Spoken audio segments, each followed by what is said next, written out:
Okay, so for some reason I have no power. And I'm still on the dirt road. If anything goes wrong, I'm out here by myself.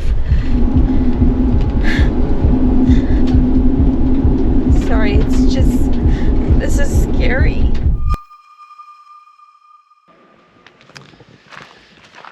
All right, before we ride, we got to talk a little bit about the city that we're in. Jarbidge, Nevada. This place was so remote, so in the middle of nowhere. How many miles did we go down the dirt road to get here? 47 miles. 47 miles down on a dirt road. Yeah. Look how filthy this bike is. This bike is normally blue. Yeah. But look how ridiculous this is. This is unbelievable. She said she thought it was the UPS truck because the van because it was brown. She thought it was a UPS. Oh my gosh. I said, well. Hilarious. Yeah, this place is really, really cool. Yeah. So, all right, let's get this bike off and give it a bath. Yes, and then for get sure. everything prepped and ready before this ride starts. Yes.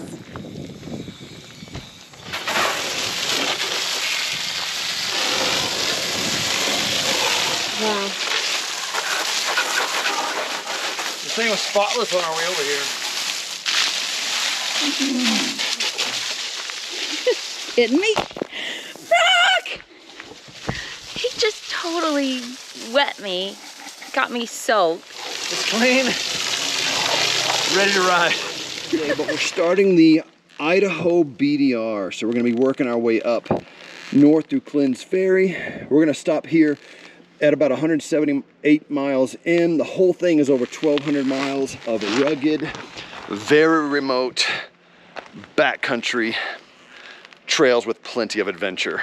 Ani, are you ready? I'm ready. She's gonna be in a Sprinter van. She's gonna be doing her own adventure. We'll meet up almost every night. Yes. Some places we won't be able to because it's too remote. It's gonna be fun. We're gonna take you on this journey with us. It's gonna be a lot of fun, and I hope you enjoy these videos. Are you ready to experience adventure? Let's ride.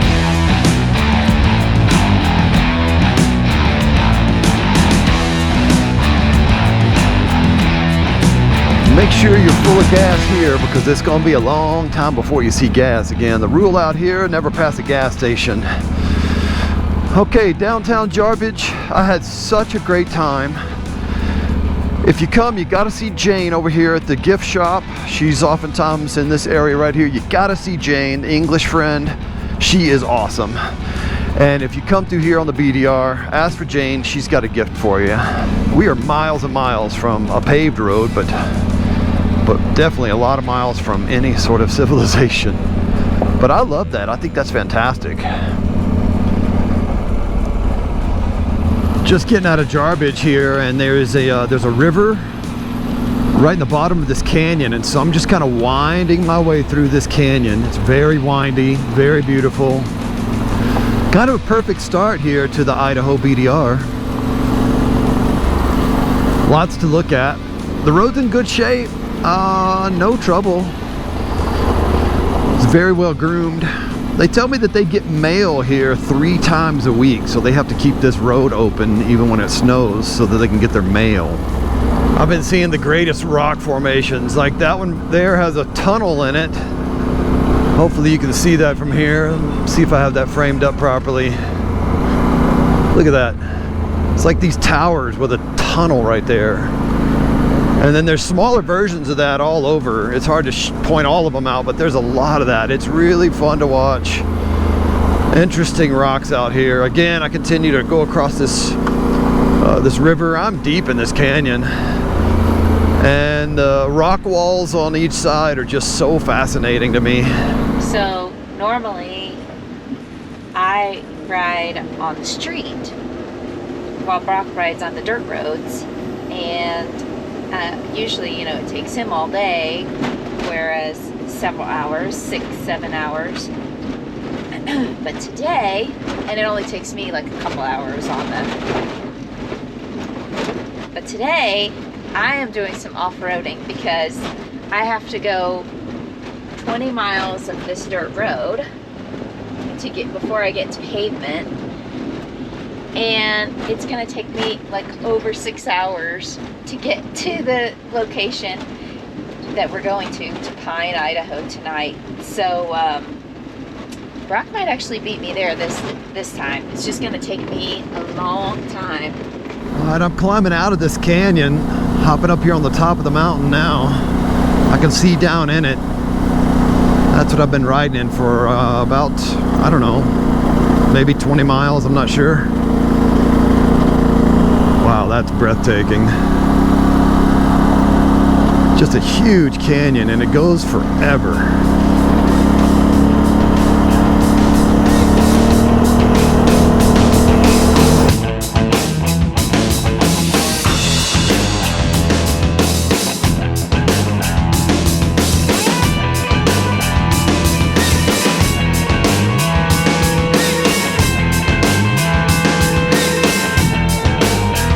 Just turns into like flat.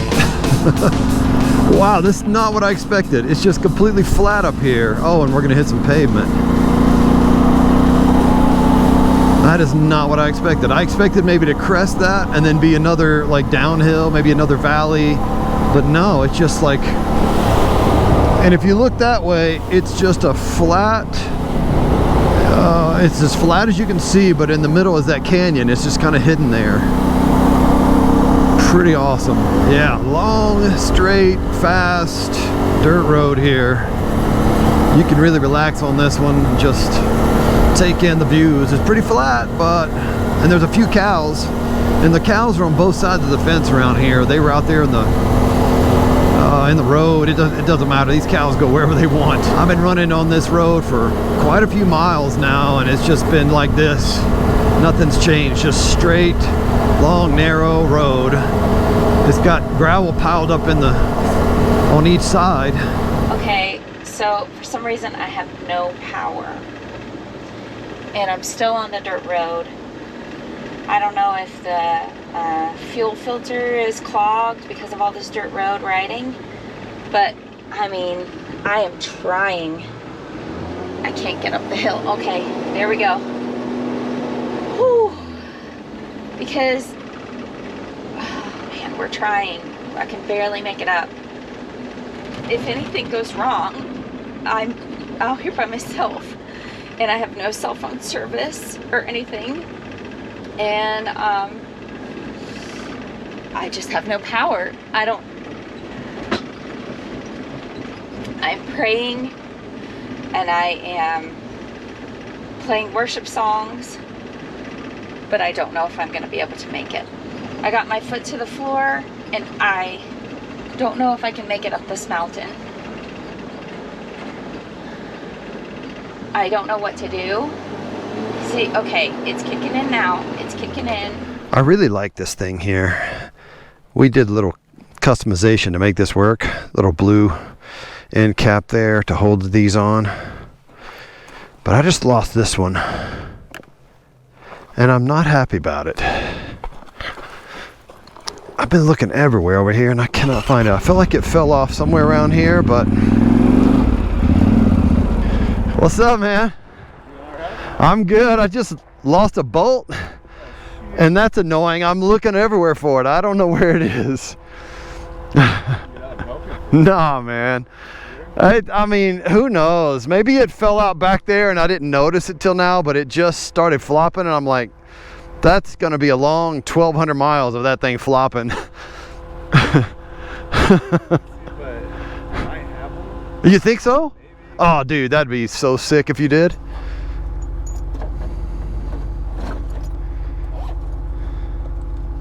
Okay. I don't think that's gonna work. It's a little too big.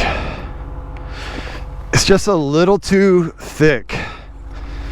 Like something a little more narrow, maybe. We're close. Gonna need that washer for sure. This one's a little too small. I know. This one has a nut on it, so I'd have to get this off to test this one.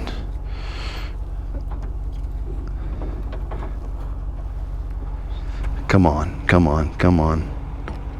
Oh, nope. It's still a little small. No, the thread pitch is the wrong.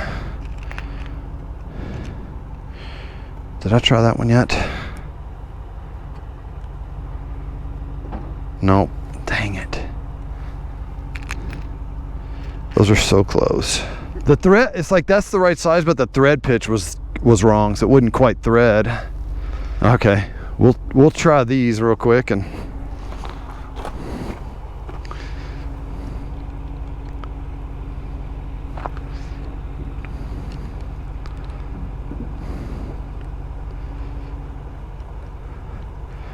we have a winner.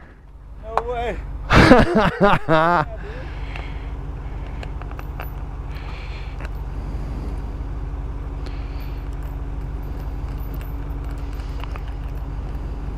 Are you kidding me right now? I'm so glad that worked. What are the chances that you drove up exactly when I stopped to look for this thing? Yeah, right? What's your name? Matt. Matt, I'm Brock. Brock? Oh yeah, dude. This is crazy. And this is the first time I've been in this bag, too. I have no idea what I had. So it's just like, it's wild. Dude, that's unbelievable. Yeah, just love to work. I mean, it's perfect. It's literally like it was made for it. Yeah, dude, that's awesome. Worked out, so. You live here? What's it called? I'm in Twin. Okay. I work for the government, so we're out here touring around all the time. Okay. That's amazing. Amazing. Dude, you're killing me right now. I can't believe you showed up with the perfect bolt, man. Yeah, it's wild. I'm going to be telling that story, that's for sure. All right, dude. All right, man, take care.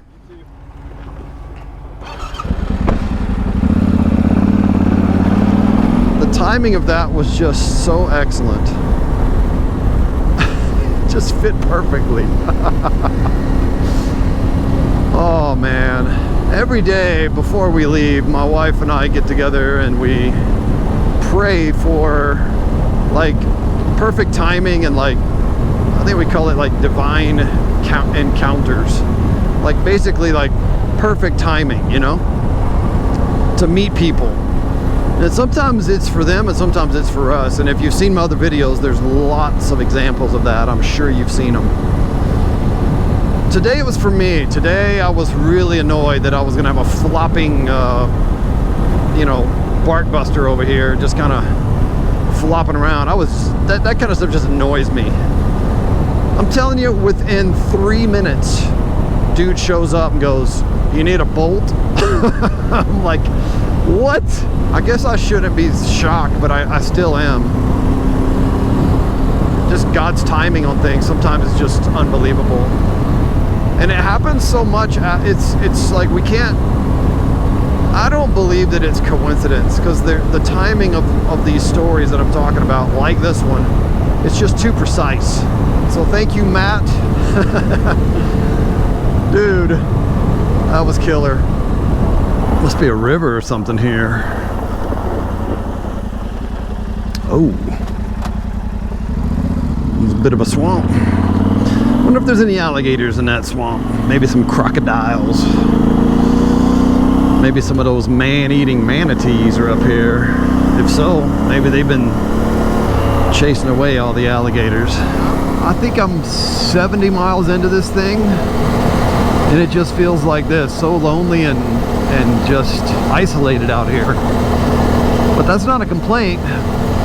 That's actually what I'm looking for. To go deep and far away from all civilization and get away from everything and just enjoy the solitude. Just me and my bike and just riding. Experiencing adventure to the fullest. Okay, come on, come on, come on. I just gotta make it up over this hill, over this mountain. See how it does that? But I'm afraid to stop it. If I stop it, I'm afraid it won't start again. Hopefully I don't have to go up anymore. Oh, it's pavement. This is better. Okay, so I'm on pavement. I still don't have a lot of power, but at least it's flat and I don't have service yet. I am 50 miles from the gas station, and hopefully I will have service then. see. Sometimes it kind of clicks in and tries, and sometimes it doesn't. So I'm just gonna try to limp it to Twin Falls, and hopefully there's a place there that can change the fuel filter. Okay, finally someone to talk to. How you guys doing? I was gonna ask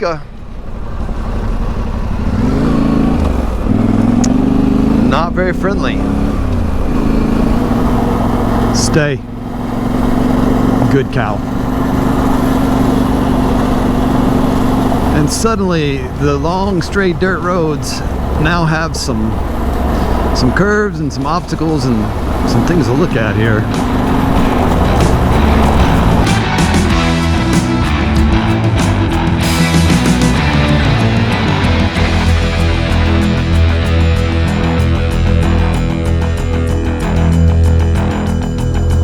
Wow, you can just see forever. It looks like, kind of hard to see, but it looks like mountains in the distance. Yep. Got 23 miles until I get to the gas station, and hopefully cell phone service. Let's see.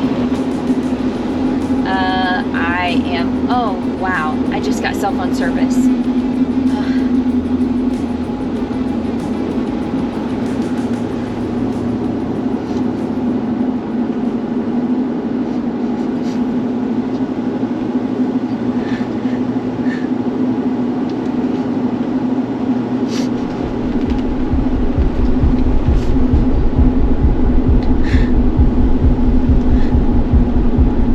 Cell phone service.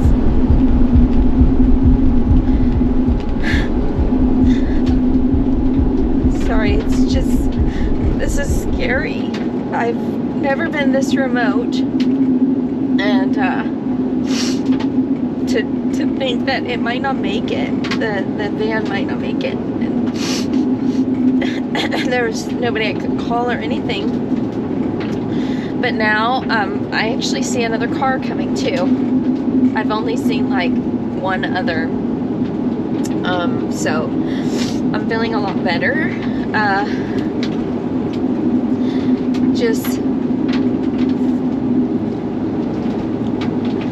I feel like the Lord is with me, and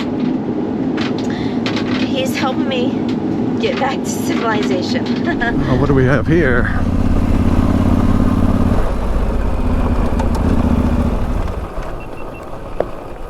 How's it going? Y'all feeling okay? Yeah, we just stopped, took a piss. We seen you coming, so we nice. We don't have to pass us on the road. Man, we've had some good riding so far, huh? Yeah. Man, you got one big grasshopper in your helmet. Yeah, I've been hitting those things. You want to get him out? Where do you see him? Oh man. I was trying to avoid hitting a bunch of birds back there. I almost hit a few. It looks like we're maybe around 70 miles into this thing. 75? 87. Oh, 87 miles into it? Okay. We only got another 10 or 15 to Glenn's Ferry when we cross over 84. Okay. Yeah. And we'll get fuel there then. Get fuel there, and then I think it's another 70 or 80 miles to Okay. Okay. Well, all right. Well, I'll keep on going. Yep. Are y'all headed out now? Yeah, we're gonna see you at Glenn's Ferry probably getting fuel. That sounds good. I stop a lot and take and film and stuff and drone and different things. So. Right on. Yeah. If you see me stopped and I'm looking up in the sky or looking down like this, I'm probably droning you guys. Gotcha. Yeah, I met those guys earlier at breakfast and we had a good chat. I believe they're from Oregon, and they're out here also day one, Idaho BDR. So we expect to pass each other a few times in the next 8 days as we head up to Canada. We're getting into some little bit more switchbacks, kind of climbing right here. This road's been really twisty. Definitely different than this morning when everything was straight. gotta have to kind of keep an eye on that front wheel so it's not pushing in the corners. The back end wants to come a little bit, you know, come out a little bit, but it's okay. I actually steer with the back a little bit.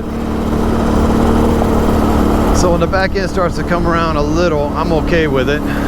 Okay, so the road just changed rapidly and all of a sudden it's like a sand road.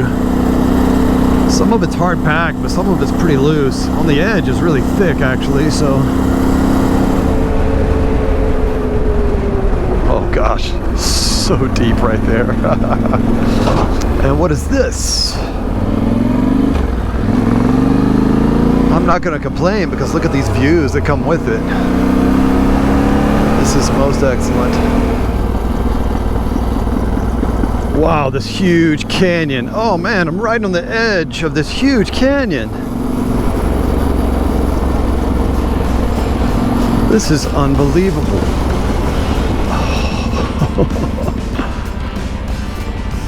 How cool is this? And a river at the bottom. It's like a big river. Oh, it's a dam. Oh my goodness. This is so cool. I'm loving it.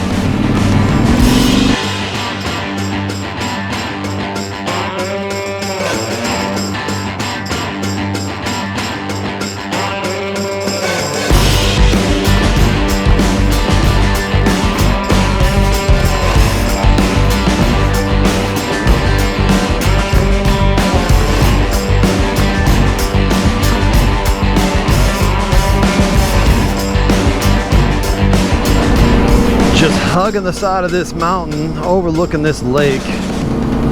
This is wonderful. Such a peaceful spot over here.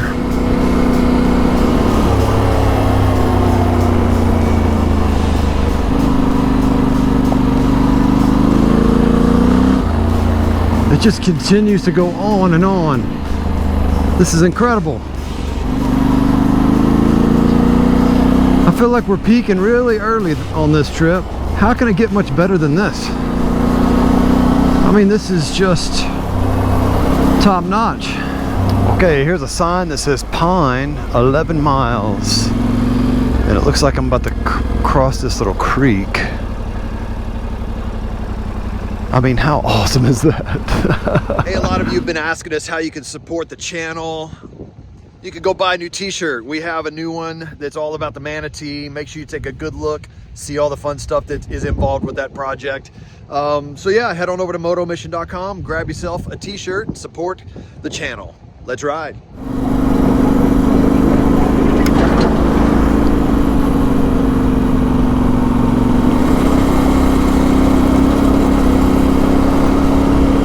I hope Audie is doing okay. She said she had a long drive ahead of her today. I was a little worried about her leaving on those long dirt roads by herself. I wasn't sure what she was going to get into today, so hopefully she's having a good day. So I made it here. I am really, really relieved. This is where I'm coming, One Stop Motive, but apparently he's not here yet. Maybe he's on lunch or something. But I'm just thankful I made it here. Tried to call Brock a couple times, and of course he's like, doesn't have cell phone service. He's up in the mountains. So actually I'll track him on his inReach, but just so glad to be here. One Stop Automotive. I'm really hoping they can help me. I'm hoping that just when I get a new air filter and fuel filter and all the filters, that this thing will be running like a champ. That's my prayer. So apparently the dirt road knocked this off. That's our kit for our trailer lights. I bet that is. Is there an oil filter? Yeah, there's an oil filter. Can we do that too? Yeah. And that comes with your oil change. So. Oh, okay. So it comes out. Because I need it all changed. Right. So I was driving, like, you know where Jarbidge is? Yeah, out in Nevada. Yes. Middle of nowhere. Yes. And then I was like, I didn't have any cell phone coverage or anything, and it barely made it up the hill. Oh wow. So, but we went total 67 miles on dirt. So I feel like, do you think that it's clogged? Do you think that could do it? Probably clogged. Yeah, that's what I'm thinking too. Filter is probably, so I'm hoping that if I get that, you think it'll be okay? Should be. Okay, good, good. Thank you so much. You're welcome. You're saving me. Okay, I talked to Ani just a little bit ago, and it sounds like she's having some trouble with her van, which is no good. We're not sure what's going on. It just didn't have any power to get up the hills, and she was crawling at like 5 miles an hour. The van's been dying on her some. We thought maybe, I don't know, thought maybe just bad fuel or something. But that really doesn't make a lot of sense because we ran through several tanks and still had trouble. But we're not really sure what's going on with the van. She said she was having the oil change and the air filter and the fuel filter change. So hopefully it was just a clogged fuel filter and they get her going again. Okay, so he took care of me here. He was able to do everything except the fuel filter. He did the air filter and the cabin air filter, and he said those were pretty bad. He said they were really dirty. And then he put a fuel treatment in there. So he said, see how it runs. He said the only place that has fuel filters would probably be the Mercedes dealership in Boise. So if it's still kind of giving me trouble, I'm gonna have to try to go there tomorrow and get a fuel filter. So, but hopefully with the treatment and the change of the air filter and all that stuff, it should be okay. So we are almost to Pine, and I'm supposed to meet Ani here at a restaurant. We're gonna get us some dinner. I forgot what it's called. I should probably look it up. I should probably look it up before I pass it because I don't know how big this little town is. I believe this is where I'm supposed to meet her. What does it say? Yeah, the Pine Cafe. This is it right here. All right, I don't see her, so that means she's probably still working on that van. But I might go in there and have some food or something. Maybe a snack, I don't know. Try to figure out how far she is behind me. Brock's already there. I am just like, this is construction, one lane. I'm sitting here. I've had all kinds of issues. So anyway, he's already there and I'm still, how far am I away from you, Brock? I think about 55 minutes. Yeah, depending on how long I sit here.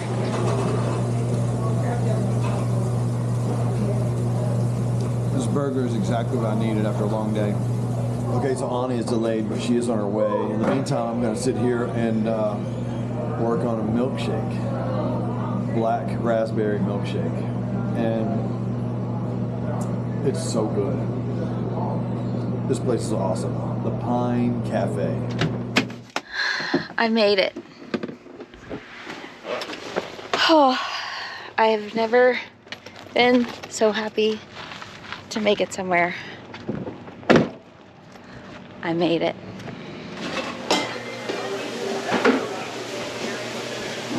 Oh, you made it. I didn't know if I would, but I made it. Did you have a rough day? Yeah. Yeah. You okay? I'm good. I'm good. The van made it? The van made it. Is it running okay? It's running great. Running normal? It's running normal Like now. a good normal? Yeah.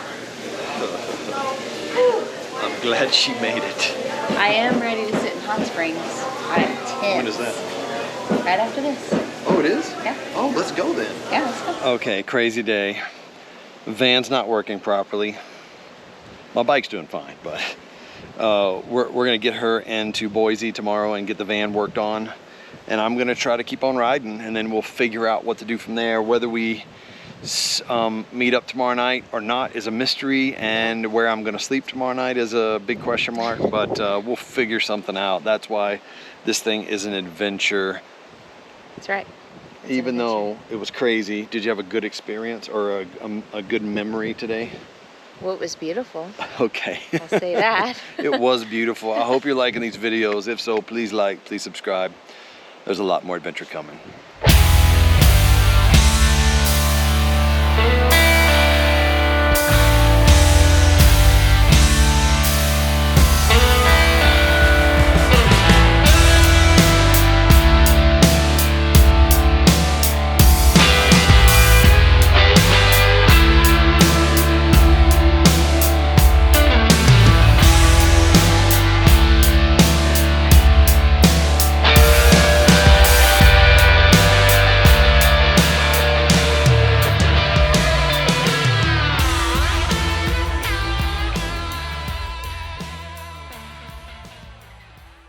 This just started not doing well. The van stopped working again? It's just, it wouldn't get power. Right after I left, it worked great till I got here, and then right after I left. Okay, let's find Wi-Fi and let me make some calls. I'm gonna do. Okay, there's a fire. There's a lot of smoke around me. It's starting to get very uncomfortable. I gotta run away from this fire. Huh. I just don't have any good options. I just don't know if I have enough fuel to go all the way back out to a highway. It's a long way, so. Day 2, the Idaho BDR. We slept here at this hot springs last night and it was beautiful. I put my coffee down. Where are we going today, Ani? Okay, so you are going, we're right here, we're over here in Pine. We're in Pine right now, Idaho, and I'm gonna go to... You're gonna go to Yellow Pine. Yellow Pine, which is 205 miles. And I'm gonna go over here. In the meantime, Ani's gonna go to Boise to get that van looked at. That van's got some problems. We don't know what's going on. You've got an appointment. She's gonna go get it worked on. I'm gonna ride 205 miles, stop, check in with her, and figure out what the next plan's gonna be. Don't know where we're gonna sleep tonight, but we're gonna figure it out. It's gonna be an adventure. Idaho has already been amazing and wild. She told me the stories last night. We're gonna take you with me. I don't know where this is going today, but we're both gonna be filming all of this today. It's gonna be a wild one, but are you ready to experience adventure? I am. Let's ride. Well, I'll go ahead and tell you it's a very chilly morning. I got my heated grips on. I should probably put my jacket on because I am really cold already. Just a few miles out of camp, and yeah, I'm feeling it. That's not a complaint. It's just stating the facts. It's cold. Wow. Nice river right here. This is probably a great spot for me to stop and put on my jacket. It's cold.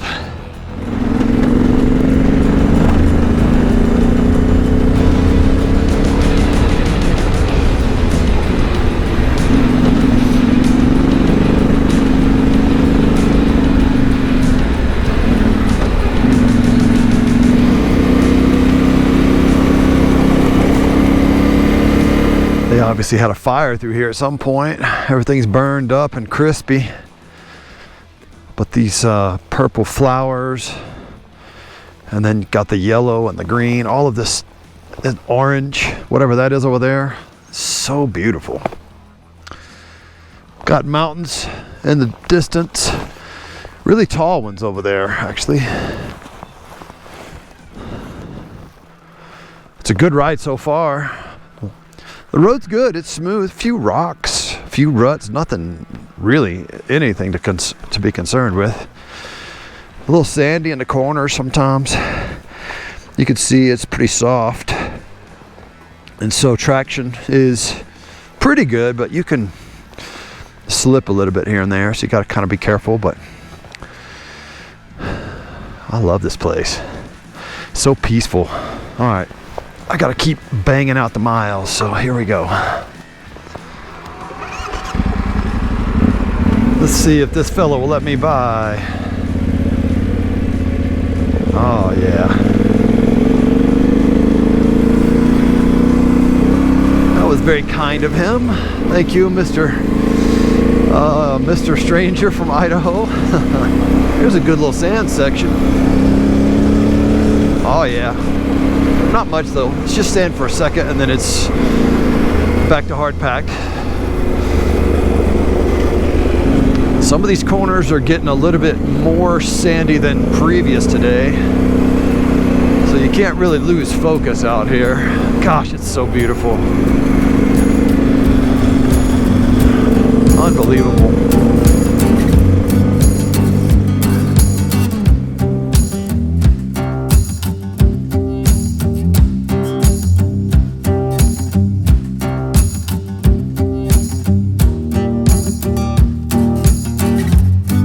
Okay, so I'm starting off this morning and it is not good. It won't get over 1,000 RPMs right now. So I'm supposed to be at the dealership at the shop by 10:20, and I don't know if I'm gonna make it there by then. Not at this rate, but hopefully I can get it there today and they can finally fix this thing and we can be on our way. That is the hope. That's the prayer. The roads are in great shape, honestly. There's a few rocks, but a few ruts, but it's really great. Oh, this is like a dystopic forest. It's just kind of, it just looks like it's been destroyed. Yeah, the wildfires can be pretty devastating in this part of the world. Over here looks great. Beautiful, nice, lush green forest. But over there, it just looks like a bomb went off. Let's get up out of this rut. Look at this. It's just strange to see. All these have just been, these trees have just been stripped of life. It's just interesting to look at this stuff here. It's like green on the floor with purple and yellow flowers, and then everything rising up from that is just dead and crusty. I'm just hugging the side of this mountain, and to my left are these epic views. A little rocky through here, but man, this is the kind of riding you dream about right here.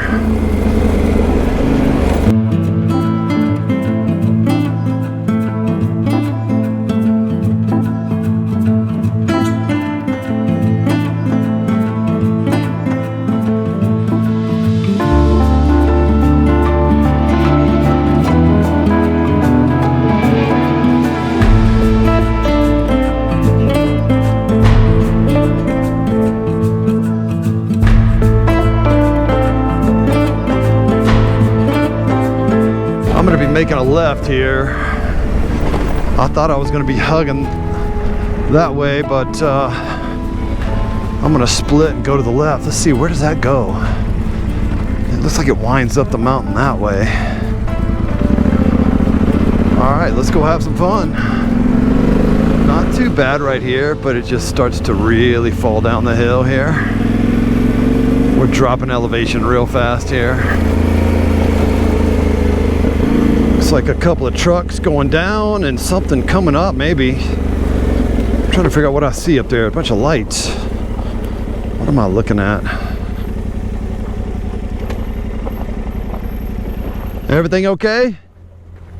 Yeah. All right. Y'all just looking. Oh, okay. How about you get by already? Oh, I can get by. Yeah, I was just out here studying these potato trees. Potato trees. Yeah. What's a potato tree? You know where they grow potatoes? A lot of these potato trees have been burned, so. Oh, I have no idea. Yeah, so, all right. Yeah, I can move. Nah, I'm good.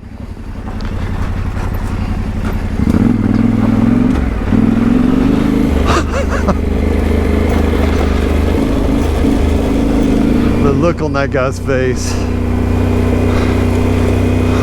That was awesome.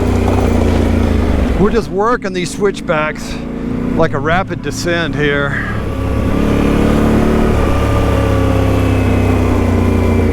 It's nice. It's a bit slippery with this hard packed and the sand on top, so you can't really be aggressive in these corners. There's some marbles and some rocks in it. Yeah, if you need practice on cornering and switchbacks, this is the place. It's just one after another. It's fantastic. You can really hone in your skills out here. hard pack cornering skills. It is not doing well. Can't get, it's just slow, real slow. It's not. Luckily there's nobody behind me trying to kind of hug the sides so that they don't slam into me because it's so slow. Well, the dealership, they sent me the shop sent me a tow truck, so if I have to get a tow truck, I can call them. I mean, it hasn't stopped. I think it's gonna get there. It's just how long will it take me? At this rate, instead of 2 hours, it's gonna take 3 or more. I don't know. We'll see. Oh, there, it kicked in a little bit. Yes, you can do this. Come on, you can make it. You can make it. There's a new light that came on the dash. The triangle with the exclamation point. I don't really know what that is, and I don't have any service to look it up. So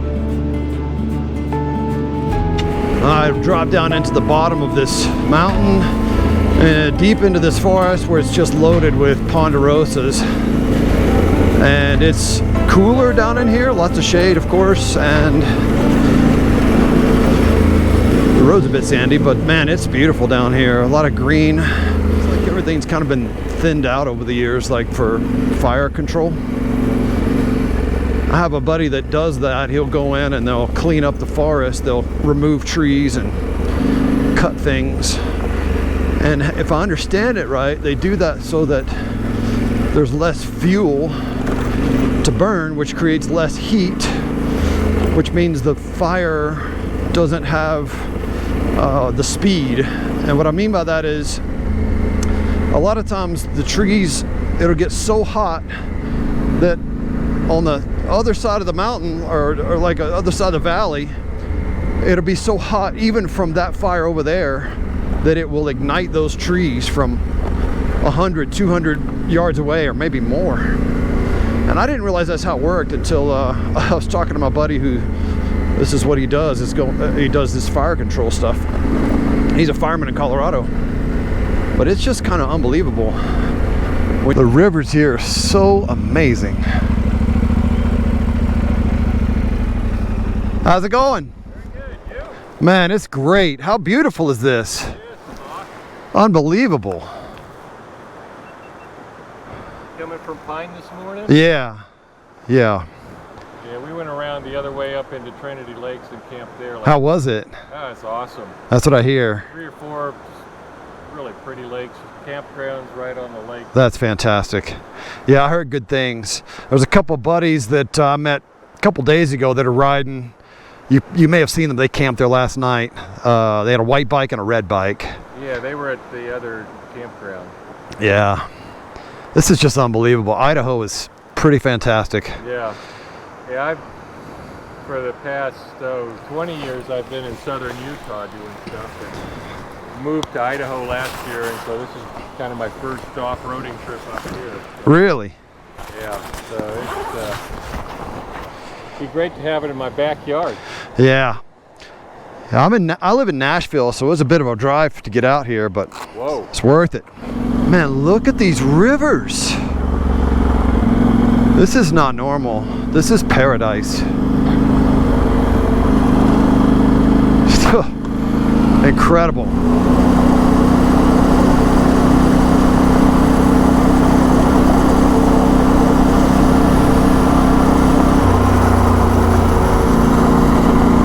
I do have SOS on my phone, so if I have to, I could call 911, I guess. I think that's what that means. So if I have to on this mountain, I guess I'm gonna have to call authorities, but I'm hoping that I can at least get to the next town, and then I will maybe call the dealership and see what they suggest. I don't know. Okay, so I think I'm about 45 minutes away, which is good. And if I keep up at this rate, I will only be like 5 minutes late, which is really good, because before I was like an hour late. I have an appointment at 10:20 this morning, and it looks like, according to this, I'm going to get there at 10:26.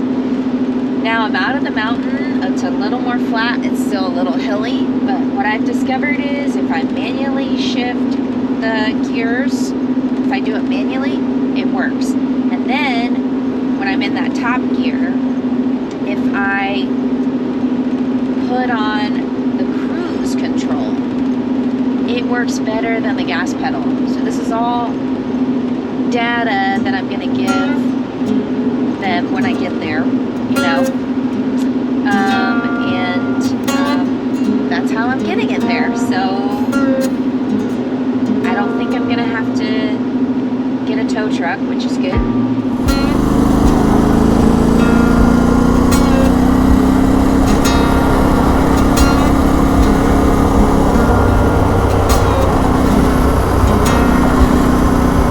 Okay, so the smoke, it's bad on this side and super bad behind me. It looks to me like the fire is behind us, and the smoke with the wind is being blown this way, but things changed really fast. Like visibility, I couldn't even see the mountain that I'd just come up. Me and the Forest Service dude talked about fires just moments before this, which was kind of ironic because this fire was not mentioned, and it was clear and perfect until about a minute after I left that dude.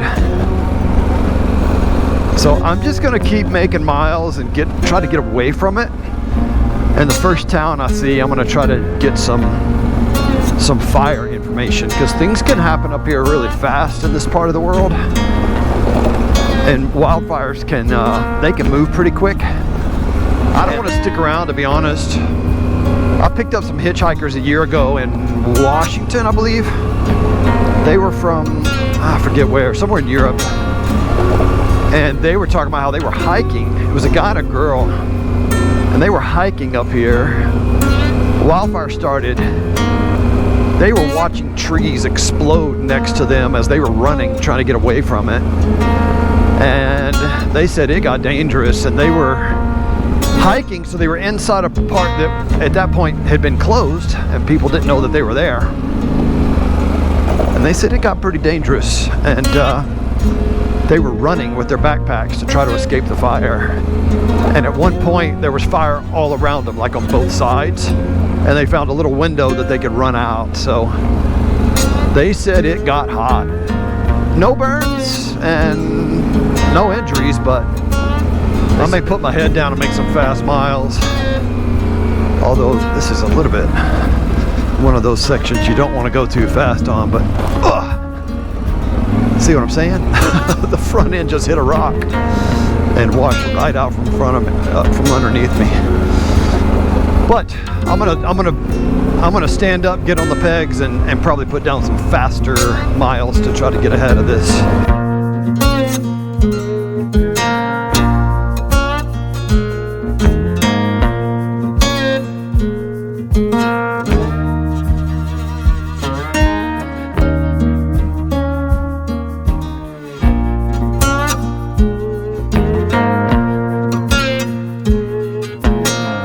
Well, no surprise, no cell phone signal.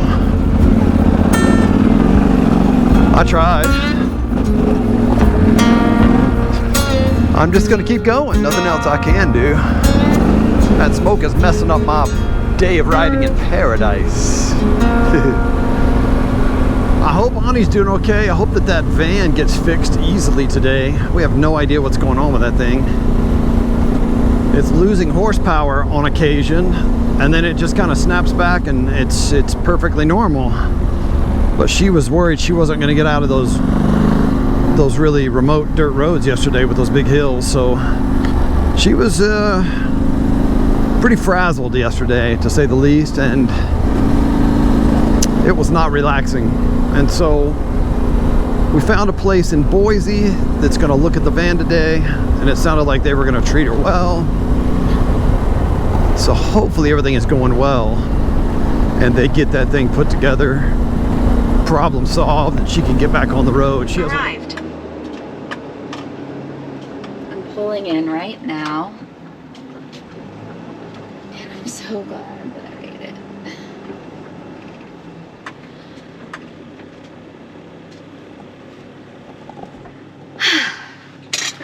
Relieved. My plan was to sleep in that van. I didn't bring any tents or anything with me. So, yeah, I don't know.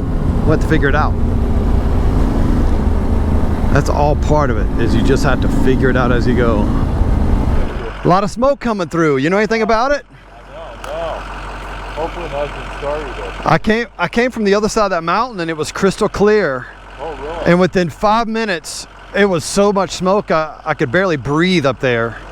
So as I've come to this side, the smoke is obviously coming this way, but I put my drone up in the air and it looked like there was a fire. I couldn't see flames, but enormous white smoke was coming off the ground. I'm gonna head this way, see if I can find some fuel. Oh, yeah, that's important. Yeah. All right, buddy. See ya. Huh. Okay. My day just keeps getting interesting. That's the way I need to go. I'm limited on fuel. The fuel stop is like 30 or 40 miles that way.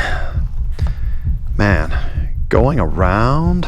What in the world am I dealing with here? Shoot. I just don't have any good options. That's a dead end. That's a dead end. Unfortunately, I think I'm going to have to back out of here and go to a highway. Because, dang. Let me read these maps a little bit better and see if there's something. I just don't know if I have enough fuel to go all the way back out to a highway. It's a long way, so I think I'm going to take my chances and just do it. It says unsafe travel conditions. Road will reopen when conditions permit. I've done a lot of unsafe things. I wonder if I can get through there. My fear is I get down here and it's impassable and then I have to work my way back out and then I've dug myself a deeper hole. I just don't know. I see tracks through here, so that tells me somebody's come through here. And oftentimes when a road is closed, a truck or a car cannot go through, but a motorcycle can go through easily. So I'm just gonna go investigate and hopefully I'm making the right decision here. Okay, there's a fire. There's a lot of smoke around me. It's starting to get very uncomfortable. I gotta run away from this fire, but the road is closed, so I can't turn back. I have to figure out how I'm gonna get through this road right here. The smoke is less here, but I still see it in the air.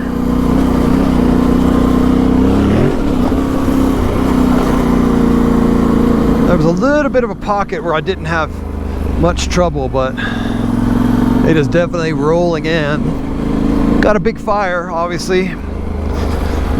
I have a headache from the black smoke.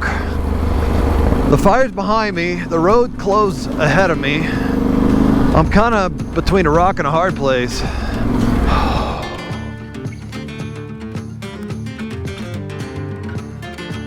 It appears to be a highway down there. That looks like blacktop. I think I see, yep, that's a blacktop road at the bottom. So it looks like I'm gonna continue down this mountain. I'm gonna hit that and go left. So I'm gonna head back that direction and find fuel.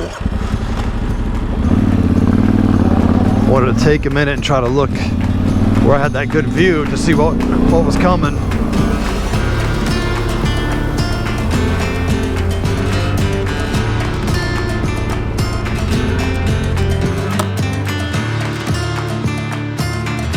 That is so inviting. Just want to jump in there, spend the afternoon swimming right here under this bridge. Alright, I'm just about to blacktop. I believe this is it, right around the corner here. Yep. I think I'm gonna go left. And before long, I think I'm gonna find some fuel. Wow, that is incredible. This is unbelievable. We got this beautiful river coming through here. And then what appears to be water coming straight out of the ground right there. I think that's hot springs based on the color of that. It looks like minerals. And then they've got rocks kind of pooling it up over there. I believe this gas station is closed, y'all.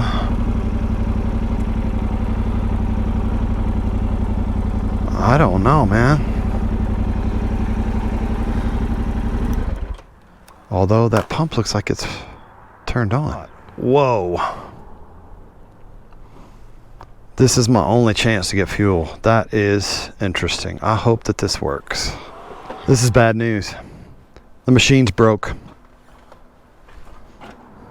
Browser booting, initializing app. Okay, it's working. It's like it was constantly updating and doing a software update. And I saw it go through the process a few times, and on the last time, right in between, I stuck my credit card in so that it would maybe process before it started this reboot, and I caught it just at the right time. I hope that was fuel that we just put in here, but it could have been anything.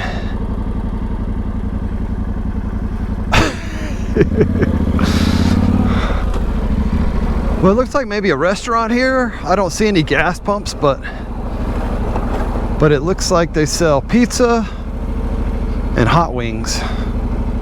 So I'm gonna sneak up here and see what they have. Looks like we got a guard dog over here. Probably a pit bull. How's it going? Hey, what's happening? What are you doing? Wow, this place is cool. Serving food here, or what's going on? Well, not until this afternoon. Oh, okay. Well, I mean this evening, I should say. All right. Yeah. Where are you coming from? I think it was in Pine last night. Oh, are you headed this way? I'm going north, so Yeah, doing the BDR. So Yeah, you're gonna run into some closures. Oh, really? A lot. Yeah. What kind of closures are we looking at? All the roads to the Elk Line. Oh, really? Okay. So from here is closed, and then it's not showing. Between here and there is. I don't know why it's not showing Deadwood Reservoir. It's probably too close. But the road's open. The main road's open to Garden Valley. Which is like this paved road? Is that the idea? Yeah. Okay. And they might have better information at the Forest Service. Okay. But this is all a closure area. You see the X's?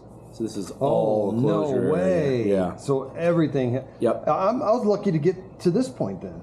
Yeah, there's not much activity coming from that way. That may be changing, because I saw smoke like coming off the ground. I put my drone up and it was just tons of white smoke coming, and it was. There's a lot of lightning that came through the other day. Yeah. And it's been so smoky that they haven't really seen all the spots. Okay. But they found one or two the other day. Put them out yesterday, so they're fairly small. But yeah, they're still finding hot spots. From lightning, you think? Yeah. Wow. Yeah, it was lightning about a week ago. Wow. Okay, new plan. I'm going to end today on dirt and hop on pavement. Just go to Boise, check on my wife, probably get a room and just stay there until they figure out the van, and then just rethink this entire trip.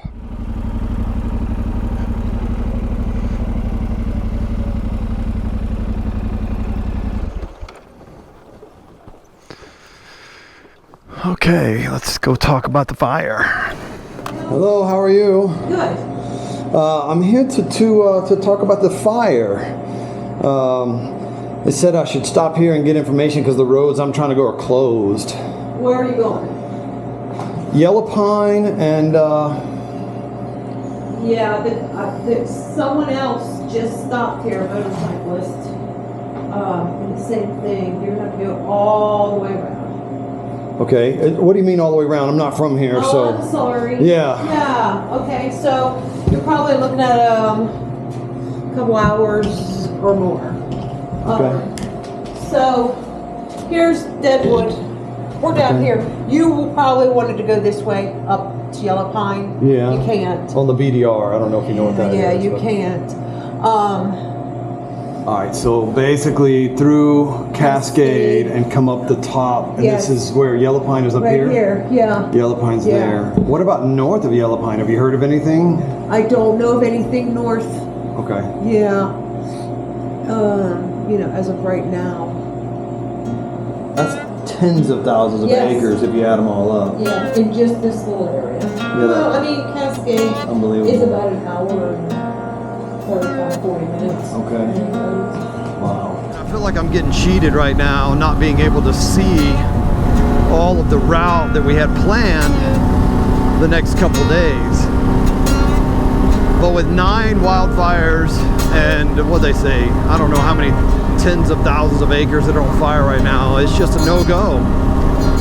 Idaho is a no-go. So headed to Boise, we're gonna rethink it.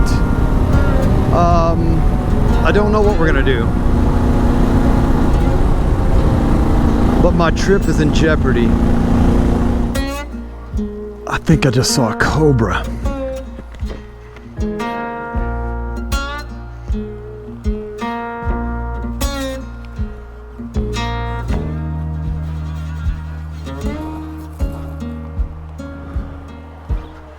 Just had my first cobra sighting in Idaho.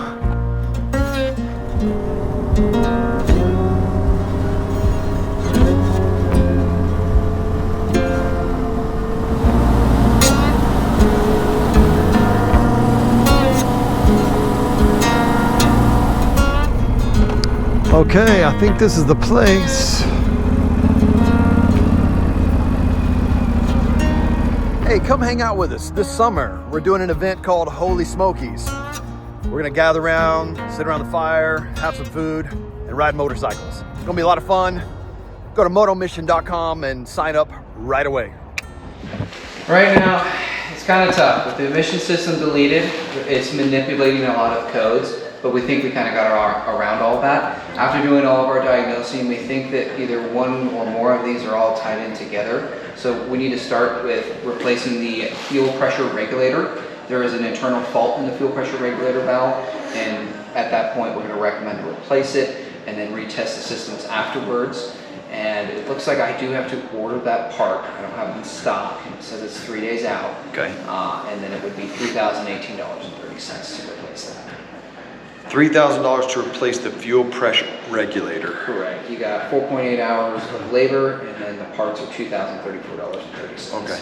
And, but you think that's what it is, huh? That's our starting point. We know that that is currently failing, and that can cause these other issues to occur, but there's a chance that once we replace that, we start to see other codes that are other components that are also failing. Yeah. It may not be showing a failure because Yeah. this is failing. So this could be a real nightmare then, is what it sounds like. Fortunately, it potentially could be that way. You think it could be 3 or 4 days before the part gets here? Yeah, so I mean, if you guys are gonna approve it, I'm gonna try to overnight it and see if we can get it here Monday. It's too late for me to overnight it for tomorrow. Okay. But I can probably. Okay, so it's gonna be about 4 days before the van gets fixed, we think. So we have some decisions that we have to make. Mm-hmm. In the meantime, I'm going to hit the cappuccino button and see what happens.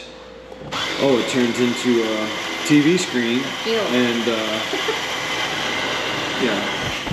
So we're not sure what we're gonna do. Do you have any gut feelings like what we should do right away? They don't have any loaner cars available, so. Yeah. It looks like this won't be done till Monday. It's Thursday. I don't know. What do you want to do? I want to finish this. I mean, we started it. I want to finish it. The only way to finish it would be to find a truck and rent it. Yep. Yep. I just found one that we can rent. How much is it? It's about $500 for the week. Let's just do it. And then Rent the truck, and then let's just get Hotel it. hotels and just figure it out. Okay. Let's do it. Okay, I think we have a plan. A very expensive plan. This is the truck that we rented for the week. And now we're trying to get the bike in there. Heavy. Y'all got to grab the swing arm, probably.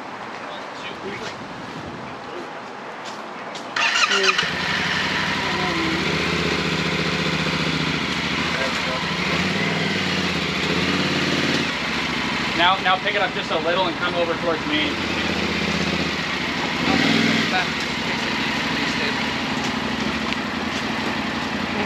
Go ahead and pull.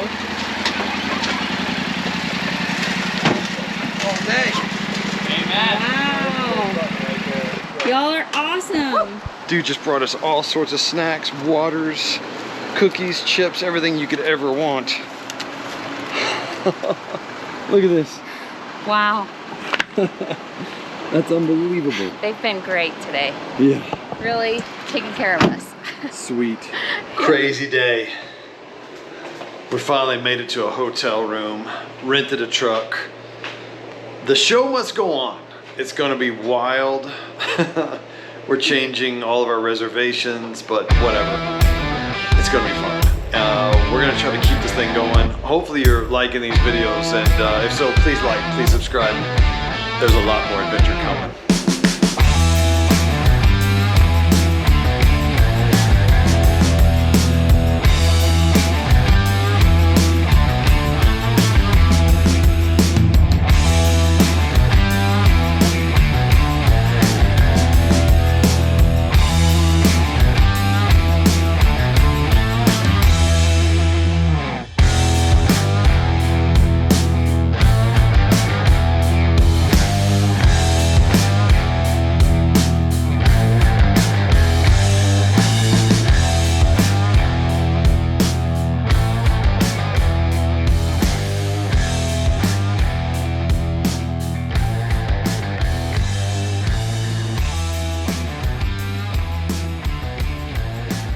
These are so ripe. I love those berries. I think they're blackberries. I don't know, they look like blackberries. They kind of make me feel weird after I ate them. Everything's kind of tingling.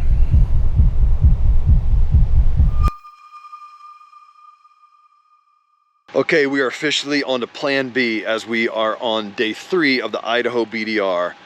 I will do today only if I can get that motorcycle out of this truck.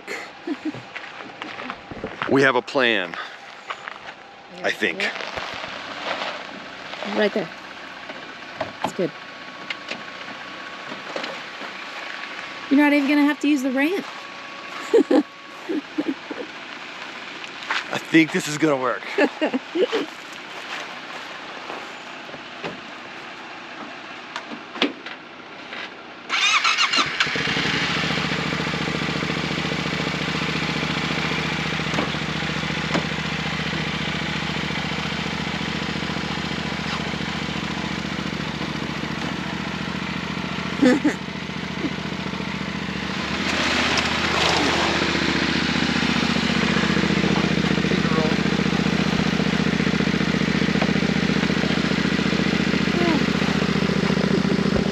Are you ready to experience adventure? Let's ride.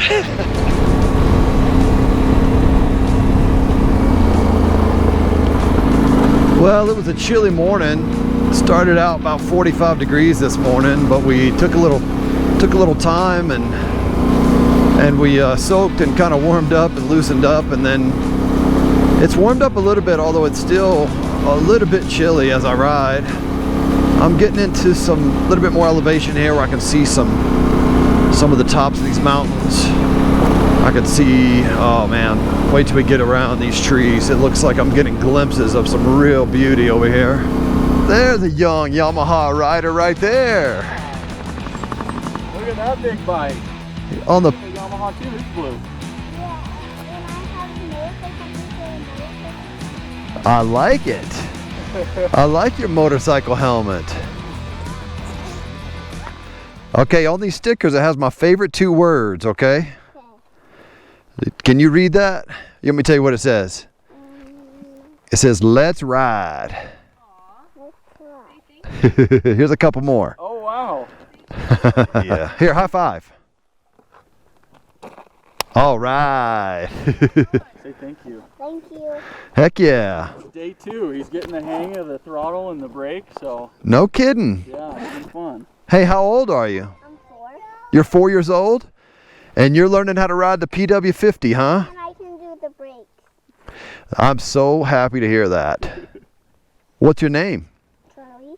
What is it? Charlie. Charlie. Okay, Charlie. Well, it was good for me to meet you today. When I came around the corner and saw you on that blue bike, I got real excited. Hey, Charlie, do you want to start this bike? Yeah. Come here and push this button right here, okay? Hold it down for a minute. Yeah! Charlie, right here. All right. Now let me hear you say, let's ride. Let's ride, yeah. All right, guys. See ya. There's the future of our sport right there.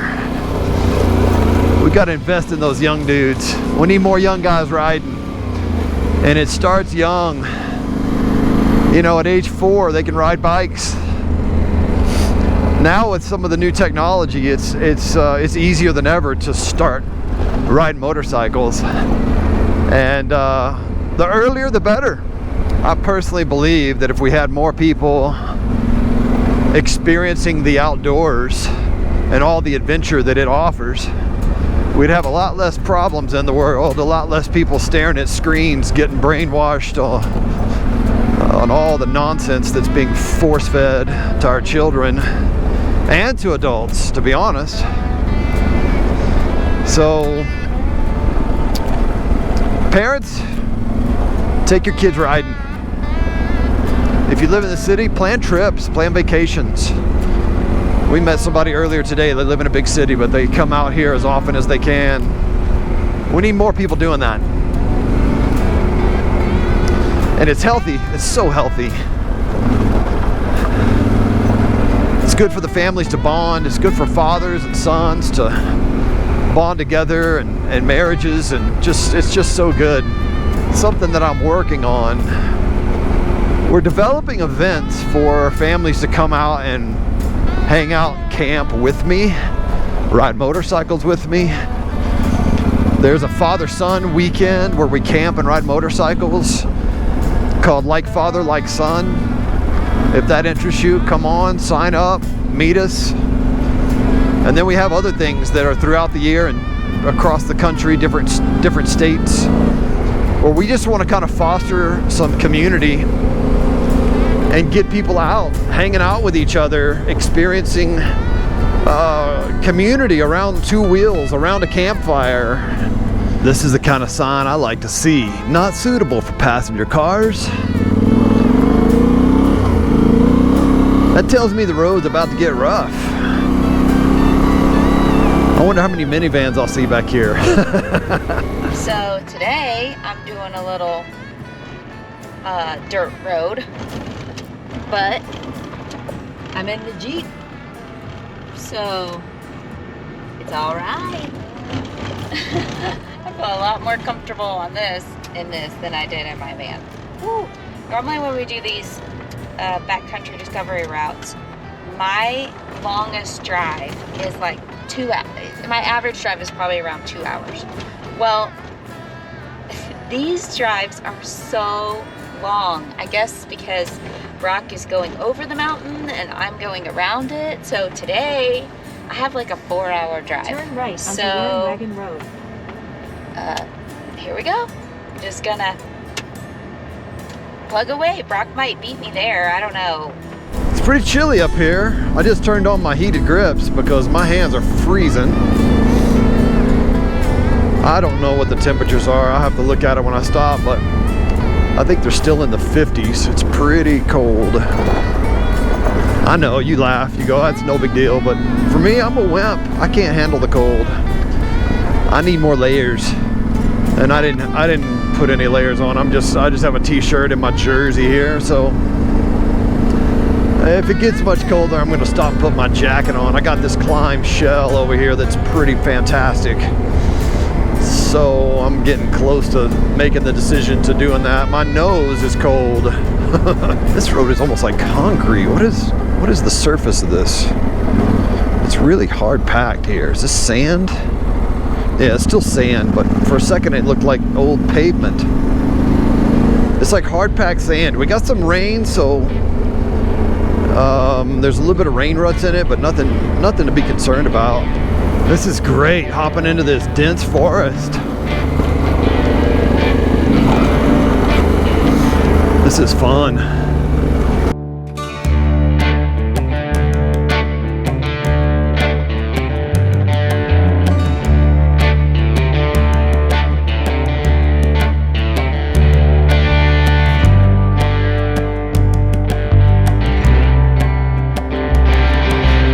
It's beautiful back in here. You know, some of these, hold on, what is this? What in the world am I looking at? I guess someone parked a school bus out here. That's funny. What is the story on this school bus? Looks like Bonnie and Clyde used this school bus to rob banks. The thing's full of bullet holes. All right, I'm gonna peek inside and see what's going on in here. So, oh, I'm sorry. Sorry, I didn't know you were in there. My bad.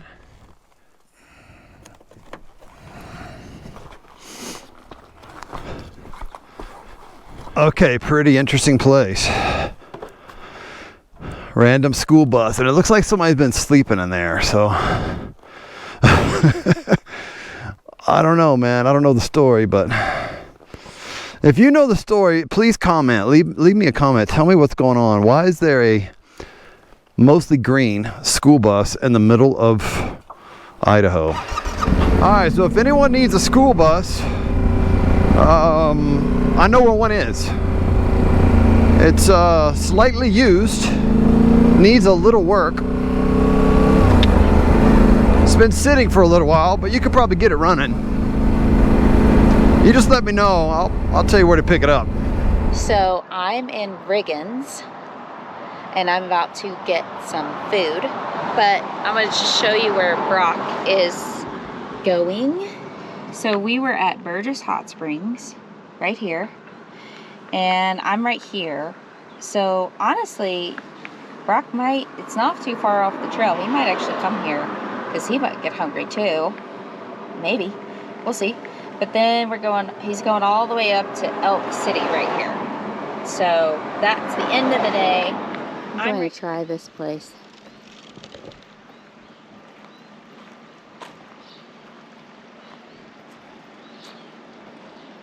This is about to get fun. We're gonna have a really steep descent right here. Oh, this is great. This is gonna be a blast.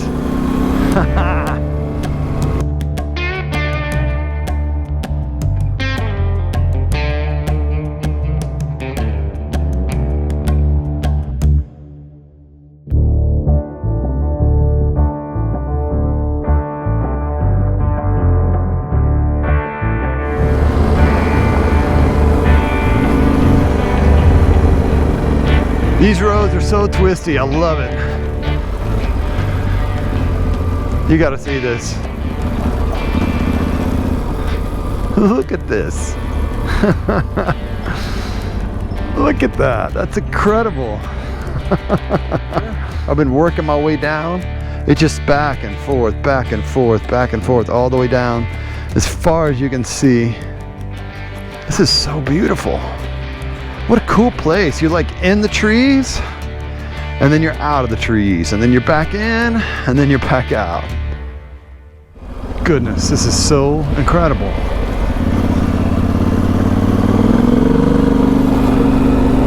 GPS looks like it's got an issue. It's just doing this.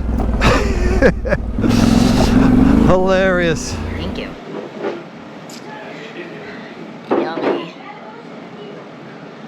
I'm ready to eat. I'm so hungry. This looks amazing. Huckleberry cobbler. Looks amazing.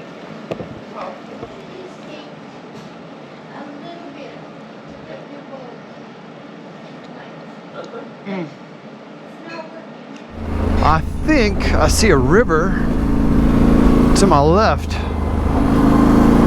I think I just saw a river through those trees. Yeah, I sure did. Hey, a lot of you have been asking us how you can support the channel.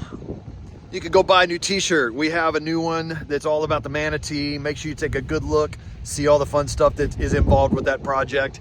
So yeah, head on over to motomission.com, grab yourself a t-shirt and support the channel. Let's ride. All right, somebody's gonna have to check me on this, but I believe that the French Creek ran right into this river, and I think this river may be the Salmon River, but I'm not 100% sure. I didn't study the map long enough.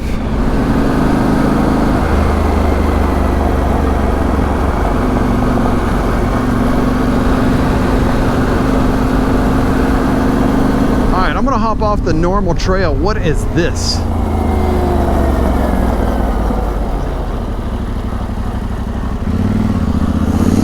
Got ourselves a wild turkey.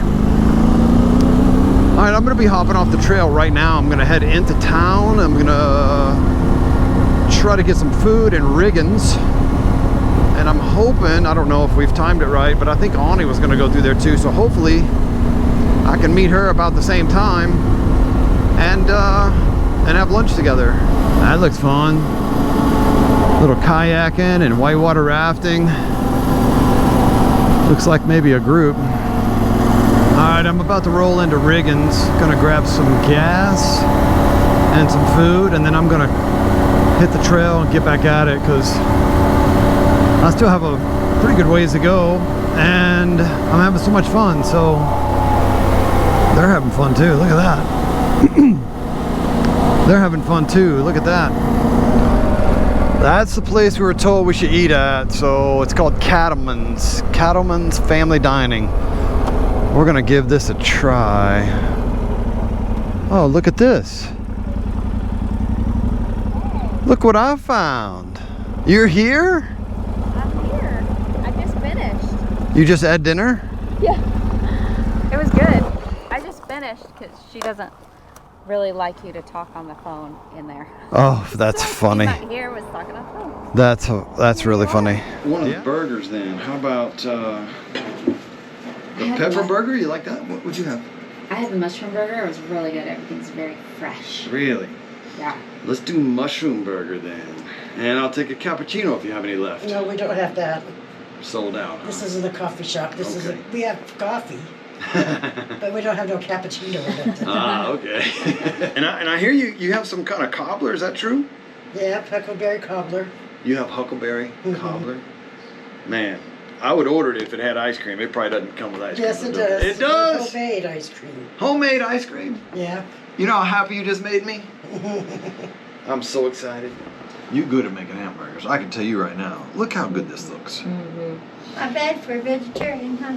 You're a vegetarian? I have been since Woodstock. You've been a vegetarian since Woodstock. Since 1969, yeah. Did you go to Woodstock? I did. And tell me about it. I want to tell me your best story from Woodstock. Well, I was in Juilliard interviewing. Uh-huh. So, and I was just little. I was only 17 when I went to get my master's. So I just heard about all this music that was going on. I'm a classical pianist. Uh-huh. Oh, wow. So in my house, it was church music and classical music, but I didn't mind. You know, we had plenty to do. We didn't stay inside much. So when I heard all the kids talking about it, I decided it's something I should do since my master's was in music. Of course. I should go figure it out. So I hitchhiked from Juilliard to where Woodstock was, and I got a ride within 3 hours with this young couple with 4 kids, and they were also going. So I went in. I went in with them. It took me a full day to walk up to where the bands were playing, and I just sit there. I didn't do drugs, and I had 7 brothers, so boy stunk. I was just truly interested. I didn't know who anybody was. I didn't know the names of any of the bands. I didn't know who they were, never heard their music. Oh my gosh. And sat there for 2.5 days just listening. Really, I remember that my first thought about listening to the music was it was all classical background. Yeah. Every one of the artists that I talked to had classical training. Jimi Hendrix had classical training, Gracie Slick. All the differences is that it's speeded up. I mean, it's just the same. If you were to slow it down, a lot of it would sound like Bach and Beethoven. Sure. Wow. Yeah, So this is your place then? Yeah. Are you Kate? I am. Ah. I saw your name on the door, so. Yeah, that's me. Yeah. A hamburger made by a vegetarian. Really good. Okay, so incredible time talking to Kate. She's a vegetarian ever since Woodstock. Yeah. And she has a Kate Cattleman's restaurant. Yeah. That vegetarian knows how to cook some meat. All right, I'm gonna take off. I'll see you tonight.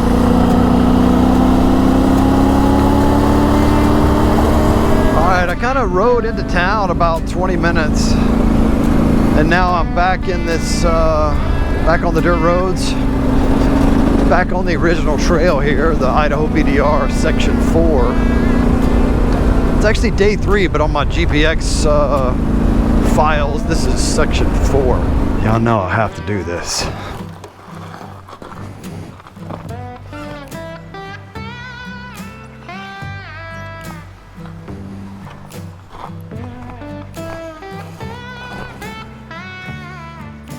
Oh, these are so ripe, so perfect.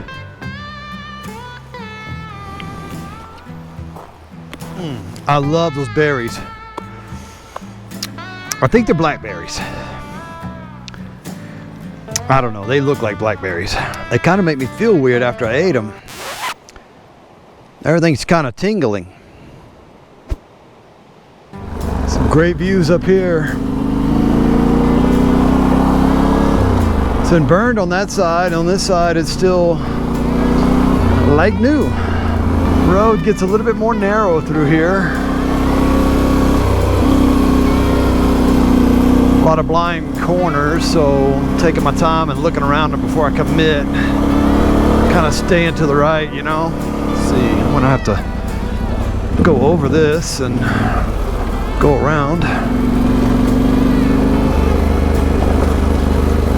Oh, this is great though. Let it eat. I think this bike's just been wanting to eat. I've been on smooth gravel roads too much.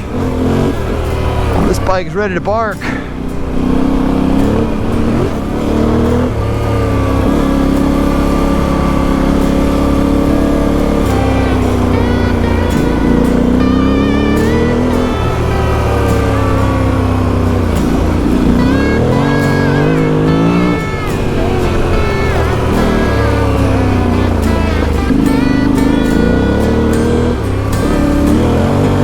It's super tight back here.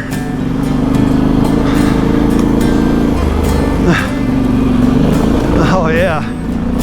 Got to duck for a few of those limbs. Those limbs are starting to hit me on the top of the head back there. Yeah, this is great. Really tight. A little bit technical, but nothing bad. Alright, there's a little mud. It wasn't nothing.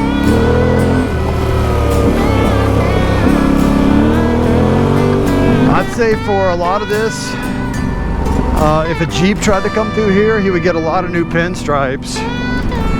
Because I am almost touching, both elbows are touching trees or tree limbs at the same time. It's really like grown and like this on some places. Really narrow. It's not quite single track, but I'd call it a 50-inch trail. I don't know that a Jeep would be happy out here on this. They would just be scraping both sides. Logging roads can be pretty nasty after they kind of run a bunch of trucks through them. They've graded this and kind of torn this up, but if they start running trucks through here, it creates big, deep, like ruts. And then it gets wet and they run through it again and the ruts get really deep.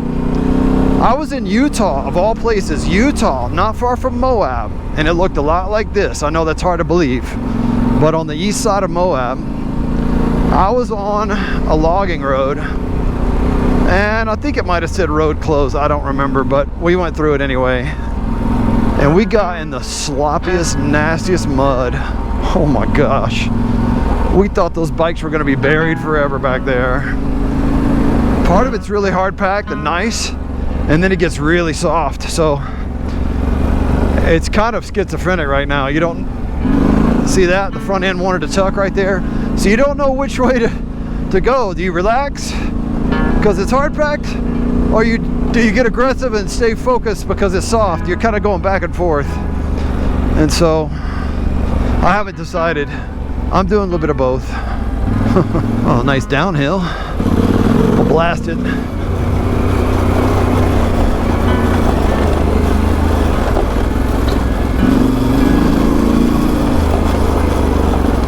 It's actually quite fun.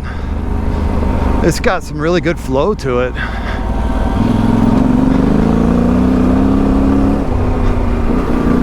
I'm just kind of sitting down relaxing with it.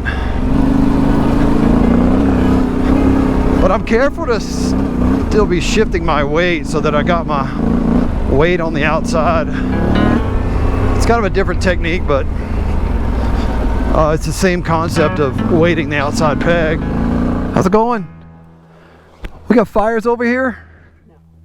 Okay, good. One back on towards the okay. That's it. Okay. I've been avoiding fires down by Yellow Pine. There was a bunch of them, so. And I wasn't sure what I was going to north. I had to do a lot of detours to get here, so. Okay, excellent. That's good. It's beautiful out here. Yeah, doing the BDR, so I'm riding from Nevada to Canada. Yeah. Yep, beautiful country out here. All right, we all have fun. All right now.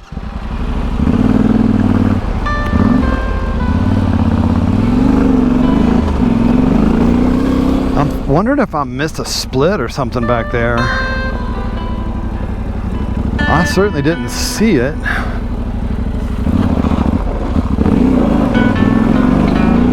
Let's go see if I missed one. It says right here. I don't know, maybe, yeah, there's something. I totally missed it. I was daydreaming or something, so. I think I just thought that that was like a parking.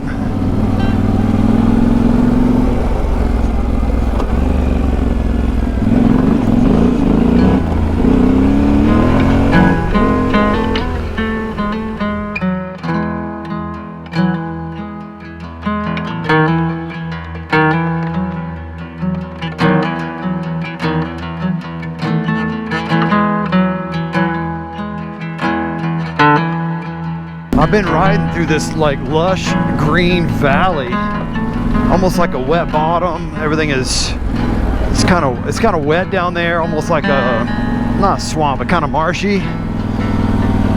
And I better pay attention, get back on this thing, 'cause I'm pointing out all the fun things I've been looking at. Make sure this is the right direction. The road just split again, so looks like I went the wrong way. I just chose one. It's not listed on here, so I just guessed at it. It almost looks like it comes back together though. Let me see. I made it to Elk City. We're staying at this lodge here. We have a cabin. This is our cabin. Let me see. Let me see. Oh yeah. This is great. This is great. Yep. I'm right back on it. No problem.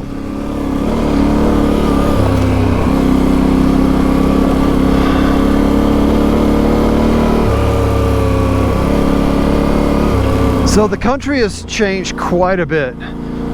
Starting in Nevada, coming this direction. Look how green it is now and all these trees. This has been spared of the fires that have been so rampant through here lately. And historically, they've had a lot of fires. Obviously, we're seeing a whole lot of fire damaged forests. But it's amazing to see how much has changed in the last 400 or 500 miles as I've been crossing the state.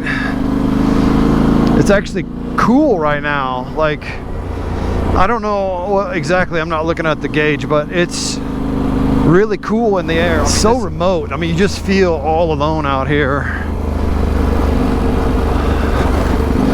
I saw some firemen earlier, and that's about the only humans I've seen in a long time. A steep, rocky road coming down at what looks to be a T in the road here. What am I seeing? Oh, okay, an intersection and back to a gravel road. All right, well, that was a fun little section to go through back there. I really enjoyed that. What do we have here?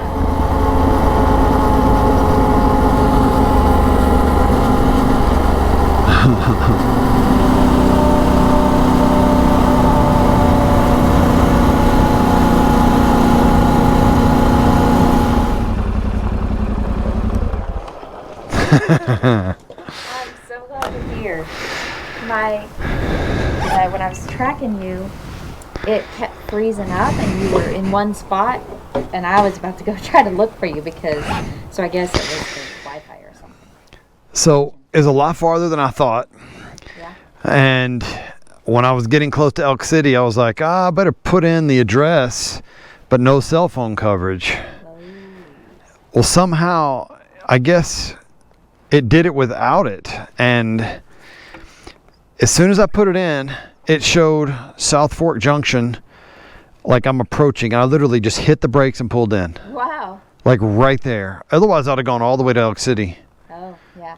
Yeah, we're not quite to Elk City. Still, that was a long day. It was a long day, and we thought it was going to be a short day. Much longer than I thought it was going to be. I'm not complaining. It was amazing, but Good. I thought it was going to be like get here early, but no way. Dinner's going to be here at South Fork Junction in Elk City, and we are pretty excited about it. I hope that you're liking these videos. If so, please like, please subscribe. There's a lot more adventure coming.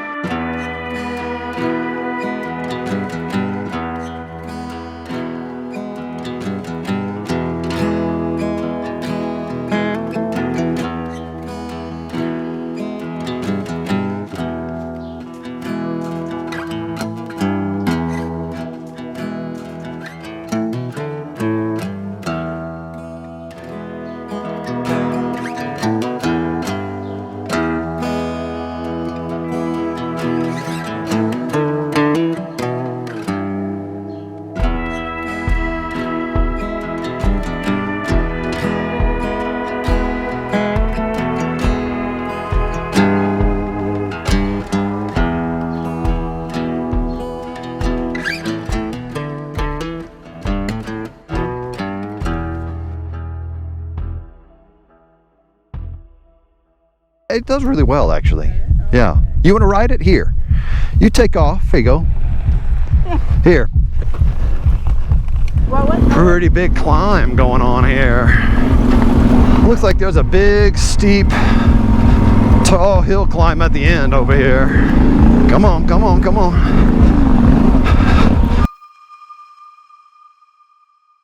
Okay, the next 48 hours is going to be quite different. Here's why. We are here in, is it here, Elk City? Elk City. Actually just outside, but I'm going to get fuel in Elk City. It's cold this morning, but I'm going to make my way all the way over here to Darby, which only looks like this far on the map, but it's 130 miles, and they say it takes about 8 hours to do. However... Well, for me to drive it on the roads, it would take 8 hours. So... because I have to go around, Brock's going over through the mountains, so instead of 137 miles, I can't remember how many, but I'd have to go around. You'd have to go like the long way. It's Yes. like 8 hours driving. So I'm skipping it. So I'm actually going from here and then going to meet him in Pierce. Okay, so I'm going to go from here to here. I'm going to spend the night in a tent. Yeah. And then I'm going to make my way over here and meet you there in a couple of days. Tomorrow. I hear that this is the most beautiful part of the state. I will confirm that soon. This is supposed to be really, really amazing. It's called the Magruder. And let's go see. It's going to be fun. Are you ready to experience adventure? Yes. Let's ride. That's right.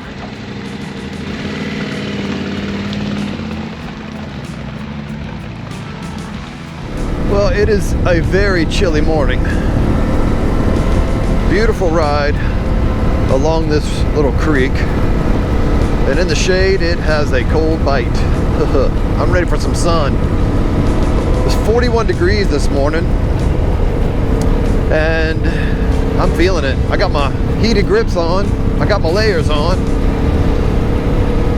But I'm still pretty chilly. Once I get to Elk City, I'm gonna have to top this thing off with fuel because it's about 130 miles to get to Darby, and then there's a little bit of a spur, kind of an in and out. I actually don't know how long it is, but I want to try to do it. I don't know how many miles or what, but I'm comfortable at about 150 miles on a tank. All right, making our way into downtown Elk City. Okay, everybody, that was downtown Elk City.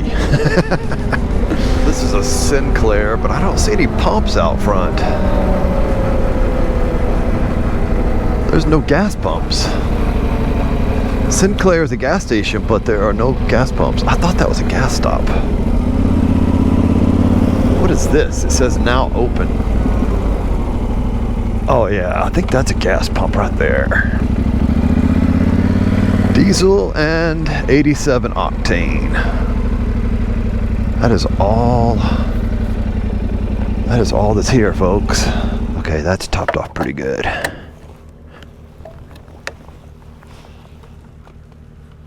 Morning. Hey, how are you? Good, and yourself? I'm great. Good. I got some fuel out there. Yeah. $9 and something. Yeah, it's ready for you. Okay. Oh, down All right, so if you're in Elk City doing the BDR, come to Wagon Road Station. Nice people here. Get your fuel here and say hello to our friends. I think I saw somebody having a yard sale over here. So I'm at this site called the Heart of the Monster, and there's some weird story where this monster was eating up a bunch of people, and so this guy came in and he had the monster eat him, and then he killed him from within. It's weird, but I like to walk because I'm, driving all day, so I like to find places to walk, and everybody said go to the Heart of the Monster, so I think this is it right here. That mound of dirt. It doesn't look like a monster. Y'all having a yard sale? We are. How much you take for your yard? Well, you'll have to talk to the yard lady. I've never seen someone sell their yard before, but Well, we're having a sale in the yard, okay? okay. We'll sell the yard to you, and you have to come and mow it. Oh, I have to come and mow it. That sounds like a pretty terrible deal for me. Do you put a GoPro or anything on your head when you're doing stuff? Yeah, I've got cameras here. I got drones. I got all sorts of cameras. Very cool. So yeah, well, I travel year round, and I find warmer climates in the winter to ride. And then I go to other countries also. Now, what do you do for a living? This. Is that right? Yeah. Oh, and you've got such a good following on your YouTube channel. Wow, that is awesome. Yeah. I just find fun people.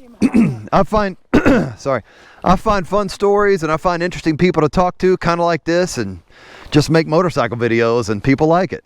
Very cool. Yeah. What is your name? I can't read it. It's Brock. What is it? Brock. B-R-O-C-K? Uh-huh. That is my maiden name. Really? It really is. Well, we're probably cousins then.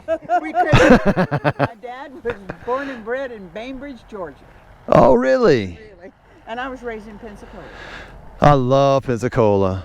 I did too, but it's changed a lot since I was there. I graduated from high school in Pensacola. It's such a beautiful beach. How does this work? I got a few bugs here the other night. It's a good thing you're above that. Yeah. Does that do any good? You need a higher window, don't you? It kind of pushes the wind. It does really well, actually. Yeah. You want to ride it? Here. You take off. I had to give up my driver's license. I better not. You had to give up your driver's license. I can't see. My eyes are bad. You can't. Well, why don't you ride on the back? I'll take you for a ride. I would go. Okay, let's go. Go, no. Here, let me turn it around. Let me turn it around where it's easy, and then we'll get you on here. You can put your foot on this peg right here. There's a peg here and on the other side, and if that doesn't work, you can dangle your feet. Okay, well, what I'll probably do is maybe... Why don't you maybe... video in this. Now, just wait a minute. We are right here. You could try that peg right there. Oh, yeah, there you go. There you go.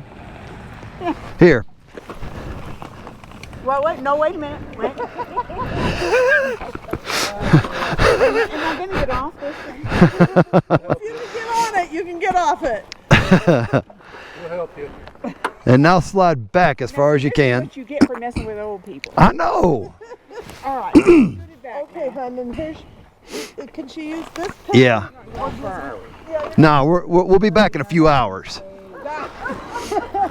Hold on to him. Okay.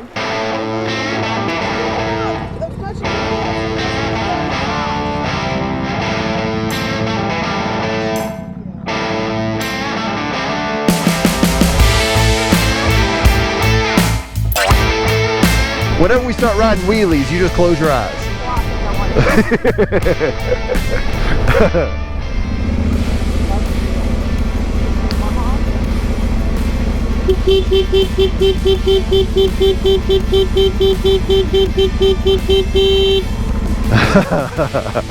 There they are, wave at them.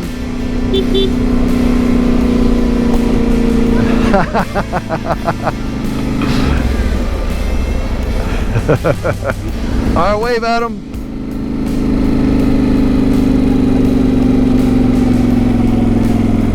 All right. Oh yeah, you're doing great. Easier this time. Look at you. You're a professional. How's it getting on? Well, that was fun. I suppose you want to go for a ride. Here, we got to get a picture over here, you and me. Me and my biker. Me and my biker bud. Of course. Thank you. I had a fun time with you today. Well, I did too. Thank you. Come back and see us anytime. I would love to. And I'm hoping that y'all sell that yard you're trying to get rid of over there. That was so fun. That lady was hilarious.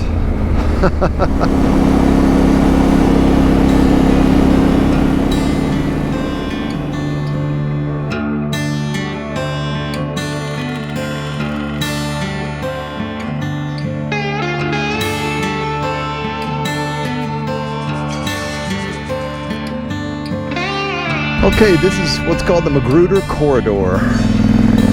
I've heard nothing but great things about this. I'm gonna stay on this until we get to Darby, Montana, which the sign there said 113 more miles. I am looking forward to this for sure.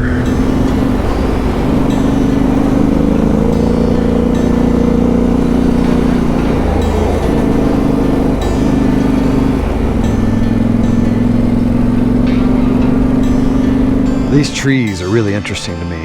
They're all burned, obviously, but it's kind of hypnotic. It's almost like they're symmetrical and perfect, and the shadows, just everything is just, I don't know, it's just very interesting. Interesting sight here as I enter the Magruder Corridor. I'm gonna say they're flowers because that's a better story than going back and say, man, I found some really cool weeds.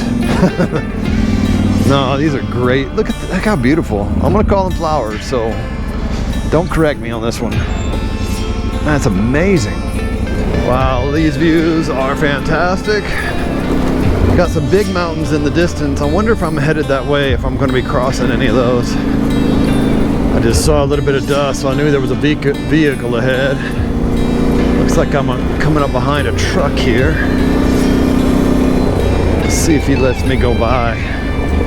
He probably doesn't know I'm here, but I don't want to eat his dust for long, so I'm gonna try to sneak by him as soon as I can. Hey, I appreciate it. All right.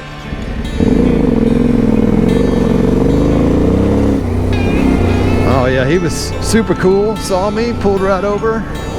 It's a nice, easy day. Just kind of relax on the bike and just enjoy it. The roads are just so good. I don't know how they keep the roads so great in Idaho, but well done.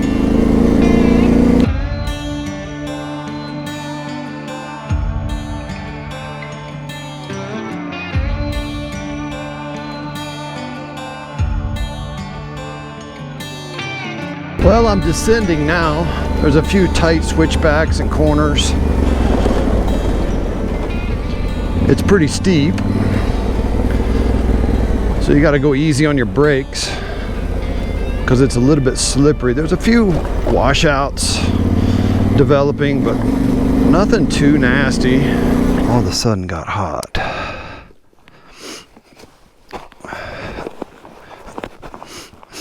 Stay. That ought to do it. Well, if you like roller coasters, you might like this road, because it's got some ups and downs, some sharp curves. If you don't like heights, maybe you don't like roller coasters. I'm gonna peek over this bridge and see what we have. Ridiculous. It's so beautiful. Hey, a lot of you have been asking us how you can support the channel. You can go buy a new t-shirt. We have a new one that's all about the manatee. Make sure you take a good look, see all the fun stuff that is involved with that project. So yeah, head on over to motomission.com, grab yourself a t-shirt and support the channel. Let's ride. Okay, I don't know what kind of tree this is growing here. I mean, it looks like a rocket. What in the world is this thing? Does anyone know? What is this? I'm very, very curious. It's some sort of aluminum tube. It's got fins at the bottom for support, and then I don't know what's going on in the top up there. Look at these views. Hey, what's up? You having fun? No. This is tough. Yeah? This is tough. It's a long way uphill, huh? Long way uphill? Yeah. Oh no, this one's a steep climb. I mean, here no problem, but going up here, I have to push quite a bit. Yeah. My legs are just dead after yesterday's climb. Yeah. So I came from, where you come from? Elk City. So today? Yeah. Okay, so yesterday I started in Elk City, and yesterday's climb kind of killed my legs. Yeah. Like, just the consecutive days of this climb. Sure. Yeah, but this is about the toughest stuff I do. Yeah. Yeah. Where are you from? South Africa. Oh, really? Nice. I live in Nashville. Oh, okay. Tennessee. Where was I in Tennessee a couple of years ago? I can't remember, it was just across the border from Georgia. Maybe Chattanooga? Yeah, that's where it was, yeah. Very beautiful. Yeah, I went there. Yeah. Here's a sticker for your bike, and maybe you can be inspired when you think about those hard days. Just remember I said keep going, man. It's worth it. Well, keep doing what you're doing. We have different ways of travel. Yeah. People ask me why I do this. Yeah. It essentially comes on. So I kind of live on my bike now. Yeah. I've been doing this for the last 2.5 years. 2.5 years? Living on your bike? I just came from crossing Africa, East Africa. Oh my gosh. Cairo to Cape Town. Yeah, I kind of live on my bike now, and I can do it because I kind of got enough money together, but enough. Sure. What are you aiming for today? I'm just going to go to Darby tonight, and then tomorrow Pierce. Oh, okay, right. You're going that way. Yeah, going north. Which way do you go to Pierce then? So I'll go through Darby and then Lolo, and then head west to Pierce. So it's not on the road, right? It's mostly all dirt. Yeah, okay. No highways. Hey, I'm gonna stay ahead of this truck. It was good to see you. Yeah. Stay in touch with me, okay? Cheers, eh? All right, buddy. Safe trip.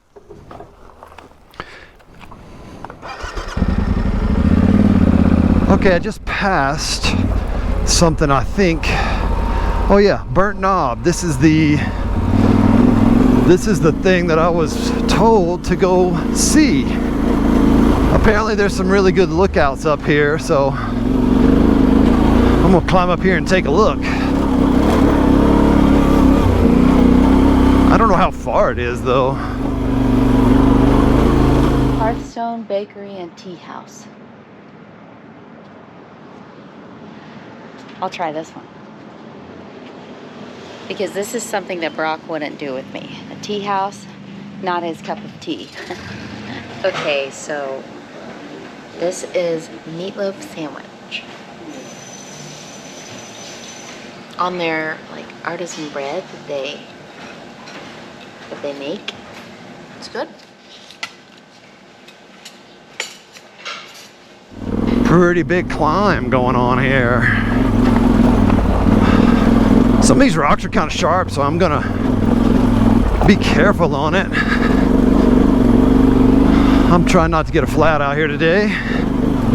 This is chewed up. Let's see here. How about this way?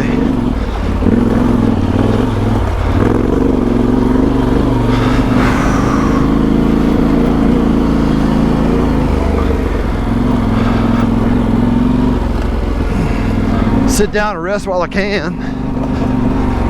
Looks like there's a big, steep, tall hill climb at the end over here.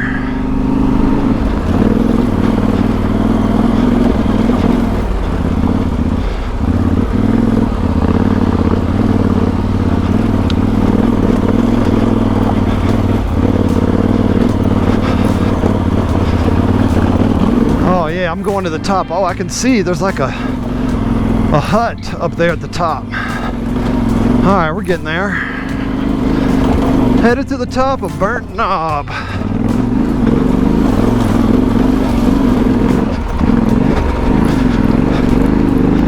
Come on, come on, come on. Work the clutch.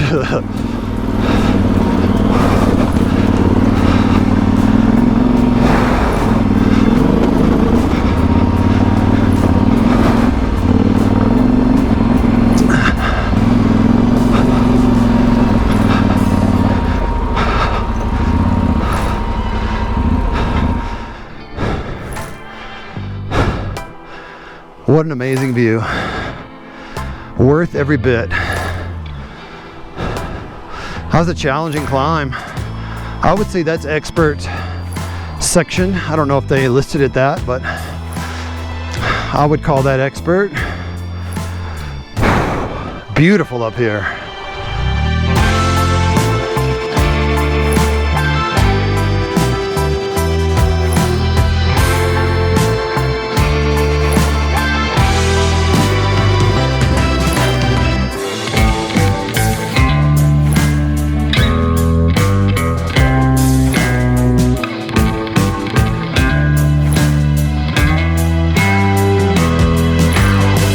Incredible view.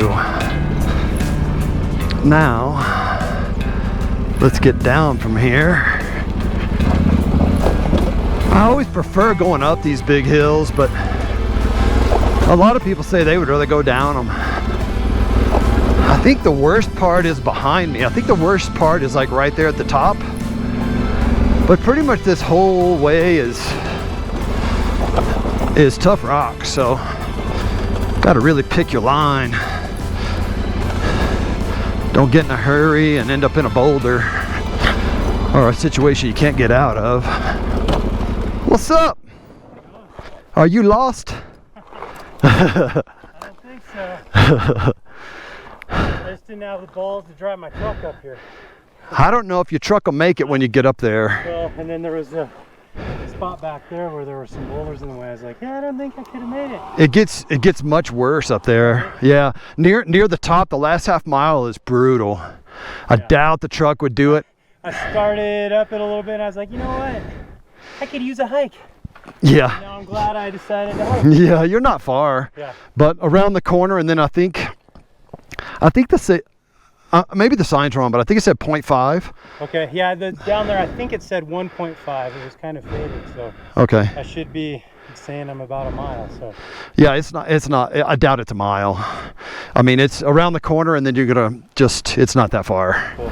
The camera never does it justice. I know you've heard me say that before, but this really is very steep with big rocks, big boulders, and a very extreme ledge. You're not going to stop for a long way. It's way down. I'm just finding the easiest, cleanest line to stay away from anything that will upset the bike here. And I'm only like first and second gear most of this, just kind of chilling, because it's difficult. I didn't realize how slick and steep the backside of that rock was going to be. And I thought I was taking like a really creative line through there. My friend Brian told me about this section and had a story. I'm gonna not tell it for him, but a very special story from a one of my YouTube followers who's become a friend. An incredible story. And he's told me about this spot, how big of a deal it was for him to climb this one day. So thanks, Brian. Thanks for telling me about this spot. And I know that there is a lot of meaning here at this location. A lot of healing happened here. This was a pivotal moment for my friend Brian. So I had to go put my eyes on it because we've talked about it many times. By far the most difficult part of the Idaho BDR so far. Like by far, night and day, doesn't compare to anything else. The roads in Idaho have been super easy until this one. And this one is an option, you don't have to do it. It's just a spur right off of the main road down here. But you probably want to make sure you're really comfortable on your bike before you attempt this one. This is a pretty difficult one.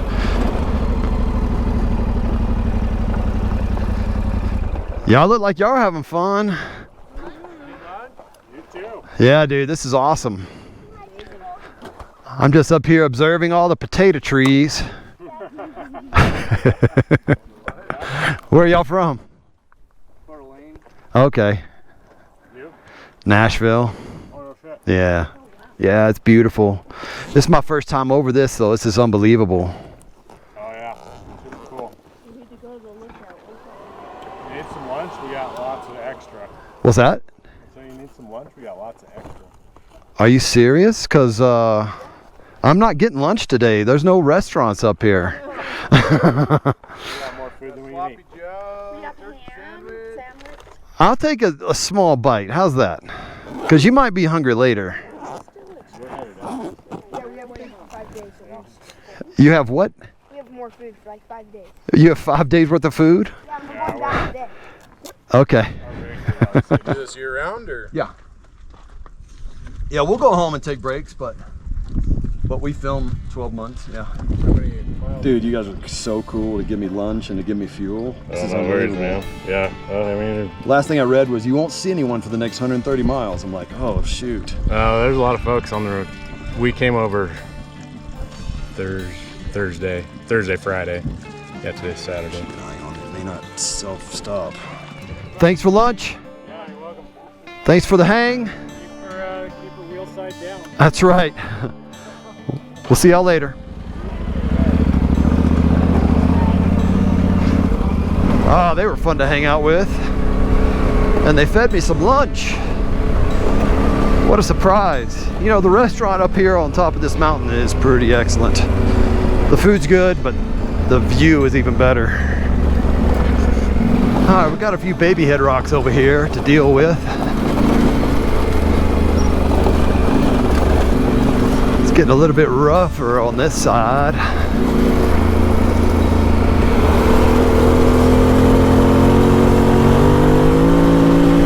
It's definitely more rocky through here, and some of these rocks, well, they just have points on them, really sharp ones. So I'm really trying to tiptoe around them. This is just so cool. I like this place. I just can't believe I get to come out here and do this.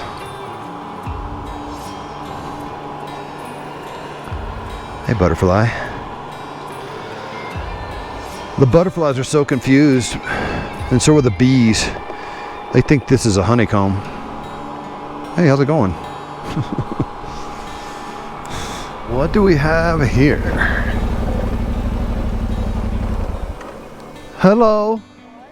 What in the world are you doing? No way. I've never had a huckleberry from the... I don't even know what they look like.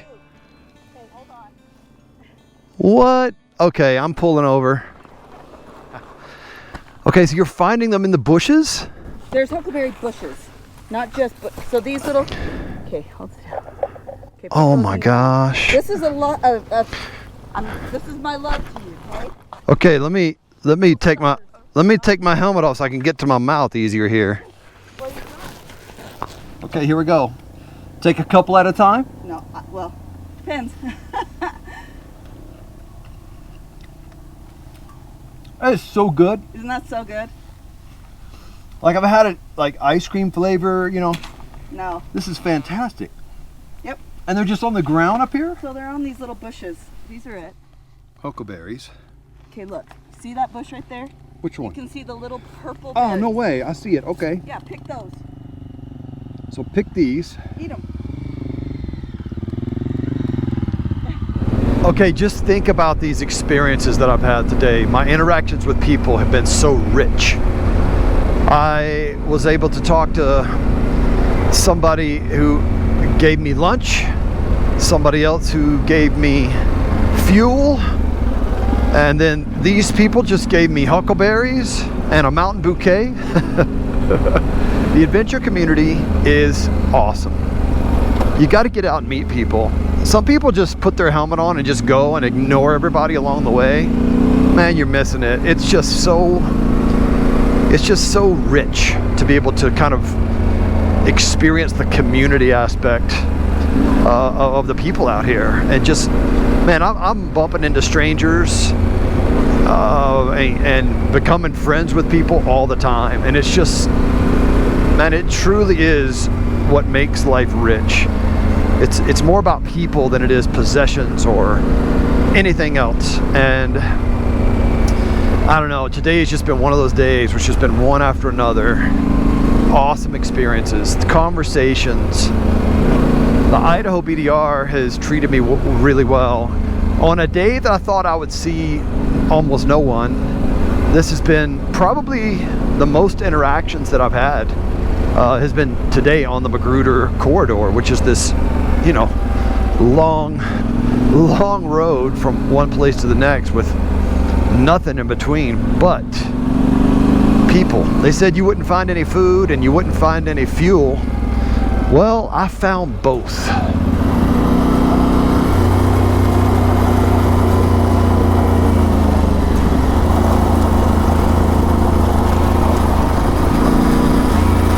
The forest is really thick all of a sudden. This is super nice. Okay, Paradise. They told me that if I wanted to go to Paradise it would be really nice, but it's 12 miles in. What time is it? That's not right. And then it's 12 miles back out. I don't know if I should do it. Let me go down a little ways.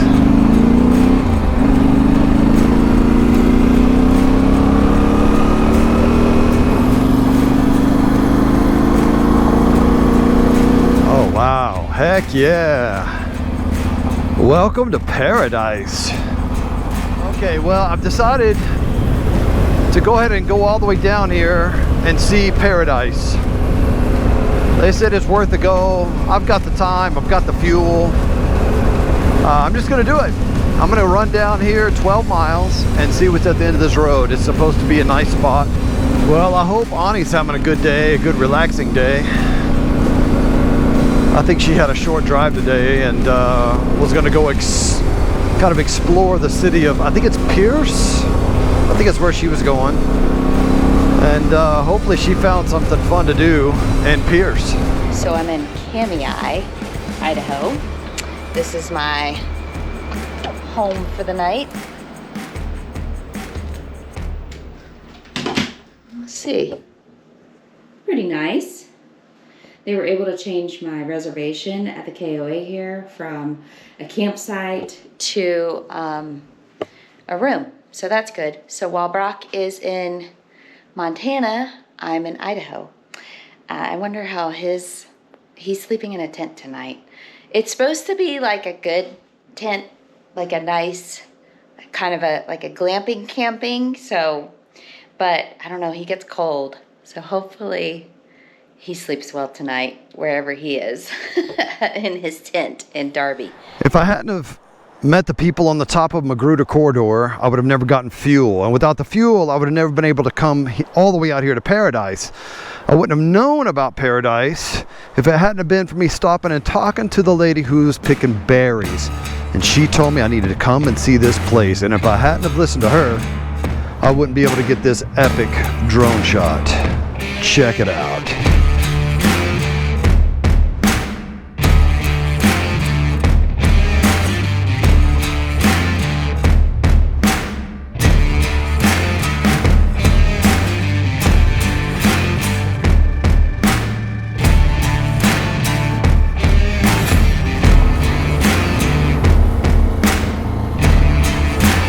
Well, I just went on a 24-mile detour down into what's called Paradise. But honestly, I think all this is paradise. I'm back on the original route now, but this is so good. So good. You gotta come and ride here.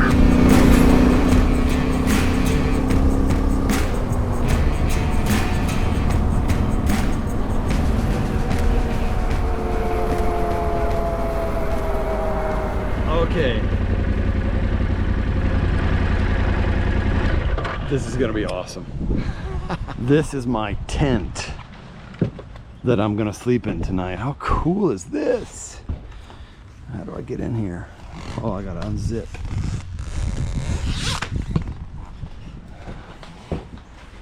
Oh, are you kidding me? This is so fun. Wow. Okay, well, I'm gonna settle into this place and I'm going to go find some food and call it a day. It was a good day. I hope you enjoyed it. If you like these videos, please like, please subscribe. There's a lot more adventure coming.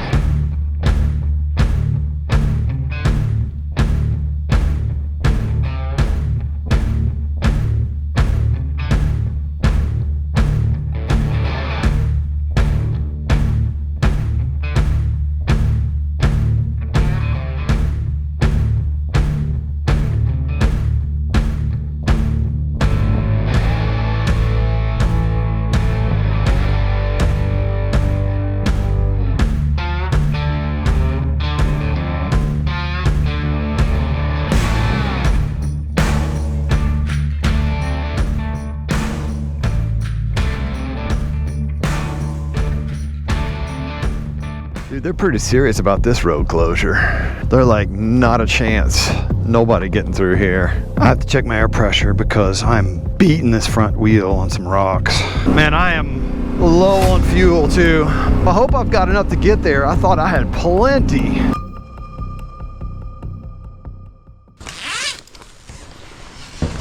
This is where I stayed last night. This tent was so cool. Slept in a regular bed. There's regular chairs and a regular view right through there. This is where I slept last night and I absolutely loved it. This was such a cool place.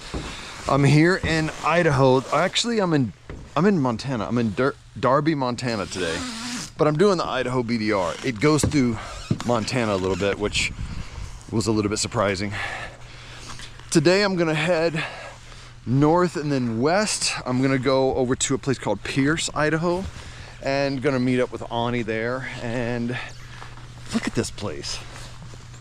I had so much fun. I am having a blast on the Idaho BDR. Yesterday was amazing. I think that today is gonna be also fantastic. And I'm gonna take you with me here. Are you ready to experience adventure? Let's ride. All right, I'm rolling into the town of Hamilton, Montana. Gonna try to find me something to eat and maybe a cappuccino if I get there in time. I hope they don't sell out. But I think before I do that, I'm gonna wash the bike off. What do you think about that? I got this muck off motorcycle cleaner.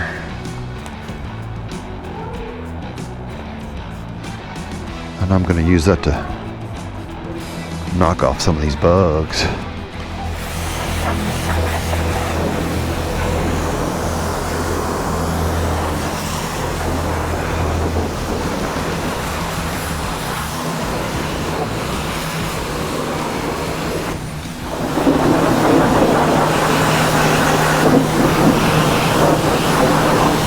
Okay, nice and clean.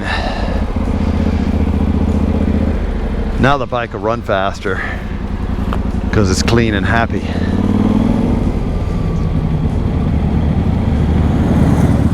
That's awesome. Hot rod. They got any coffee in there? Good. I am. Yep. Tennessee. Are y'all from here? Oh, you did? Yeah. What part? Franklin. Oh yeah, I live right next to there. I'm in Columbia. Okay. Franklin, Brentwood, East Nashville. Yeah. You run across a lot of game on those back roads? Yeah. Do you drive at night? No. Yeah, it's probably. No, it's too dangerous. Yeah. And it's hard to see. You know, we got a great light, but like you're just seeing a tunnel, and I want to see everything I can. Yeah. All right, I just fueled up. I am leaving. What is this? Lolo Mountain, I think they call it. And I'm gonna start heading west from here, back into Idaho. What is going on? This is my road that I'm supposed to be taking. I don't think I'm gonna make it. Dude, they're pretty serious about this road closure. They're like, not a chance. Nobody getting through here. Dang, that's terrible news. Because I really need to be on that road right there. Lolo Pass. Doesn't look like there's any roads. Wait, what's that?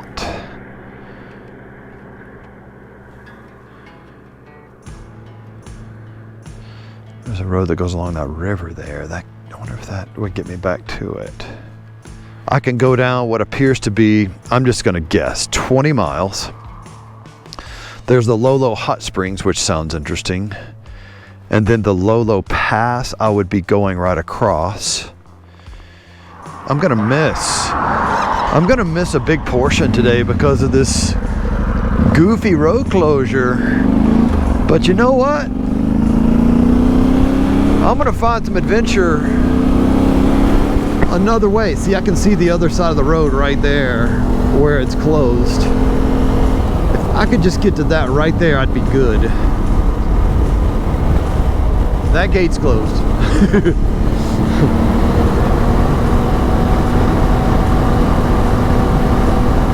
You know what? New plan. I'm gonna try something else. I can't find any roads that'll get me around, so I think I'm gonna go over here and see what this Lolo Hot Springs is about. Hey, how's it going? Can you tell me information about the hot springs here? Yo! Wrong guys. What's up? Got done soaking for an hour. Did you really? Yeah. The road was closed down here. I guess you noticed. Oh, we came all the way up. No, like the BDR route right here. Oh, is it? Yeah, it's closed. Oh. Like Fire? No, looks like they're building a bridge or something. There's no way to get through it. Usually you can go through a dirt road or a road closed, and no, they have. It's not possible. I mean, it looks like you guys just had fun soaking in the pool, huh? Yeah. Oh, they got a hot springs there and then a pool here. It's nice. Oh yeah. Maybe that's what I'll do. Yeah, we just did it for an hour. $10 all day. Okay. Hey, let's at least stop for an hour. Yeah. I didn't even see you. I was over there talking to those horses. I see you go to the sign, I'm going, hey. Okay, when I see a road closed sign and have to take a detour, I usually think that's going to be an opportunity for something new and interesting to happen. And today I bumped into my friends that I've seen every day on this trip since day one. I actually met these guys in Jarbidge, Nevada. So today I decided, hey, they're leaving the parking lot right now. Why don't I just hop in and ride with them for a while, and it could be fun. Okay, so today I am meeting up with Brock. I'm in Idaho, and he is in Montana. So let me show you where we are and everything. Yesterday we started out the day in Elk City, and Brock went over here to Darby. And since it was an 8-hour drive for me one way, I skipped that. I came over here and I stayed in Camii. I think that's how they say it. And then I'm gonna go up here to Pierce and meet up with Brock. Brock today is gonna go Darby, over here, all the way over here, and then we will meet up tonight in Pierce, Idaho. So that's the plan. I wonder how his ride is going. Okay, we are back into Idaho. We're about to go over what's called Lolo Pass.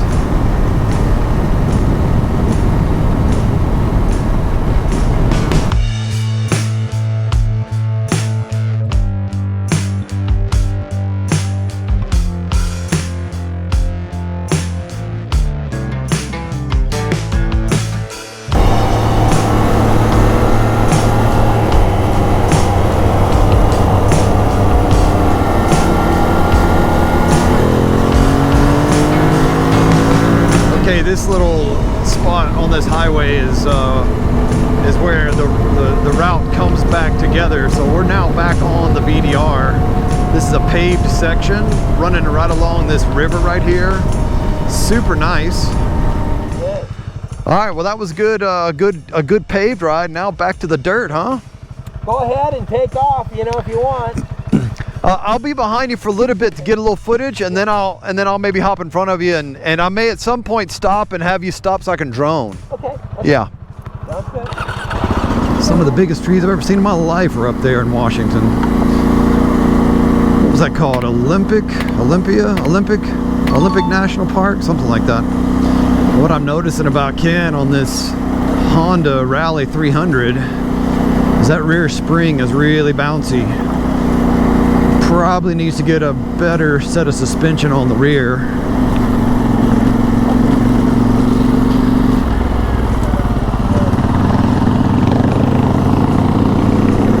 Beautiful. What a day. The weather is perfect. Idaho is good to us. It's a great day on the bike.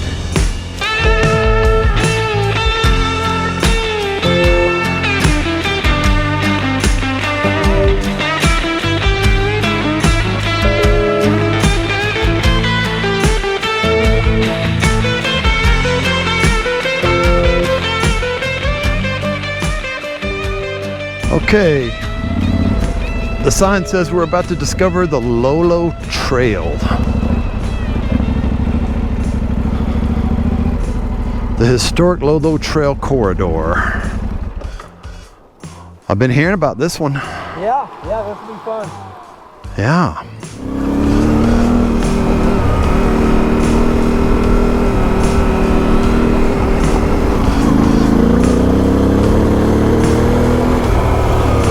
We get to hang off the edge of a cliff for a little while.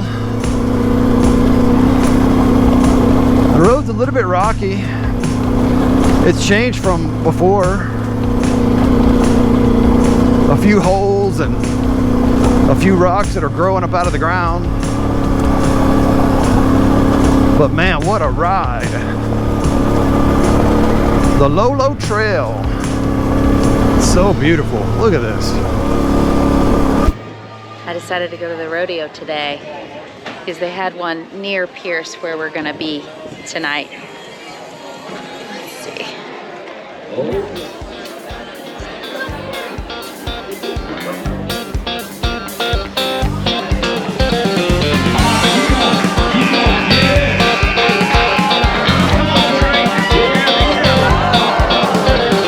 That's a crazy horse.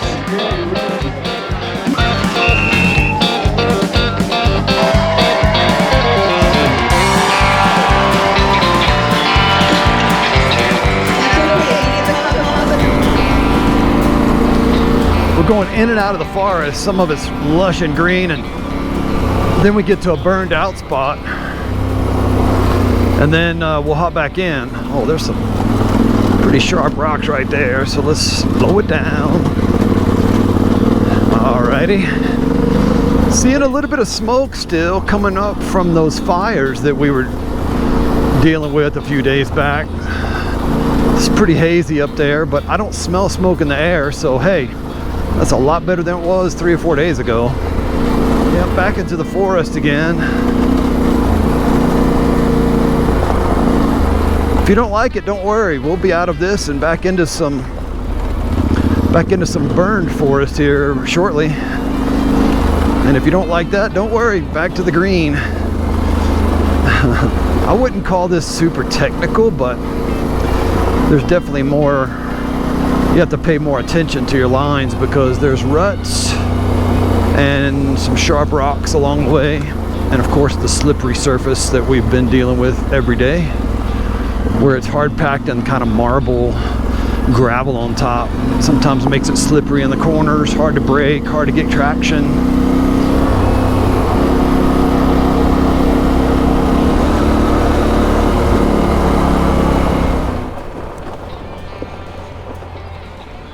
Waiting for you. I appreciate that. I wish they were all like this. I got the first one on a blind corner and it was great. Was he in your lane? No, but there wasn't any room to get by on Okay. the side, so he just barely got by. Okay. Did you scare him? I bet I did. Good. He needs a little bit of that. You just have to be super careful up here and can't override it. That's a great example right there of why you can't be speeding through blind corners. That big truck, he has every right to be out here as we do, so got to share the road. And sometimes what happens is people start thinking that they're the only ones out here and start taking it for granted. A lot of people have been asking how they can support the channel. What you may not know is that we are a nonprofit that receives donations to make this happen. Right now, we have a $30,000 match that's been put up by one of our donors, so that if anyone gives up to $30,000, it's going to be doubled. It's going to be matched. So that is a great opportunity for you to hop in, get involved, and support the channel. So we are super thankful for all our donors out there. That is the lifeblood of how this thing is operating. So thank you. If you want to donate, go to motomission.com. All these rocks are loose, so they're moving around underneath you. It's like railroad rocks. You know what I mean by that? Like the rocks they put down on railroad tracks in some parts of the country. Maybe everywhere, but where I grew up, they had these gray rocks that were 2 or 3, 4 inches big. And it was hard to ride on those on your motorcycle, especially when you're 12 years old. Starting to climb up this mountain over here. The boys got ahead of me because I was filming and changing batteries and all that, but it's a bit softer here on part of this, and then again a lot of those little rocks, and I'm definitely tempted to stop and pick some of those huckleberries now that they've taught me what they are and how to find them. I'll never go hungry again out here. It's pretty steep through this section. Yeah, today is the first day where we've really had many kind of rocks to kind of manage. The other days the roads have been so smooth and so perfect. Very little rocks, very little ruts. Today's much different. These boys that I'm riding with today, I think they told me they were 64 years old. One of them is retired. The other one is going to retire in October of this next year. I made that hard climb for you, didn't I? Yeah. How was it? Huh? How was that? It was good. A little bit challenging, huh? Oh yeah. Had a few rocks and things you kind of had to maneuver. I just try to break even with my bike. I try to miss most of them, but if it wants to hit a few, I let it. Of course. We break even. Sure. I may go on ahead and see if I find another spot.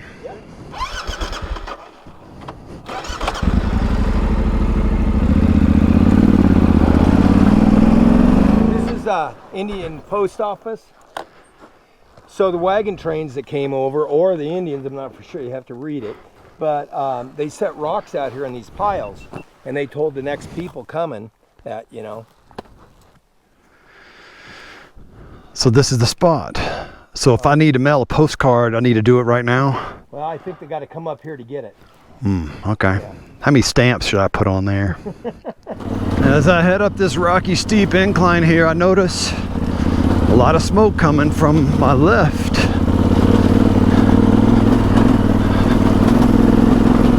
I hope we don't have a new fire. Maybe that's from an old fire that's far away and the wind has just moved that smoke over here. Oh yeah, it's thick smoke.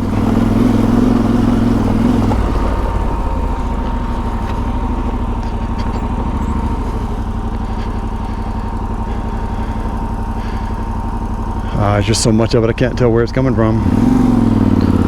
I have to check my air pressure because I'm beating this front wheel on some rocks and it felt a little soft. So, wow, it's beautiful. Where are we at?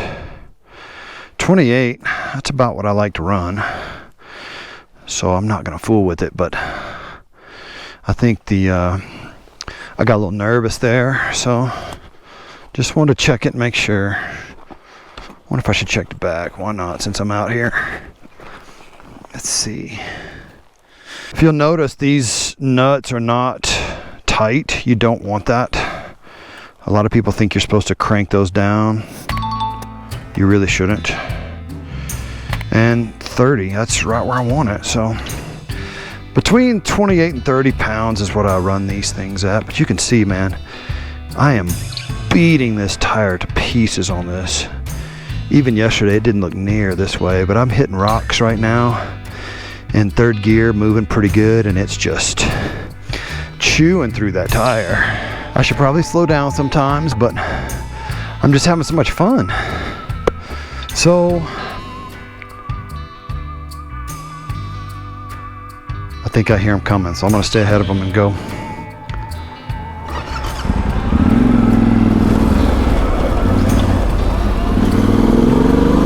Some ruts here. Those ruts were like right where I didn't want them to be too. So I had to get all the way over to the right because I didn't know where that rut was gonna go once I got into it.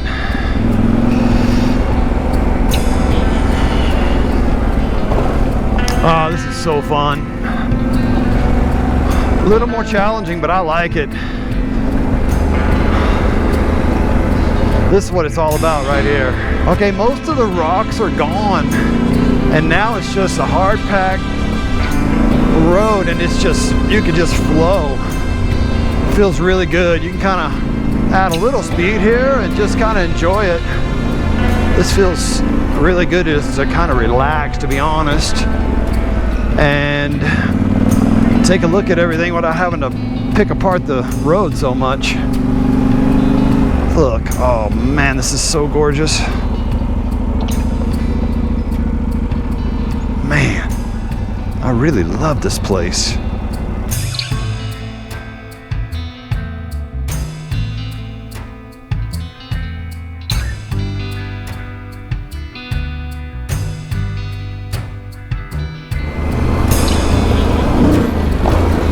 I got like 3 feet of air that time. Anybody know the movie reference I just quoted? If so, I'll give you extra points. If you can tell me the movie I just referenced, I will give you a gift in the mail. How's that? The first 12 people that get it right, I'm gonna send you some stickers. How's that? Send me an email. I'm easy to find. motomission.com.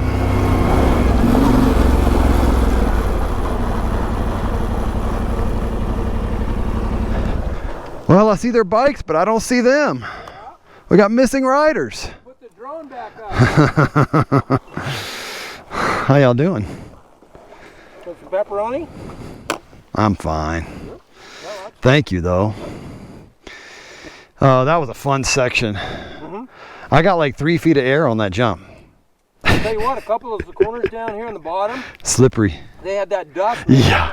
A leg down. Yeah. Yeah, it's a bit slippery over there. This is excellent beef jerky. Well, got some good lunch back there on the side of the trail. That's my favorite kind of restaurant. There we go. Let that Yamaha eat. Let it fly.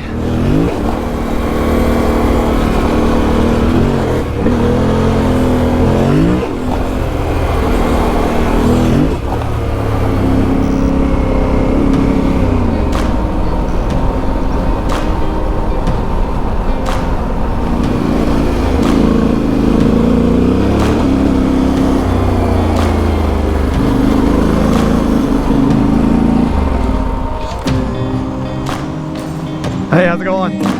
I got 2 behind me coming, but they're a little ways behind. I kind of left them, so. There's some blind corners, so I just wanted to warn you, so. All right, man, take care. I think this guy lost his dog. He's trying to catch up. Hey.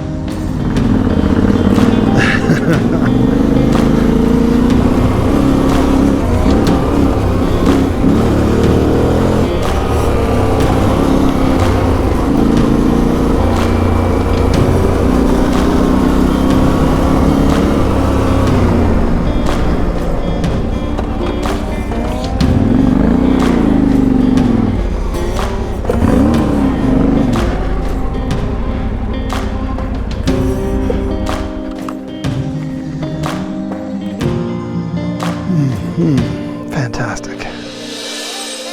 This is so wonderful.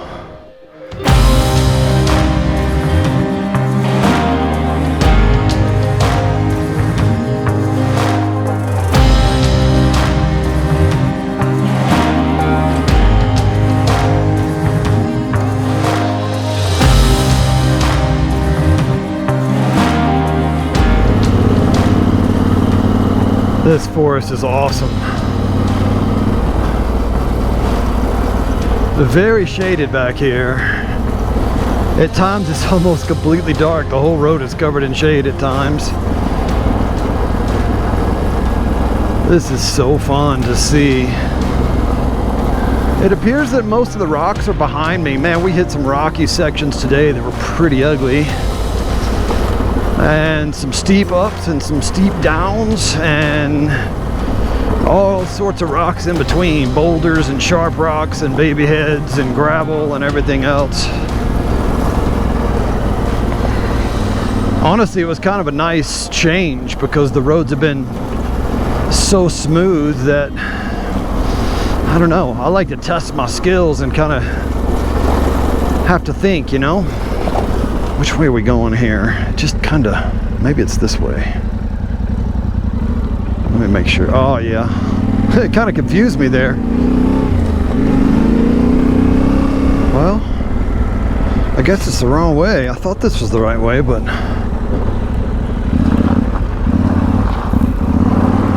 man, I am low on fuel too. I got 1 bar. It's been sitting on 1 bar for a little while, so I hope I've got enough to get there. I thought I had plenty. There was one gas station I passed at Laksha. It should have been, I probably should have filled up, but it was a little past where I needed to go, and it was gonna make me kind of go there and come back, and I was thinking I was gonna be fine. The rule is never pass a gas station. I'm not seeing the finish line on my GPS yet. I don't know how far I have to go, but I hope I have enough fuel to get there. I am loving this bike. People ask me all the time what I think about this Yamaha, and I'm really loving it. It has a lot of good things about this. There's a lot of good things about this bike that you may not expect, because on paper it doesn't have the horsepower as the DX or the 890 or maybe some other bikes. But man, when you need it, it's there. It's very controlled and linear and just so positive. I would say on a rare occasion, I like to steer with the rear sometimes, like that right there, kind of spin the back a little bit like that, and work the back end. Which way am I going here? Here, let me show you what I'm talking about. Like right there, I couldn't quite get it to spin. That's one thing that I probably missed by not having the 890 is I could snap it a little bit more. But that also required a lot more discipline on that throttle. Do I love the T7? Absolutely. Would I buy it again? Yep, I sure would. As a matter of fact, if I had a choice between the 890 and the T7, it's a very difficult choice. I'm gonna choose the T7. I'm gonna tell you why. Because I'm loving it so much right now. It's feeling so good. It's nimble. I can flick it around and do what I want.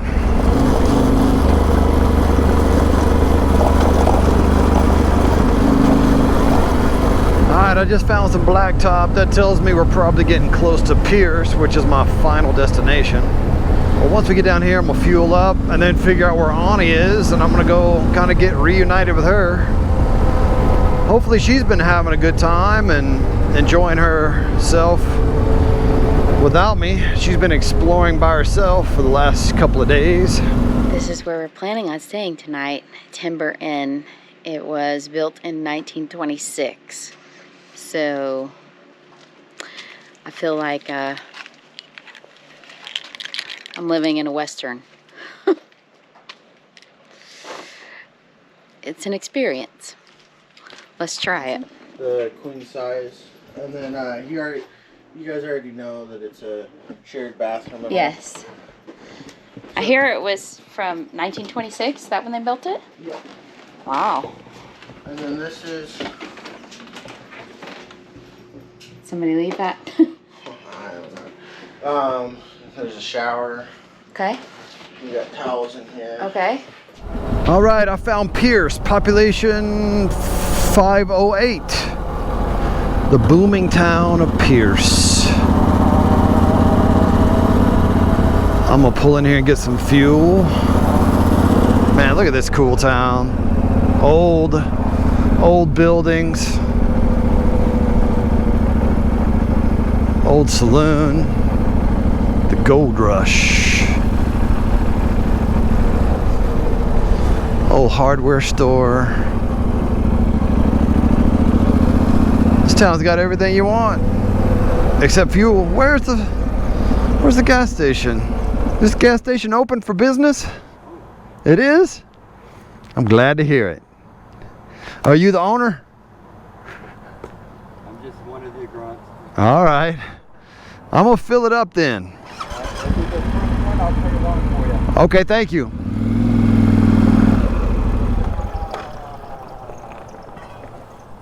I was on fumes. The light was flashing. I had gone, I think, what, 9 or 10 miles on the warning light, where it's like screaming at me, going, "Hey, dude, I'm thirsty."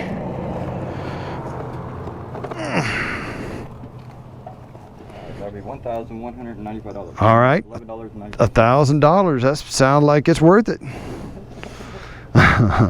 Super nice folks here. I'm loving Idaho. Might just move here. I believe that's Ani's Jeep right there.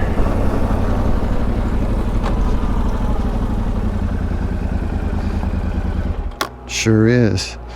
I'm gonna go surprise her. I bet she doesn't know I'm here. One thing you have to do is definitely watch your head when you're walking in here. Can you get this lock to lock? It won't lock. Here. Can you get it? This place is awesome. Huh? Oh, you're. Oh yeah.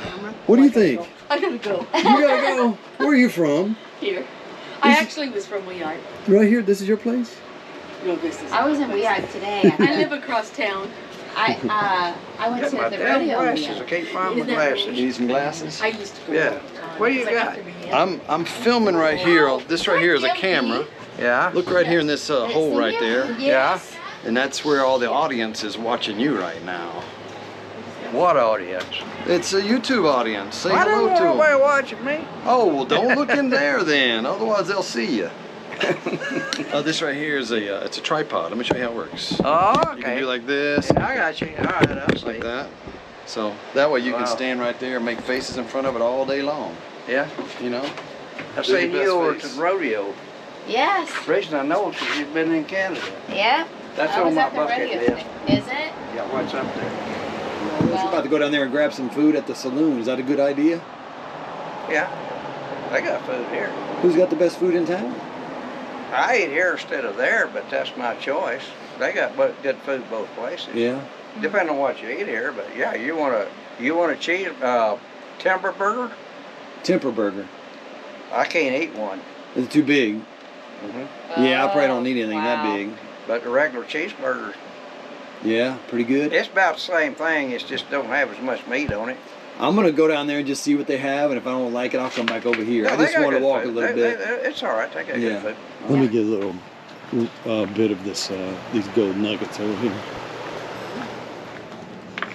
That's a lot of gold.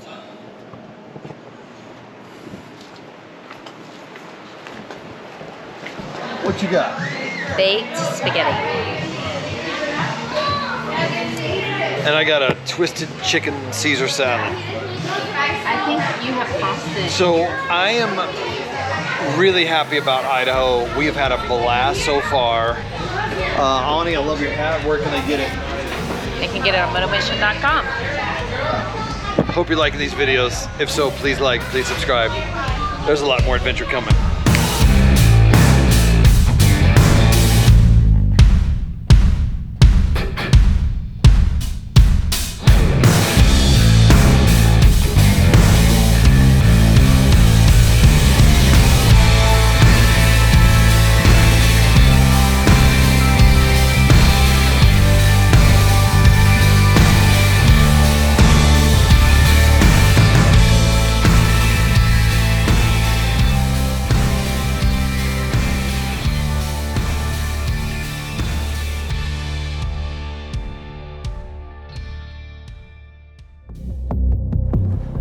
Dude, that's amazing.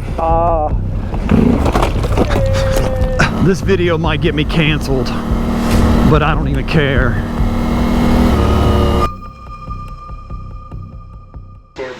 We stayed here at this historic building. Watch your head. I've bumped my head a lot here. We're here in Pierce, Idaho. Today I have 129 miles. We're starting at, where's Pierce? Here? Right here, yeah. And going up to where? Wallace. Wallace. So this is going to be section, what is it, 6? Is that right? 6. Day 6, Yeah. section 6. Yeah. And you have your own adventure that you're doing. So watch and see what she's going to surprise us with. I'm going to be hopping on the T7. I'm going to be going north, continuing my journey across Idaho on the BDR. We're looking for some really fun things that I just read about on this map right here. So it's going to be a good day. Are you ready to experience adventure? Let's ride.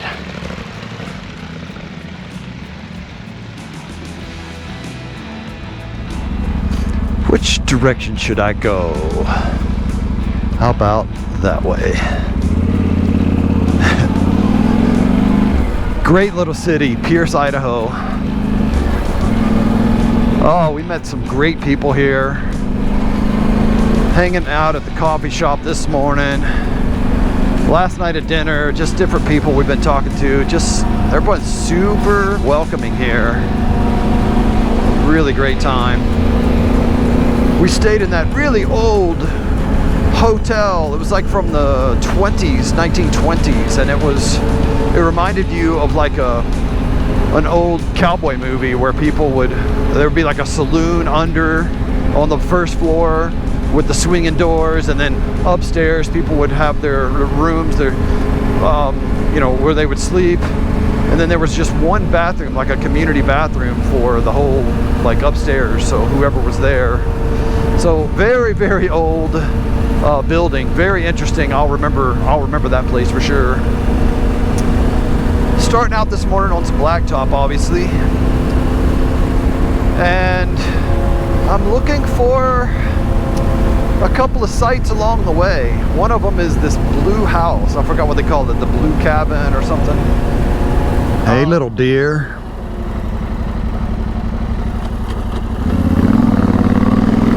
Okay, quickly, just a couple miles out of town, I find my split, and it's onto a gravel road.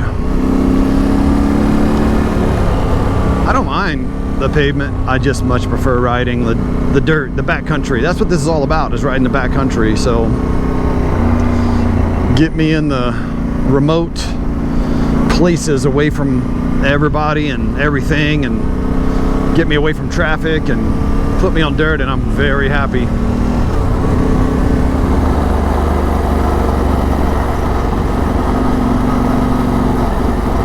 Nice windy road back here. This gravel road is super, it's so smooth.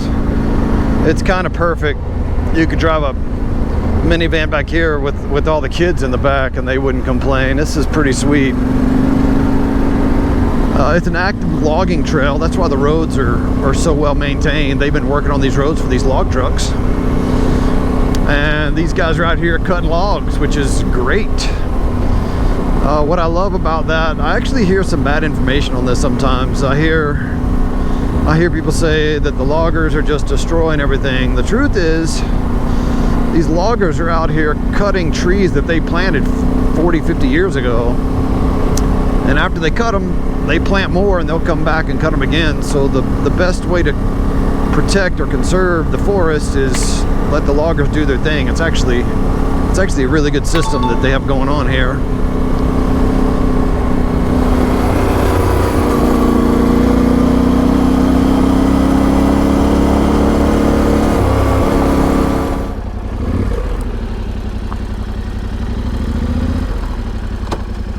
Little grouse, it's like a little forest chicken, and they are not very smart. They will not move out of your way.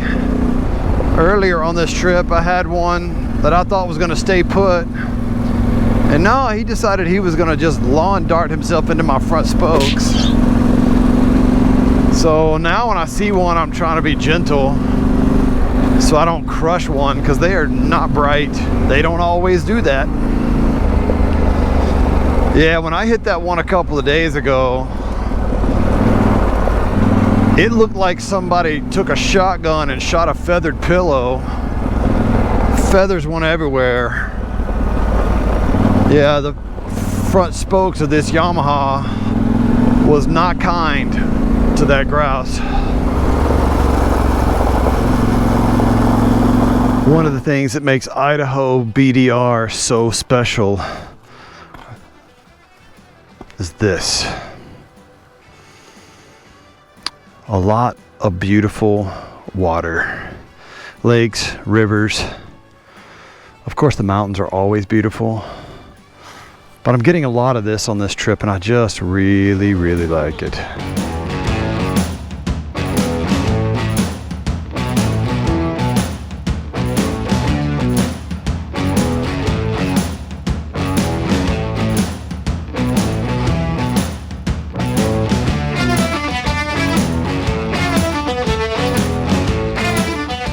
I'm in downtown Wallace, and I decided I'm going to do some shopping.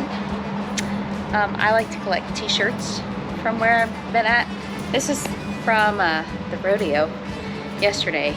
We Hype, that's what it's called. That's my whole wardrobe. It's just t-shirts from places I've been. Center of the universe. Hi. I was curious, what does center of the universe mean? Oh, Wallace is the center of the universe. If you go out there, it's actually in the middle of the road. Yeah. There's a manhole cover. Yeah. That's the official center of the universe.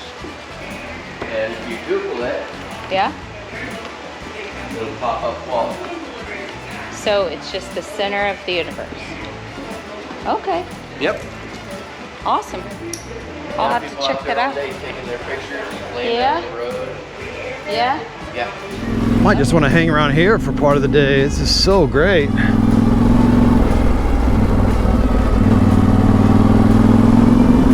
what I was looking for.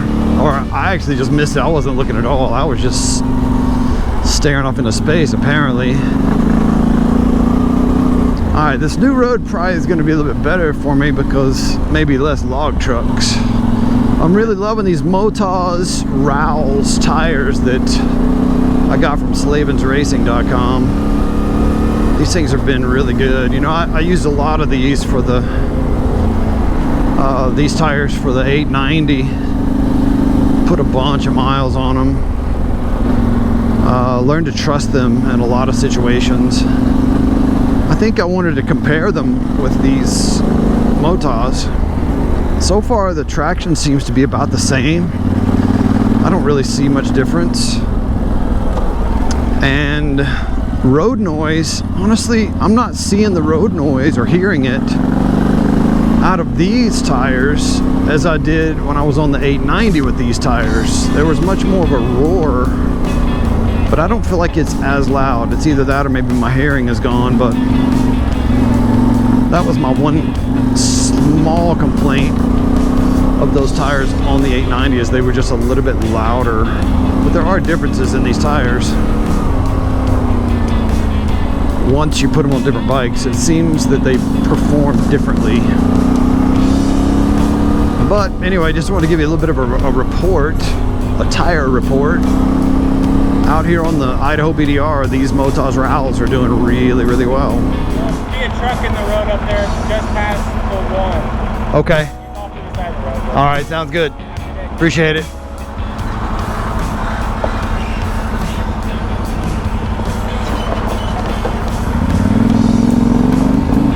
Lots and lots of log trucks. Every few minutes I meet them, and when they're in these corners, they're taking up the entire corner. So I'd say 8 out of 10 times today I've had to get all the way over into the grass off the road just to be able to pass a truck in a corner, because they've been, you know, they're in a hurry, they're working, so they're moving through here pretty quick, and I'm just getting way over out of their way because there's not enough room for both of us. So it's easier for me to hop over than it is for them to get 18 wheels over on their side. So anyway, that guy was kind enough to stop because he saw how tricky that situation was.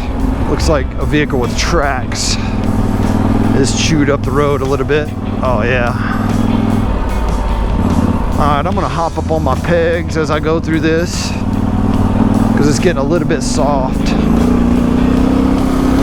I'm really watching around these corners, because if me and that big truck got into it, I can tell you he's gonna win.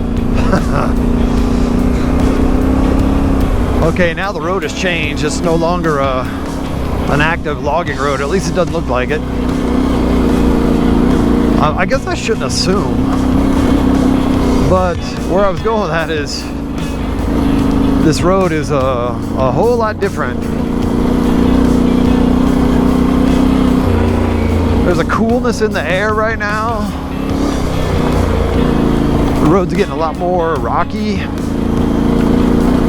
Got a beautiful blue sky over here, and that's contrasted with these green trees that just make this picturesque.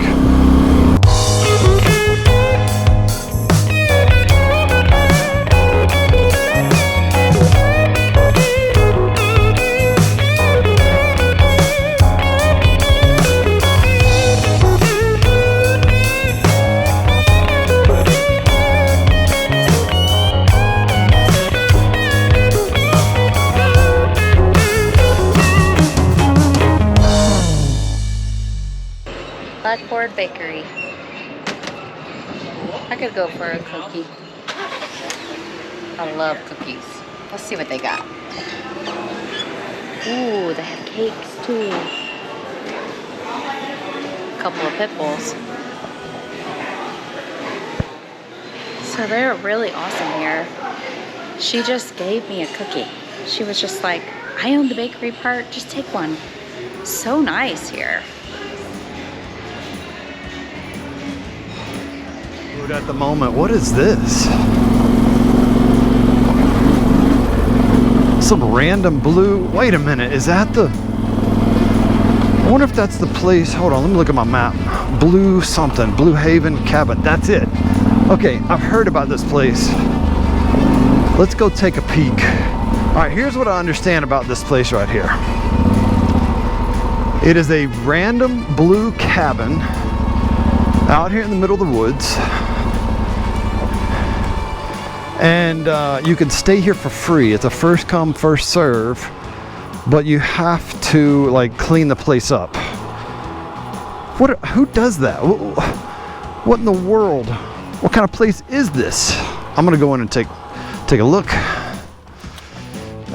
It feels wrong though just to walk into this place. It almost feels like it's, but I have read that this is that you could sign the guest book, but people can, I think that it sleeps 4 to 6 people, I think is what I heard. And yeah, let's go explore.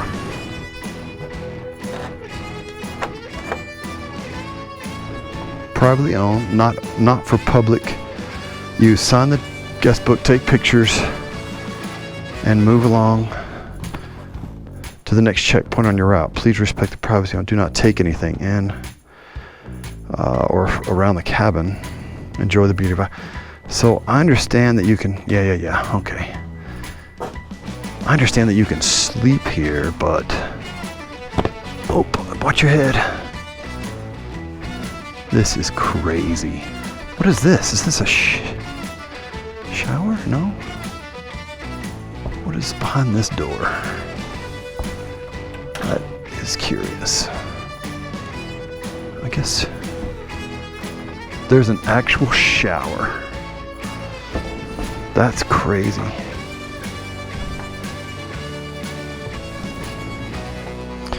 Okay. Oh, let me leave your pin there. What's today's date? I don't even know. Little blue cabin in the woods. That was very interesting.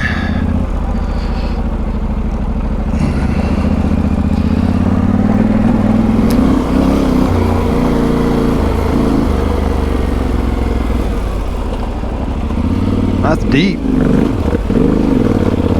Had a drop off. Didn't really expect that out of nowhere. Big mud hole. It's getting worse and worse as I go up the side of this hill. It's not terribly difficult. I just don't want to blast through it and do something stupid. Because I am solo in Idaho, trying to play nice with these rocks. Some of them are quite large.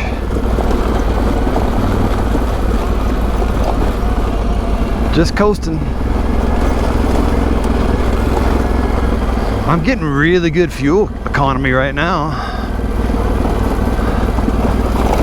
I'm getting 1,000 miles to the gallon. Impressive, I know. Because I'm going downhill and not having to touch the gas. Hard to see in these shadows. Some of the shadows are hiding some pretty big rain trenches where there's been some erosion down the middle of this road. Sometimes you don't see it till you're right up on top of it. And some of them are 6 or 8 inches deep, and some of them are 18 to 20 inches deep. Like almost knee deep on some places. Okay, everybody, what you're about to see is what makes Idaho so special.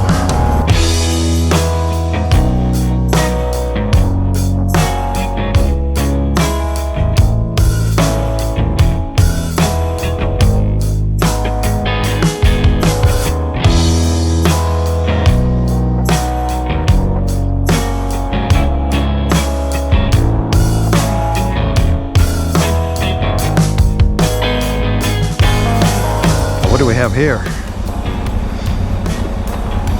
Another amazing bridge.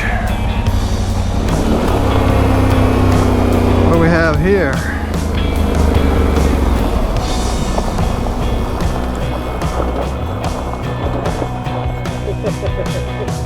to go, Doc. I said, let's just stop back there. And I said, I can't believe Brock hadn't caught us yet. He had gone a half a mile, and he said.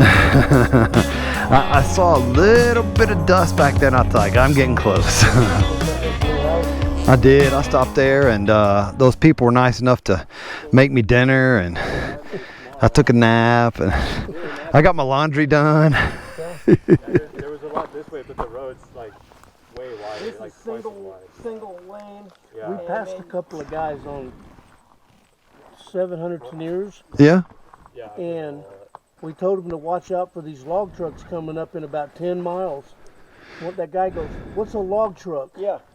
What's a log truck? That's what he asked you? That's what that guy said. He goes, what's a log truck? That's funny. Where are they from? They got to be from the desert somewhere. Are they from like Baja, Mexico or something? They're from Saudi Arabia. They don't do logging in Saudi Arabia. Did one of you go down? Did you crash? Yeah. You did? I've done my rear spray. Yeah. We've adjusted it a little bit. I haven't replaced mine or anything. Okay. So the stock suspension on these things is pretty terrible, as you probably know. I sent mine to Frontline Suspension, and they did the front and the rear, and it's a different bike. Other stuff, but they have really figured this suspension out, and I'm loving it. So that's my first recommendation on modding the Tenere. Y'all enjoy it.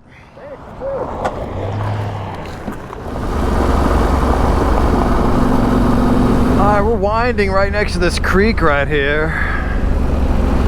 Got these big rock bluffs on the left side. This is a very nice section of day 6 on the Idaho BDR. It's like getting narrow, like a narrow canyon right through here. This is cool.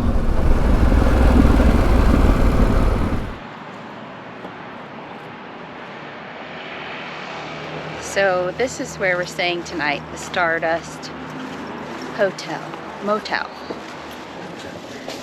Alright, it's nice.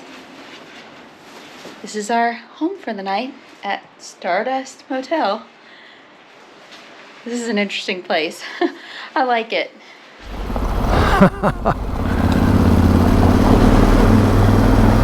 Wow.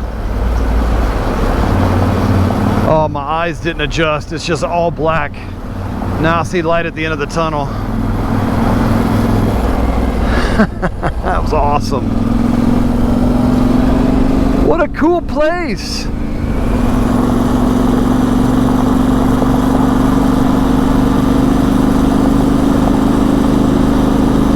Coming into the town of Avery. What a cool bridge.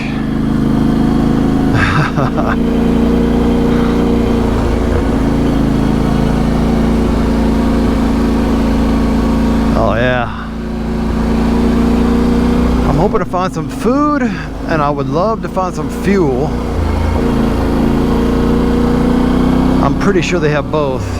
I hope it says ribeye steaks.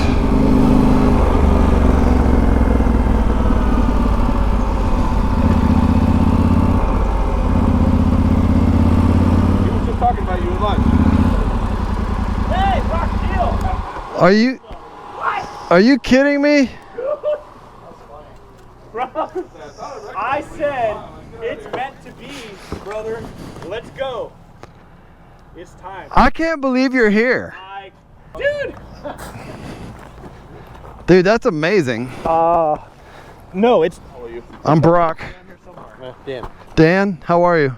And Kyle. Dude, I'm floored right now. I can't walk out anywhere standing. All right, so let me bring the audience up to speed here. Let me make sure I tell this right. Let's say a year ago, you're following me on the YouTube channel, commenting.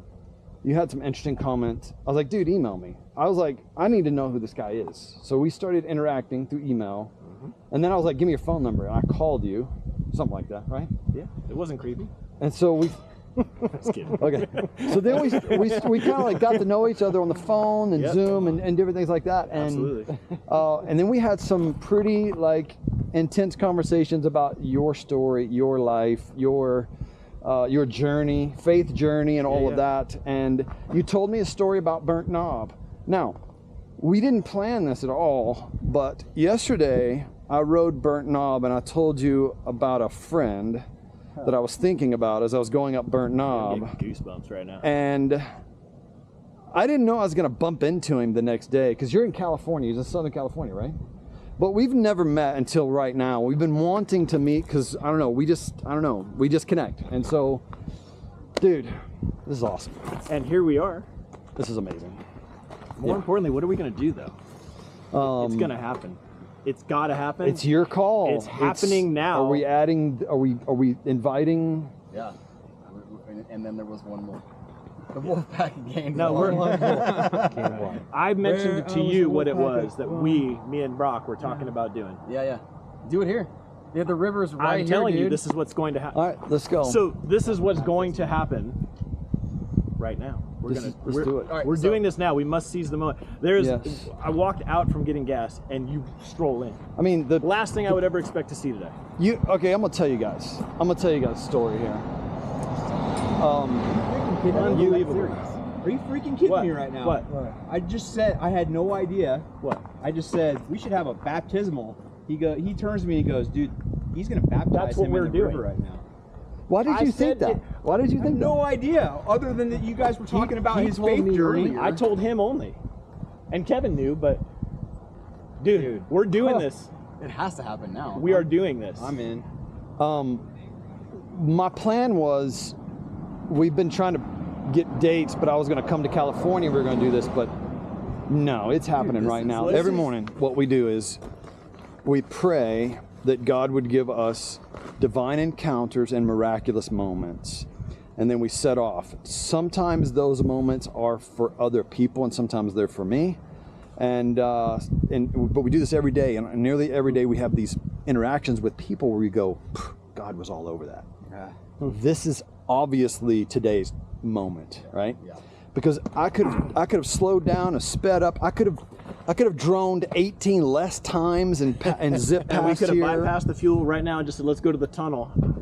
Seriously, like literally we're moments away. You were 1 minute away from us not meeting right here, because y'all were helmets were on. Your helmet is still on. We're getting ready to load. Y'all were about to take off. If you guys are believers and have faith in Jesus, then you will totally understand this conversation. But we've had great conversations and come to the conclusion of he's never been New Testament biblically baptized, and we've been wanting to do done it. Altar call, done all sorts of other little things. No baptism, man. Yeah. So the river is not far. It's literally right here. I think up before the bridge, you take a left. So Yeah. Let's just. I know our whole day has kind of been derailed, but that's like the best derailed detour of all time. Yeah. Let's let me follow you. Let's caravan everybody out there. Okay, this is the wildest moment I think I've ever had on a motorcycle, and you're about to see something come together that I had no idea. This one's wild. Brian's just shaking his head right now because the chain of events that came together to make this a reality right now. I'm telling you, this is just nuts. So we are riding our motorcycles together with my new friends. We're riding down here to find a spot that they have in mind. I guess there's a special spot where they first came here and had camping and some good times here. But they have a spot picked out over here. If you'd have told me a month ago that this was happening, I'd have been shocked and probably wouldn't believe you. But somehow God has put some things together for this to become a reality, and we are pretty excited right now.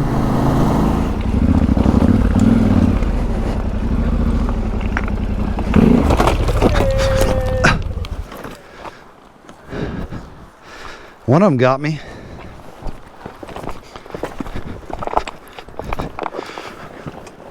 Super simple. Didn't grow up in a very religious household. Didn't grow up in a sort of anti-God household or anti-spiritual or religious household in any way, but just, just kind of like a lot of people. Just navigating, and it's kind of been in and out. My mom sent us to like vacation Bible school with your kids. Sure. That's just to like daycare while you're at work. But it was the place to do it, so you'd send us to the church, you know. And then it was 2005. My wife got cancer, breast cancer, and my mentor, Paul, rest in peace, the greatest dude I've ever known. Honestly, my wife was going through life or death, and he just says, why don't you come to church? And, you know, I've been rebellious and all that. Oh, that's for fools and this and that.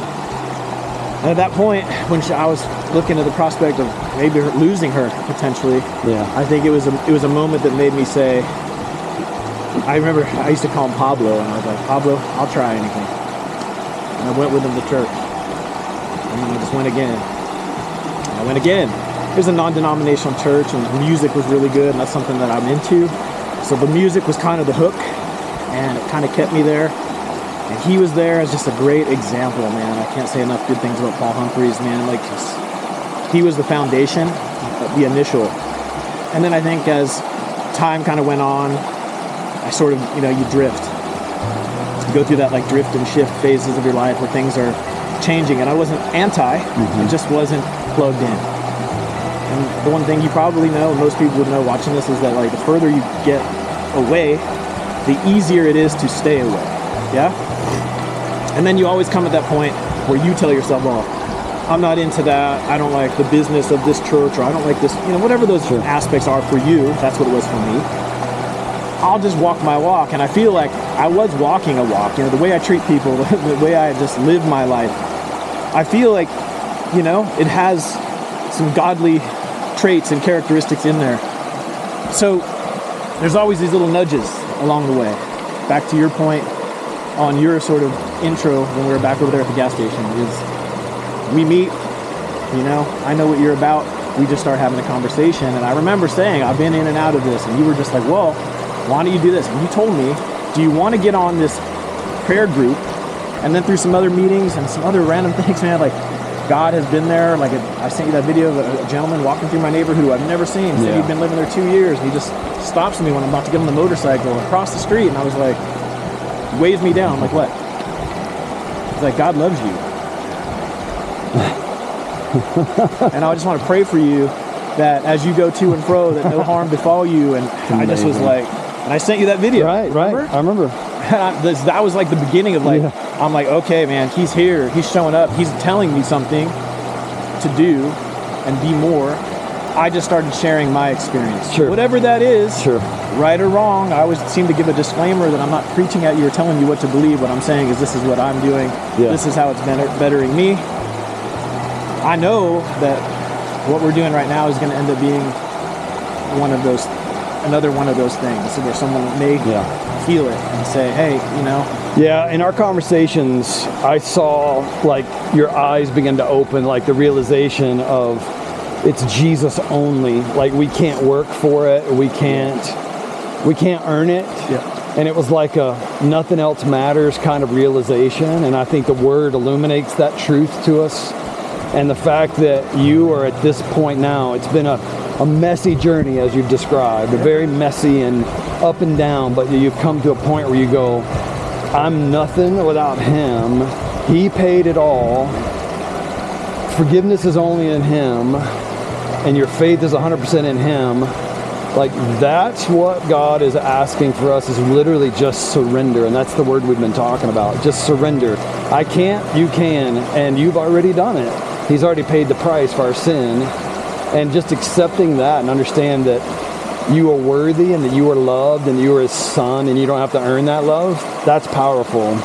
And he says that if you give your life to him, surrender to him, he gives you eternal life. You believe in him, put your faith in him, cling to him. That's the intent of that word. Then he gives eternal life, and nobody can earn it. Nobody's good enough.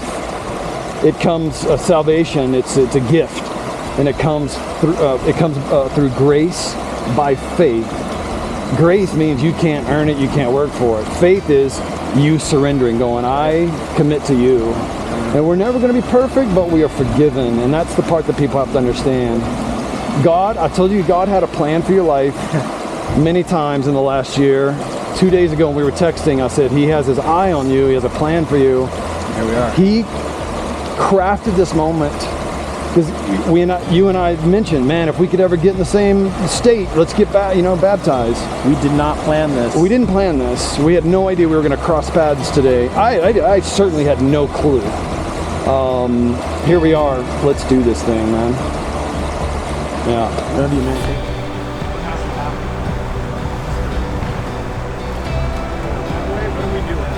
Well, this will be a memorable moment for us all. God put this moment together so that he could share with the world that he has a new life, a different life. His old life is buried and dead behind him. He's turned away from that life to follow Jesus. His faith is in him. And because you confess with your mouth, believe in your heart that Jesus Christ died on the cross and rose from the dead, because your faith is in his finished work of Jesus, I baptize you now in the name of the Father, the Son, and the Holy Spirit.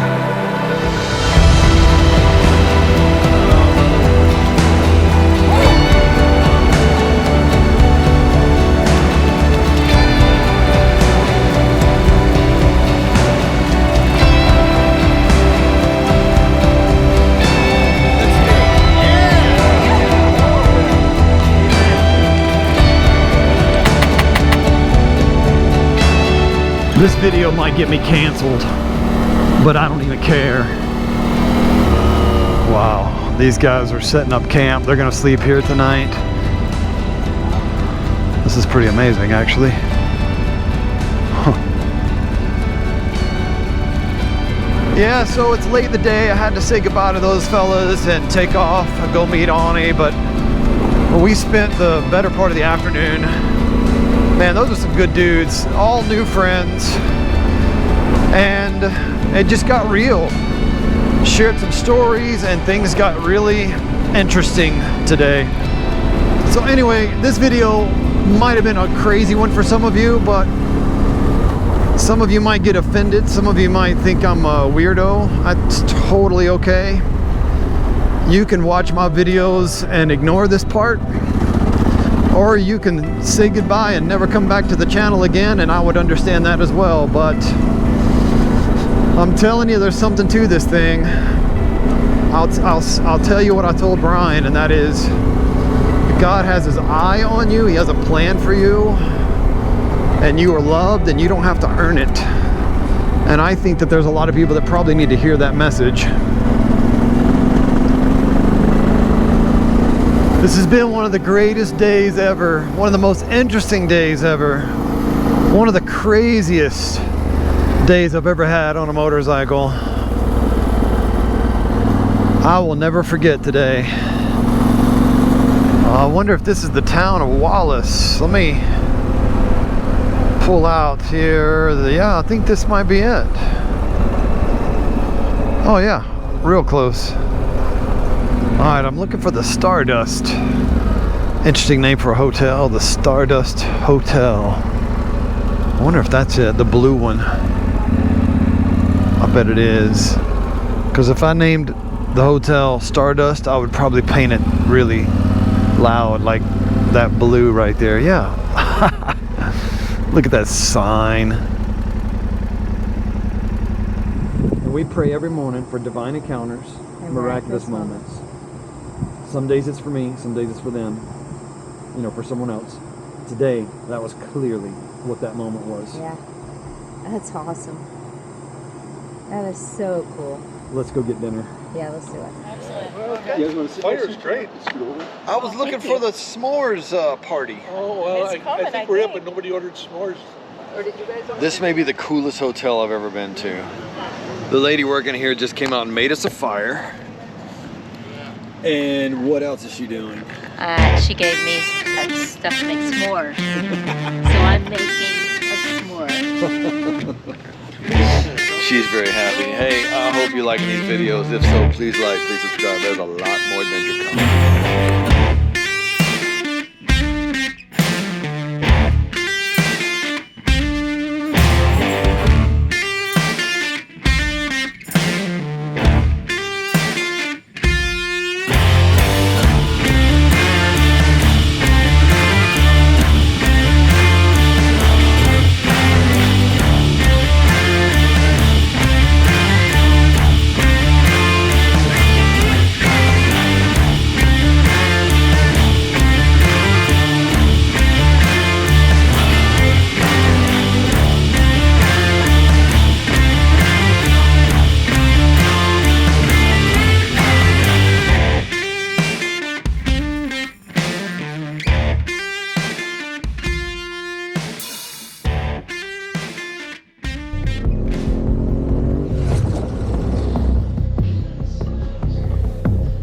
Y'all seen any bears up here?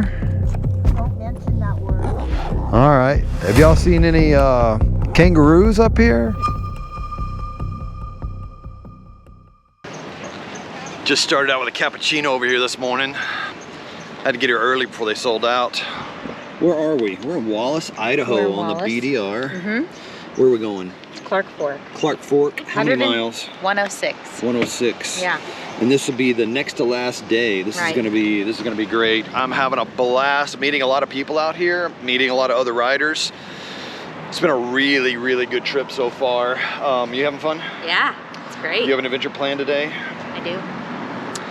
We're gonna take you with us. We're gonna have a lot of fun. Are you ready to experience adventure? That's right. Hey, have fun while you're in the States. And send me a message. Let me know how your trip was. Yeah, they got my info. I definitely have to get fuel before I go, because I came in here on empty. If you saw yesterday's video, you know that I skipped a gas stop and got a little nervous, but I am flashing E right now. Okay, so the road that I need to get on is closed. This is not the start of the day that I was hoping for, but that's my road right there.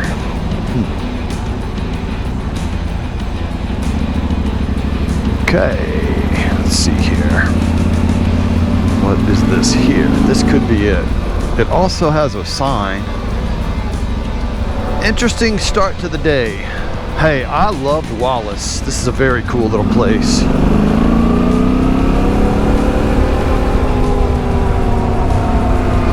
Met some great people here, and the food was wonderful. It's a little bit chilly this morning, which I think I've said every morning. But every morning I forget to put layers on, because at the end of the day it's warm. But in the mornings, especially in the shade, it's cool. Okay, it didn't take long. Just a couple miles out of town, I hit dirt already.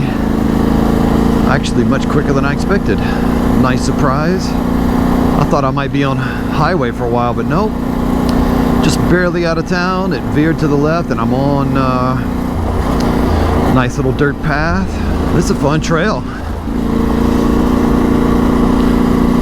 Getting me good and warmed up. Not too hard, but enough to make you kind of remember that you're riding an adventure bike. Before I leave Wallace, I was told I need to check out this store.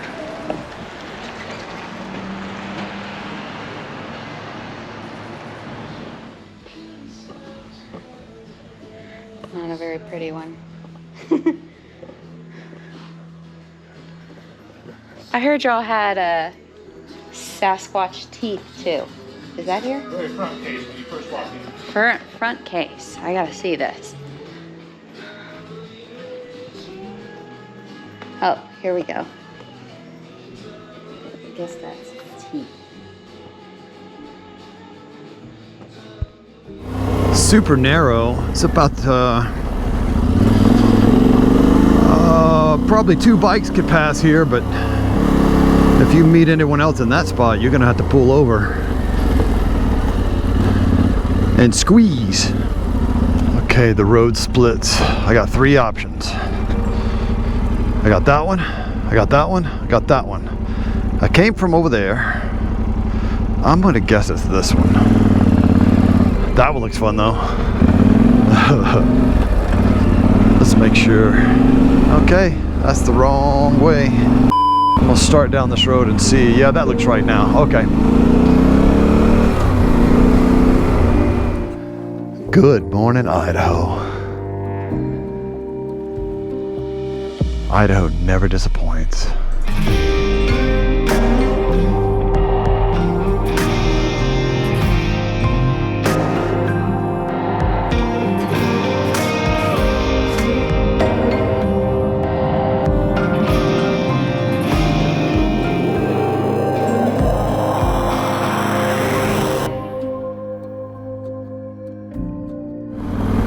This is what I get to ride today. Can you believe this? This is like a dream come true.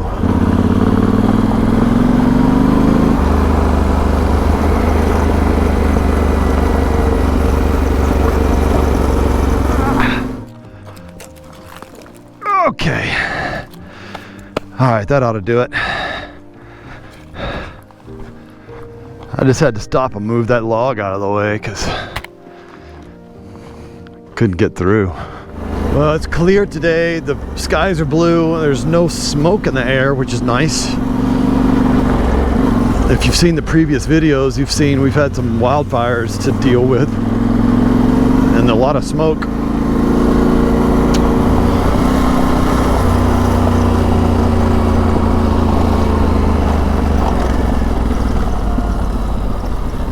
There's nobody behind me. There's another engine right behind me. Okay, sounds good. Y'all having fun today? Oh yeah, I'm gonna go cut some trees. Oh, good. How you doing? Oh, amazing. The weather's fantastic. Oh yeah. Yeah. Where you headed? All the way to Canada on the BDR. That's cool, man. Yeah. Well, drive safe, have fun. All right now. See ya.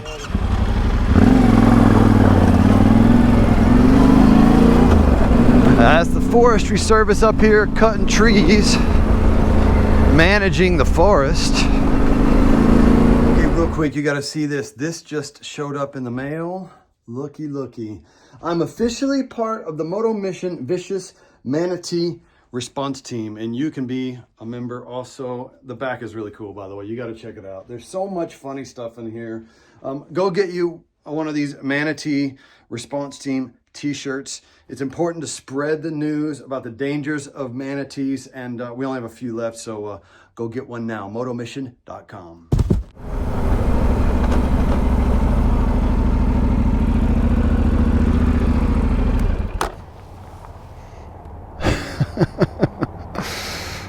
I love this place. Super deep right here. I want to jump in. There's a sign on my GPS that says cliff jumping. I would love to go from there to there. The problem is, I didn't prepare for this. I don't want to ride around wet all day. But man, how cool is this?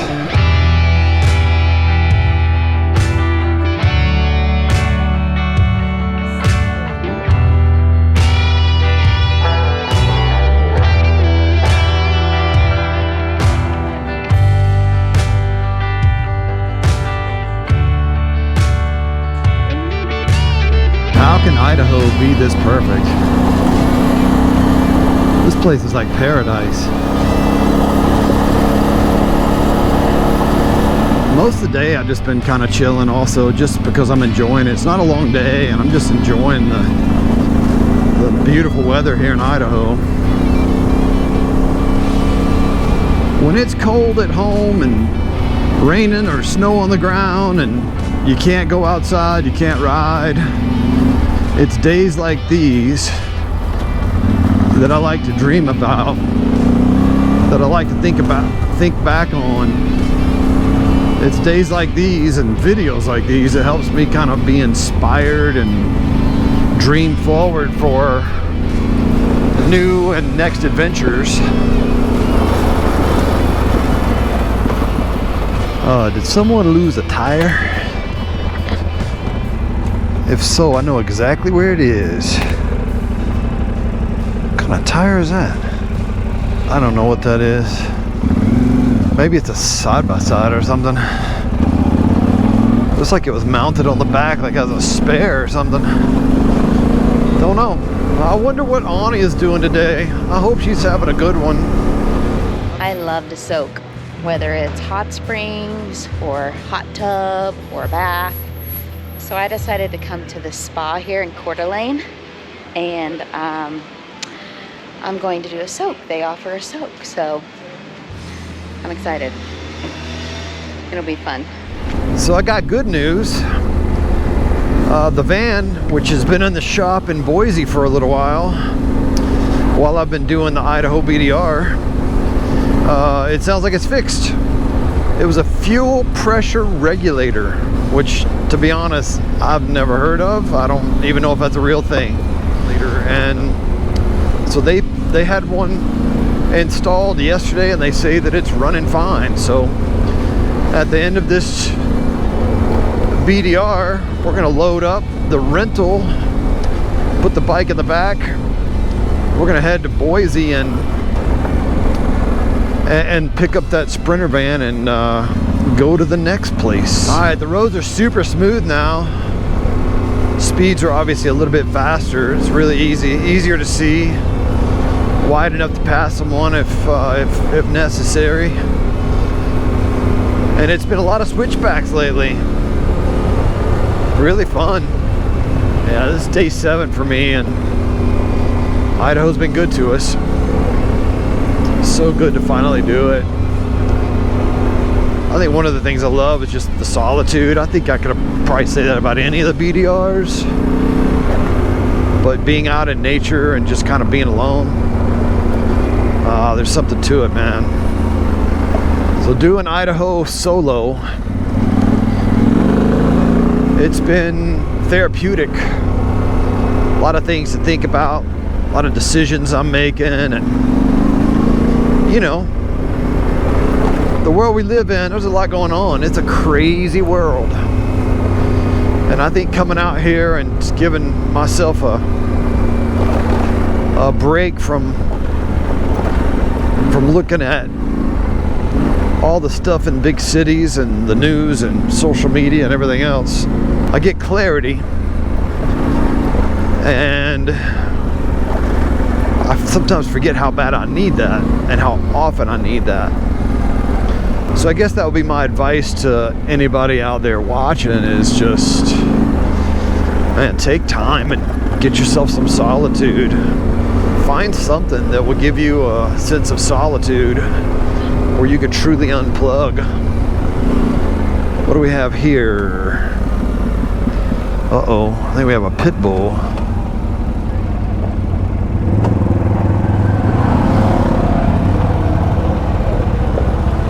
What you got there, pit bull?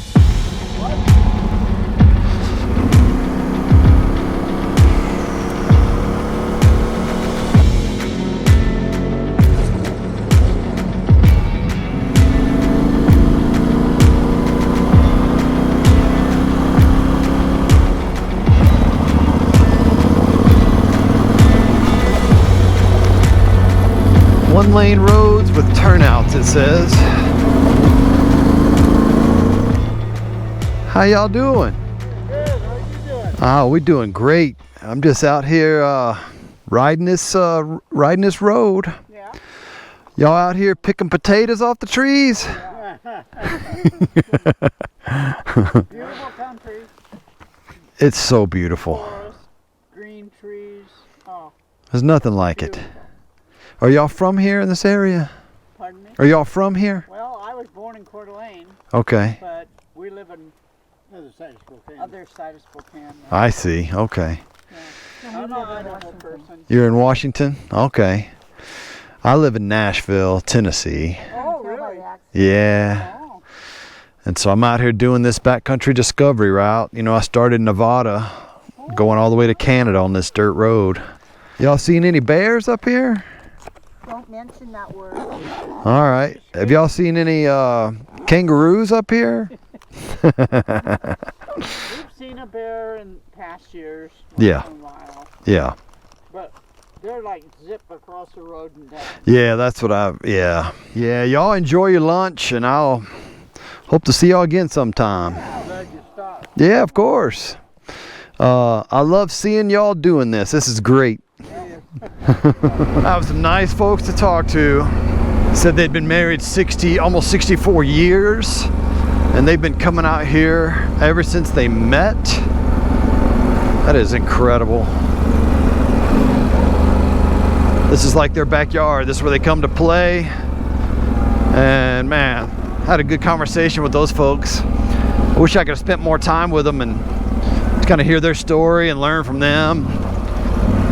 I find that there's always such great wisdom by talking to people that are older than me, and man, for someone to be married for 60 years, I'm sure I would have lots of questions and plenty to learn from. Man.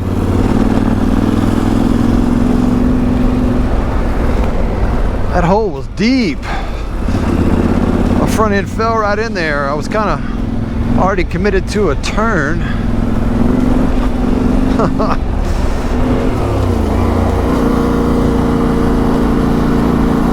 Wow, I just came around the corner, topped the mountain, and I was welcomed with these beautiful views. Huge mountaintops over there. Yeah, this is wonderful.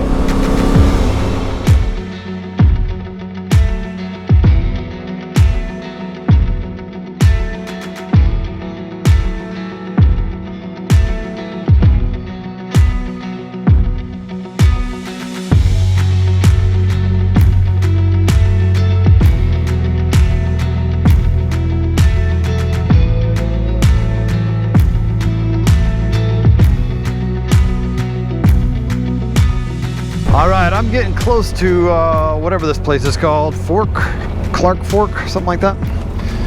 And I just got a message from Ani. She said this place that she's at has ice cream, and I am going straight there.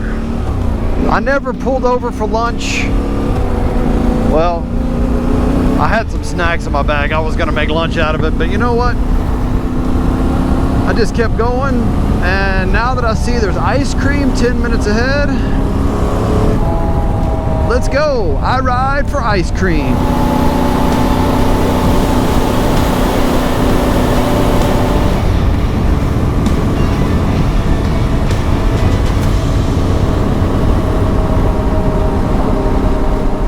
Okay, I believe that's the hotel right over there.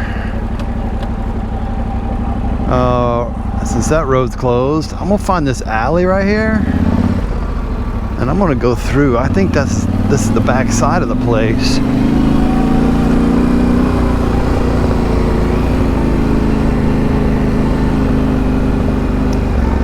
Pretty sure this is it. I see a sign that says ice cream. Clark Fork and ice cream. That's the only thing I wanted to hear. Clark Fork and ice cream. I'm super relaxed after my time at the spa, but the problem is Brock is already there because he had a short day today, and so I still have an hour and a half drive, so I better get moving.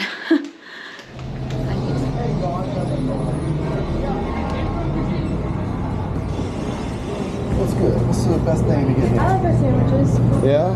Which sandwich should I get? You have sourdough. That sounds like a good start. Yep, sourdough's one of my favorites.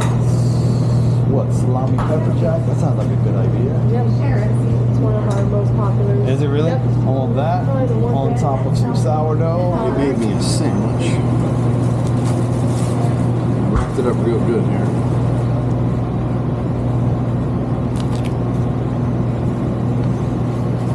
It's time for ice cream. What are we getting? We'll ride for ice cream. Oh, yes, sir. How's the salted caramel? You want to try it? If I'm allowed. You're allowed to have samples. Let's try one sample. All right, what else do you want to try? Butter pecan. Okay. Yeah, that's gonna be great. Do one of those without onions, and I'll be happy. Oh, you're making me so happy. I'll be back. I might want more. You never know. That's okay. She's awesome. She's taking care of me of a big, huge thing of ice cream. I'm real happy. I usually try to make it to our destination before Brock, but today was a lighter day. You know, he had less miles, and I have traffic apparently, so ahead of me. But he's eating ice cream.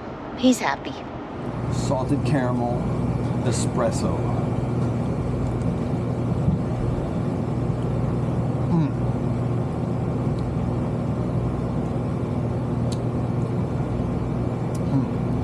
I ride for ice cream. Oh my my gosh, I just went to pay and someone paid for my ice cream. So I didn't even have to pay. Crazy. So while I was sitting there eating my ice cream, a guy came over and talked to me, and he was a Baja 1000 motorcycle racer, which I was very impressed with. And then he started telling me a little bit more about his life. He has a helicopter that he flies around and straps motorcycles to it, and goes and rides the backcountry. Just lands his motorcycle, or lands his helicopter with his motorcycles, and that's how he does it. Well, we quickly swapped phone numbers, and I'm gonna be hanging out with him out in Moab, Utah soon. This is our hotel room. I beat Ani here, but here's the room. It's nice. And I think they may be the ones that bought my ice cream. Sneaky. So, pretty awesome. I'm gonna hang out here and get some work done until Ani gets here. So I made it here. Brock already's here. He's sitting here talking on the phone. Let's see where we're staying tonight. We're at Clark Fork Lodge. This is nice. What are you excited about right now? We are going to a restaurant on the water. It's On called the the water? Float House. Right here on the water? Yes, right here on the water. We're at a marina. Look, we're literally floating. Look down there. Sorry. That's all right. You know, all the fish. Have you seen the ones off the deck over there? No. What'd you get? Fish tacos and spicy tater tots. Oh man, that looks so good. And I got steelhead trout with a bunch of stuff that I forgot, but it's very good. I'm very excited.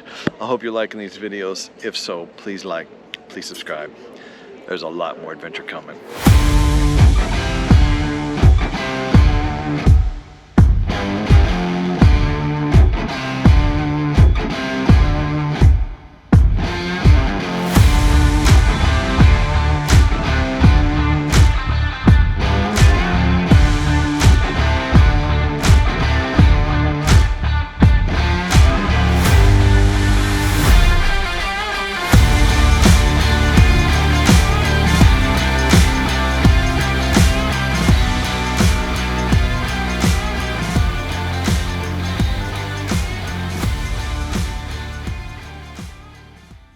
I'm excited about getting to Canada today.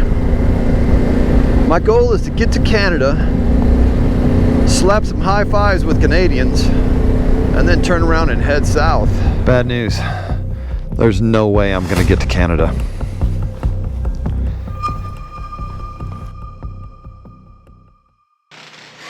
Waking up here in Clark Fork, Idaho, Section 8 of the Idaho BDR. Today's the final day. The idea is to get all the way to Canada.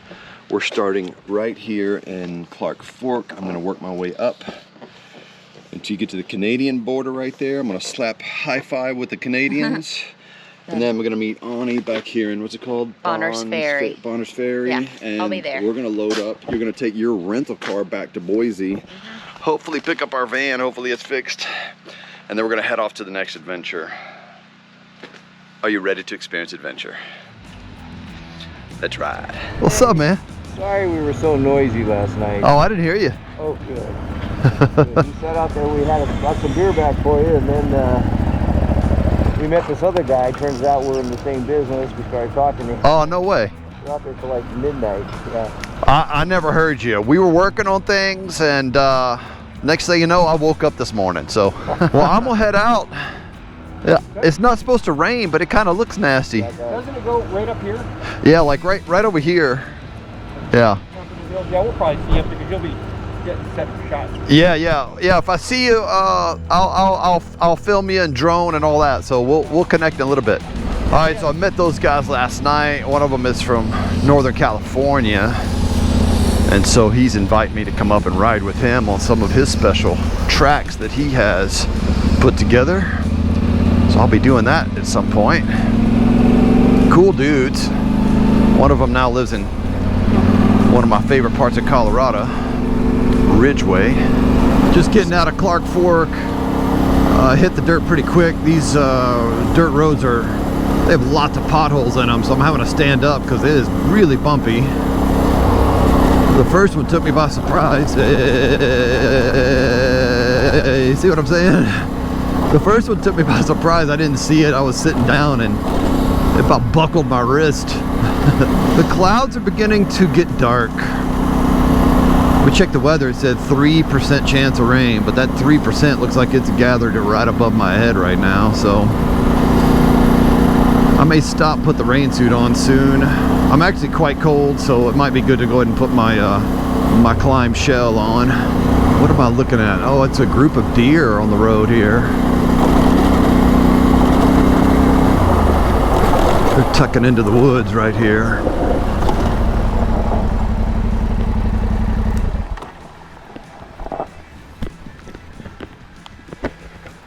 I think they were over here getting a drink of water from this river that's to my left. And they were standing in the road waiting for me to come by. And they were just standing there waving at me, so I stopped to say hello. Then they got shy and left.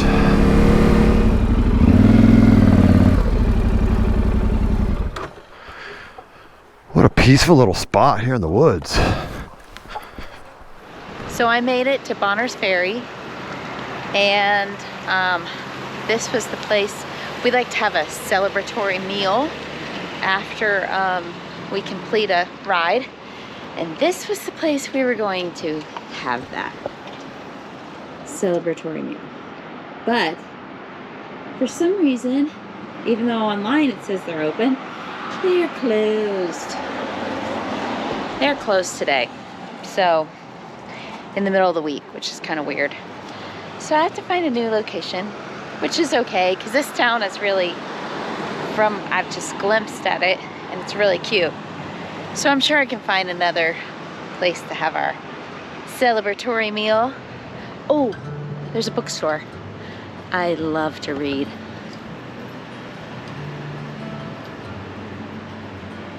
Idaho is just awesome. I guess all of this part of the world is awesome.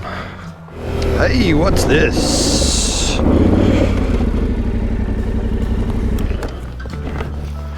That's not what I expected on this road. Wow, this is cool.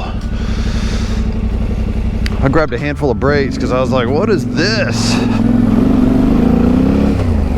There's been a few spots on the road that have had some washouts and, you know, something kind of similar to that, but that was different, where the rocks were piled up as opposed to road missing. So if I see another one, I'll show you what I'm talking about. But yeah, it's just like the water has washed this road out. It's an awesome route. What a great way to start out the morning. Kind of slowly warms you up here. Alright, I'm putting the heated grips on to high right now.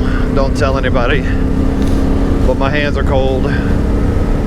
Each one of these, I kind of have to check up and make sure there's nothing weird. Like these have kind of some sharp edges.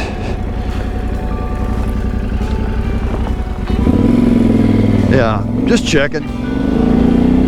It's easy to roll over, but yeah, part of the reason I'm kind of stopping and pointing out things is I know a lot of you guys will watch the videos before you decide where you're going to ride or kind of get an idea of what to expect. And so sometimes I try to sprinkle in enough details that kind of show you what the ride experience is going to be like. And that's what I tried to do the past, several videos for this Idaho BDR and the others, Wyoming and Colorado, Washington, Mid-Atlantic, all the others that I'm doing or working on. I'm just trying to show you a little bit of what to expect.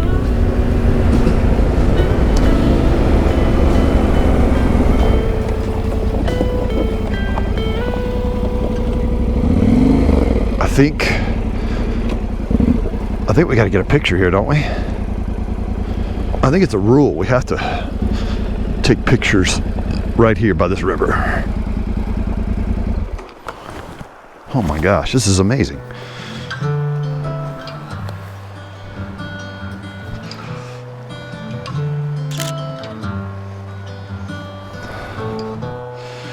I will remember this place.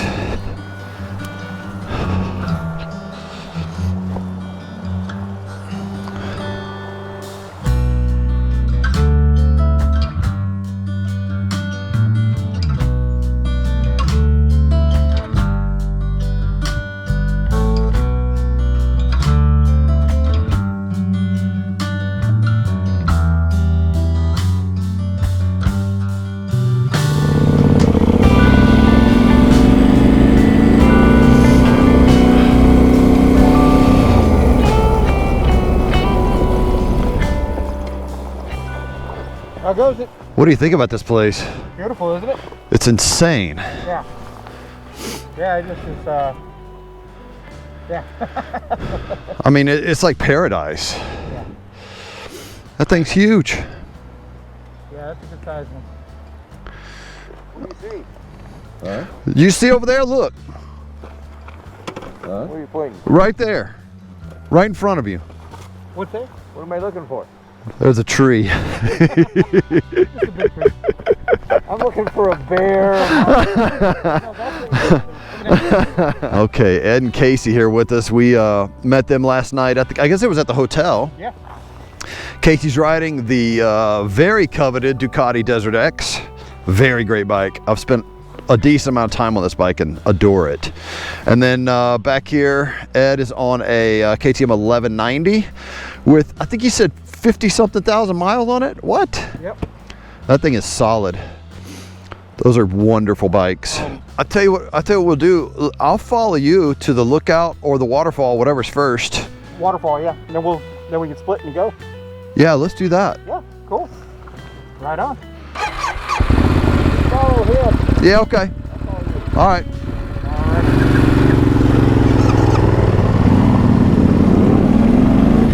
And we're gonna go see a waterfall. Glad they reminded me of that. Ani told me about it this morning, but sometimes I get so focused on just riding, I forget that there's certain points of interest along the way until it's too late. But then sometimes I'm like right up on it, I'm like, what's this? I'm like, oh yeah, I remember hearing about this. But it's good for me to stop because, like I was saying earlier, I want to be able to show some of these things to the audience, you guys that are watching, so that you kind of know what you're getting into. So you'll know what the ride, the terrain looks like, but also, you know, what are the sights along the way. It's very difficult to talk about how challenging certain trails are, simply because everyone has different skill level, but more importantly, different tires, different bikes, different suspension. There's just so many variables that go into it, so it's kind of hard to have a blanket statement, you know. Okay, so we missed a turn. Neither one of us saw it. I don't know why, but we missed a turn that takes us to Shar Falls, I think is what it's called, the waterfall. But I don't know if it was because there was too much dust or what, but I never saw it. So we're gonna go down here and see if we can find the trail to this waterfall. And it sure looks like rain at 3%. I don't know, it's turning into what looks like to be closer to 90% in my opinion. That's some dark clouds up there. Oh, this is great though. It's not dusty in this section. It's dusty on the road back there, but back here in the looks like it's more shaded, and we're going slower so they can follow closer. Yeah, I love waterfalls. We gotta go see this waterfall. Here it is. I think we actually have to walk from here, but that's fine. Let's walk. Yeah, we just have to walk a little bit. They said it's only like 1.5 miles one way. So what are you doing now? You just go? Yeah. Oh. Yeah, I'm gonna film the waterfall up here. So. Wow, how much further, man? We're halfway there. Halfway. You know what? This is far enough. I'm gonna turn around. Oh, check out this waterfall. twice for the naked girl in the pond. That's what we need.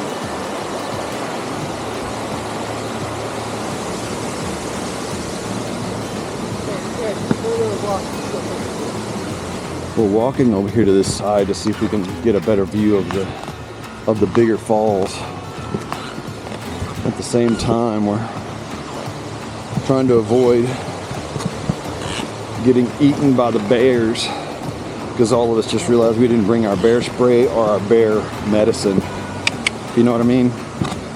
We're back at the bikes. Oh, snap! Look at that.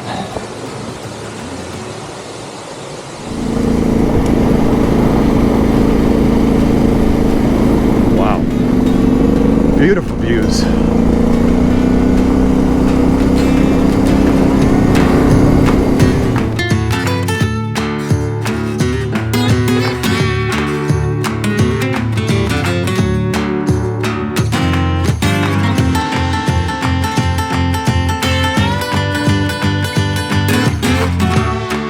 Well, it has begun to rain, but not enough to kill the dust yet. It's quite dusty on this road, so we're welcoming the rain right now. All three of us have stopped and made sure that we are rain ready, zipped up with these shells on. It's gotten dark. I'm still wearing my sunglasses, which I probably should have taken them off by now, but whatever. I'm gonna keep going. I'm excited about getting to Canada today. My goal is to get to Canada, slap some high fives with Canadians, and then turn around and head south. All right, the dust is a little bit less. It's still dusty though. Come on, it's like trying to rain. It'll sprinkle and then it'll dry up, and just rain for like 5 minutes and the dust will be gone. Got to take a right here. This is called Lunch Peak Lookout Tower. Interesting. Lunch Peak, so I guess they have a restaurant there that's going to serve lunch, and then we can peek out at the views. That's how I understand this. So who's ready for lunch? I wonder what's on the menu up here. I hope we don't have to stand in line here at the restaurant at the Lunch Peak Tower. Hope we can get right in and get a table. I know we're all gonna be hungry, so. Okay, everybody, real quick, I gotta tell you, we have some stickers. We have lots of cool stickers. I'm not supposed to talk about any of these stickers, so ignore all of those. But we have stickers right here. So go get yourself one of these at motomission.com. We've got all sorts of different stickers. Put these on your bike, your helmet, put them on, well, I'll let you decide where you put them, but let me know where. I want to see some pictures of you guys sticking these things around. But these right here are now available on the website, motomission.com. Come join us and be a part of the Moto Mission Vicious Manatee Response Team. Boom.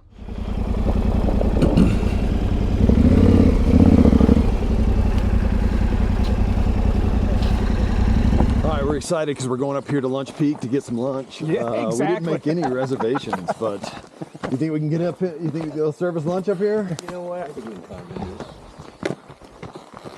At least get some cookies. Bit of a hike up here.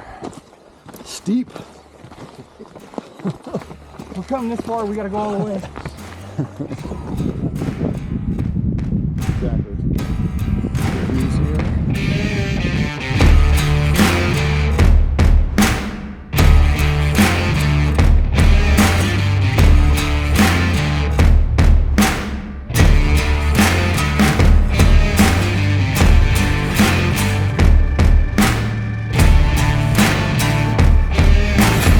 I'm gonna go ahead and put our name in here at the restaurant because we're hungry. Oh man, seems like nobody's here. The restaurant's closed. Here's a little drive-through pickup window. Ooh, that wind is cold.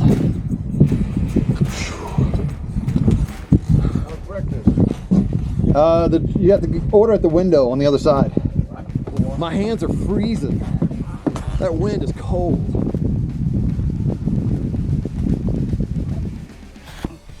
That's right. Here she goes. Heck yeah. And that's where we started, everybody. Jarbidge, Nevada. And where are we going to end today? Somewhere north. Where? At the border. At the border of Canada. Hey, it was good to meet you guys. Likewise, fantastic. Yeah. Is this your pit bull? Where'd he come from? That's Hattie on the back of the truck. Oh. If I saw him in the woods, I'd think it was a wolf. Yeah, I know, right? That wolf has a collar. Are you guys hiking? You're just sightseeing up here? One kid, one son-in-law, and 2 grandchildren. Ah, okay. I'm the matriarch. Ah, and is that your pit bull that you had over here? Pit bull? Yeah. She's theirs. She's a really good dog. Okay. Yeah, well, so y'all are up here looking at all the potato trees. Is that what y'all are doing? You know what? I wasn't informed what we're doing. I'm just along the way. Be safe, bye-bye. Okay, we'll see you. Bye-bye. Hey, I'm gonna go ahead and say it. The Idaho people have a great sense of humor, and they've been really fun, very friendly, very friendly. Love it. What do they call them? Idahoans? That sounds terrible. That can't be what they call it. What do you call a person from Idaho? Like, I'm from Tennessee, they call us Tennesseans. But Idahoans, that just doesn't sound like that's a thing. Someone correct me, please leave me a comment. I'm trying to figure out, what do you call the Idaho people? I've enjoyed riding with these dudes and hanging out with them today, so we're gonna try to stay together longer. We may split at some point because I stop and film and stop and smell the roses, so to speak. They're in a hurry. I'm in a hurry, but not as much. I'm gonna kind of take my time and make sure I do this last leg properly, but I do need to keep making time today, and I sure would like to stay ahead of this rain because I feel like it's about to pour. Some dark skies ahead.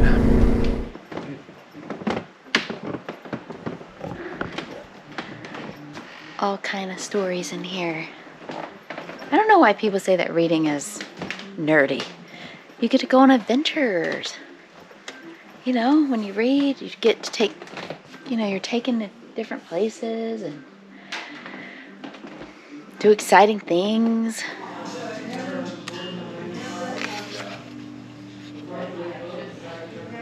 All right, we rode down the mountain back to the main trail here.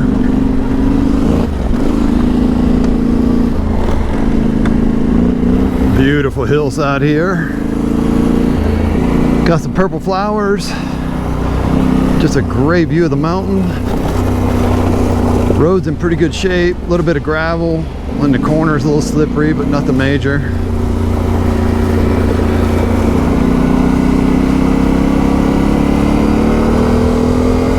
Look at this forest here. Got moss growing on the rocks. Huge trees. Low-hanging branches. Got this nice creek coming right through here. These trees are massive.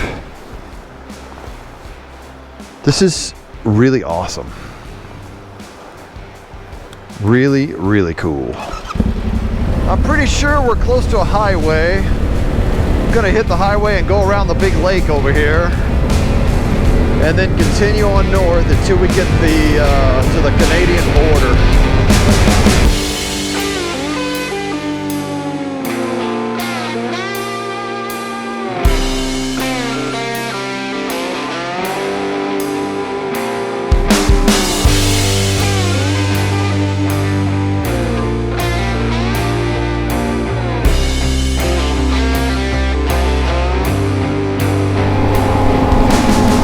We got stuck behind, I think, an RV. It's a little bit of traffic right now.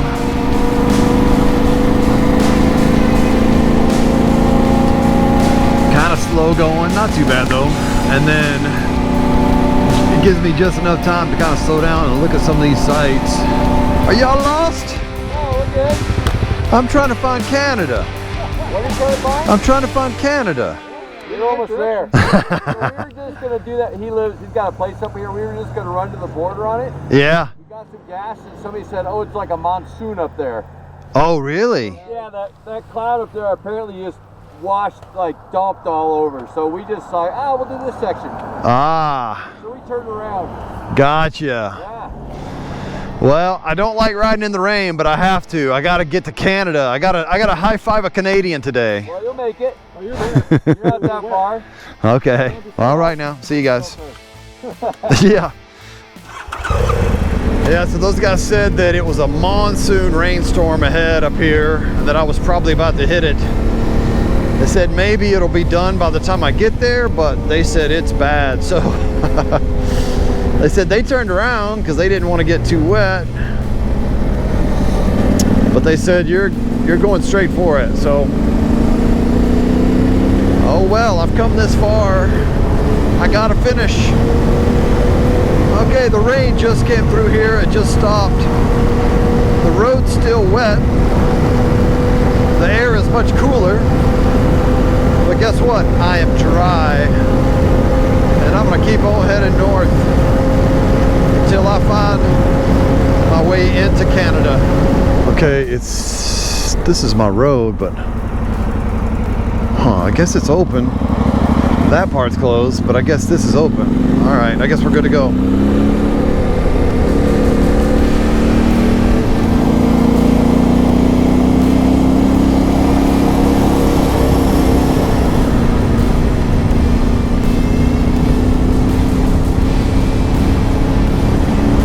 Hey there, I'm all right. What you got there, Pitbull? Ah, hey doggy. That's awesome. Stay out of the rain. I know, it's goofiness. So, you know how far Canada is from here? Not too far. You know, they're maybe 15 to 20 miles. Oh, really? Yeah, you're close. Yeah. My goal is to get to Canada and high five a Canadian today. Okay, yeah, but there's not much to see when you hit the border, though. It's not like there's any buildings or anything. It's just forest. Okay. Yeah. Well, maybe I'll... You got to go to Copeland and cut over, and then go up to Canada that way. Oh, okay. See the border crossing. All right. Perfect. Thank you. That means we have come about, what, 1,250 miles all the way from Jarbidge, Nevada. And I've been thinking about this trip along the way today and how incredible it's been and all the memories that I'm gonna take with me. We've met some great people, we've had some great food, seen some great sights, we've ridden some awesome roads. I had to escape some fires, and it's just been wonderful. We are so close. So close. I'm so excited. When I get near the when I get near the end, I get real excited because there's a sense of accomplishment. You've heard me talk about this before. Is it the destination or is it the journey? And the answer is both. I've talked about this a few times before on the channel. I think maybe when I was doing the Continental Divide, it was a big topic. Without the destination, the journey is kind of, it gets lost. You got to have a destination, and then part of what makes the journey special is all of the challenges that prevent you from getting to the destination. But you grit it out, you keep going, and you get through it. So you gotta have the destination, you gotta have a target. And that's what makes the journey so much better. Okay, I see the finish line flag on my GPS. I see the red, white, and blue markers over there. I wonder if that's the... Yeah, I think we're at the border. Let's go ask somebody if we're in Canada. Ah, that's it. We made it to Canada. Well, Canada's right there. Bad news. There's no way I'm gonna get to Canada. Hey man, I got bad news. Yes, sir. I can't get into Canada. I just realized I forgot my passport. So did he. Did you forget your passport too? I did. We're not getting into Canada? I literally did. It was like, nope. Hey, Let you in without a passport. you can come into the US without a passport, but you can't go into Canada, right? Well, I don't think we need a passport to get into the U.S. Man, I was trying to get to Canada. See now. Well, you get it. Do you know if there's like another way to get into Canada? Maybe like through a field or something? You can go through the field and get to Canada? Yeah. I just wanted to see, I wanted to meet someone from Canada. You're not from Canada, are you? Yeah, are you Canadian? Yeah. Please give me a high five. Yeah! I'm from Nashville. How are you? You've got that Nashville, accent. Tennessee. Yeah. Well, and you come that far and don't bring a passport? I forgot. A real live Canadian. That was cool. It was good to meet one. Let's see if Border Patrol will take our photo. Can you go back so we can get us all in there a little further and get the background thing? Yeah. And that blue and red and white wall. Here, let me sneak over here. How's that? That's better. There you go.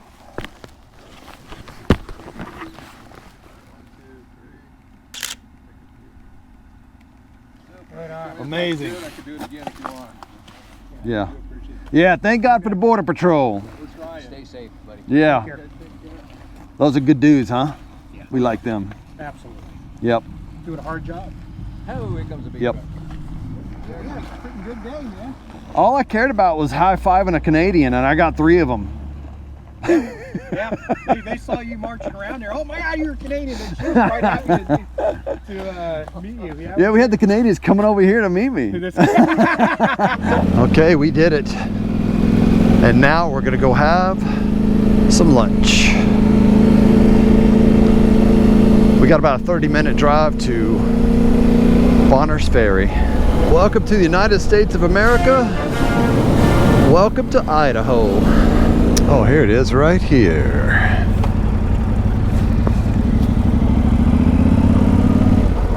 But yeah, what's interesting about that SoCal one, she's happy. That's all that matters for you. You're good. You got handlebars? That'll work. Good job, teamwork. It was so good to meet you guys, and I mean, this is unbelievable. Yeah, like I say, if you're ever in Northern California, that Northern Cal BDR, you know you got a parachute, you know, and Yeah. you know you're in Colorado, it's the same thing. So Yep, we'll be riding with you guys again soon in Colorado, in California. without a doubt. Yep, and this is awesome. Hey, I hope you like these videos. We're having a blast. If so, please like, please subscribe. There's a lot more going on.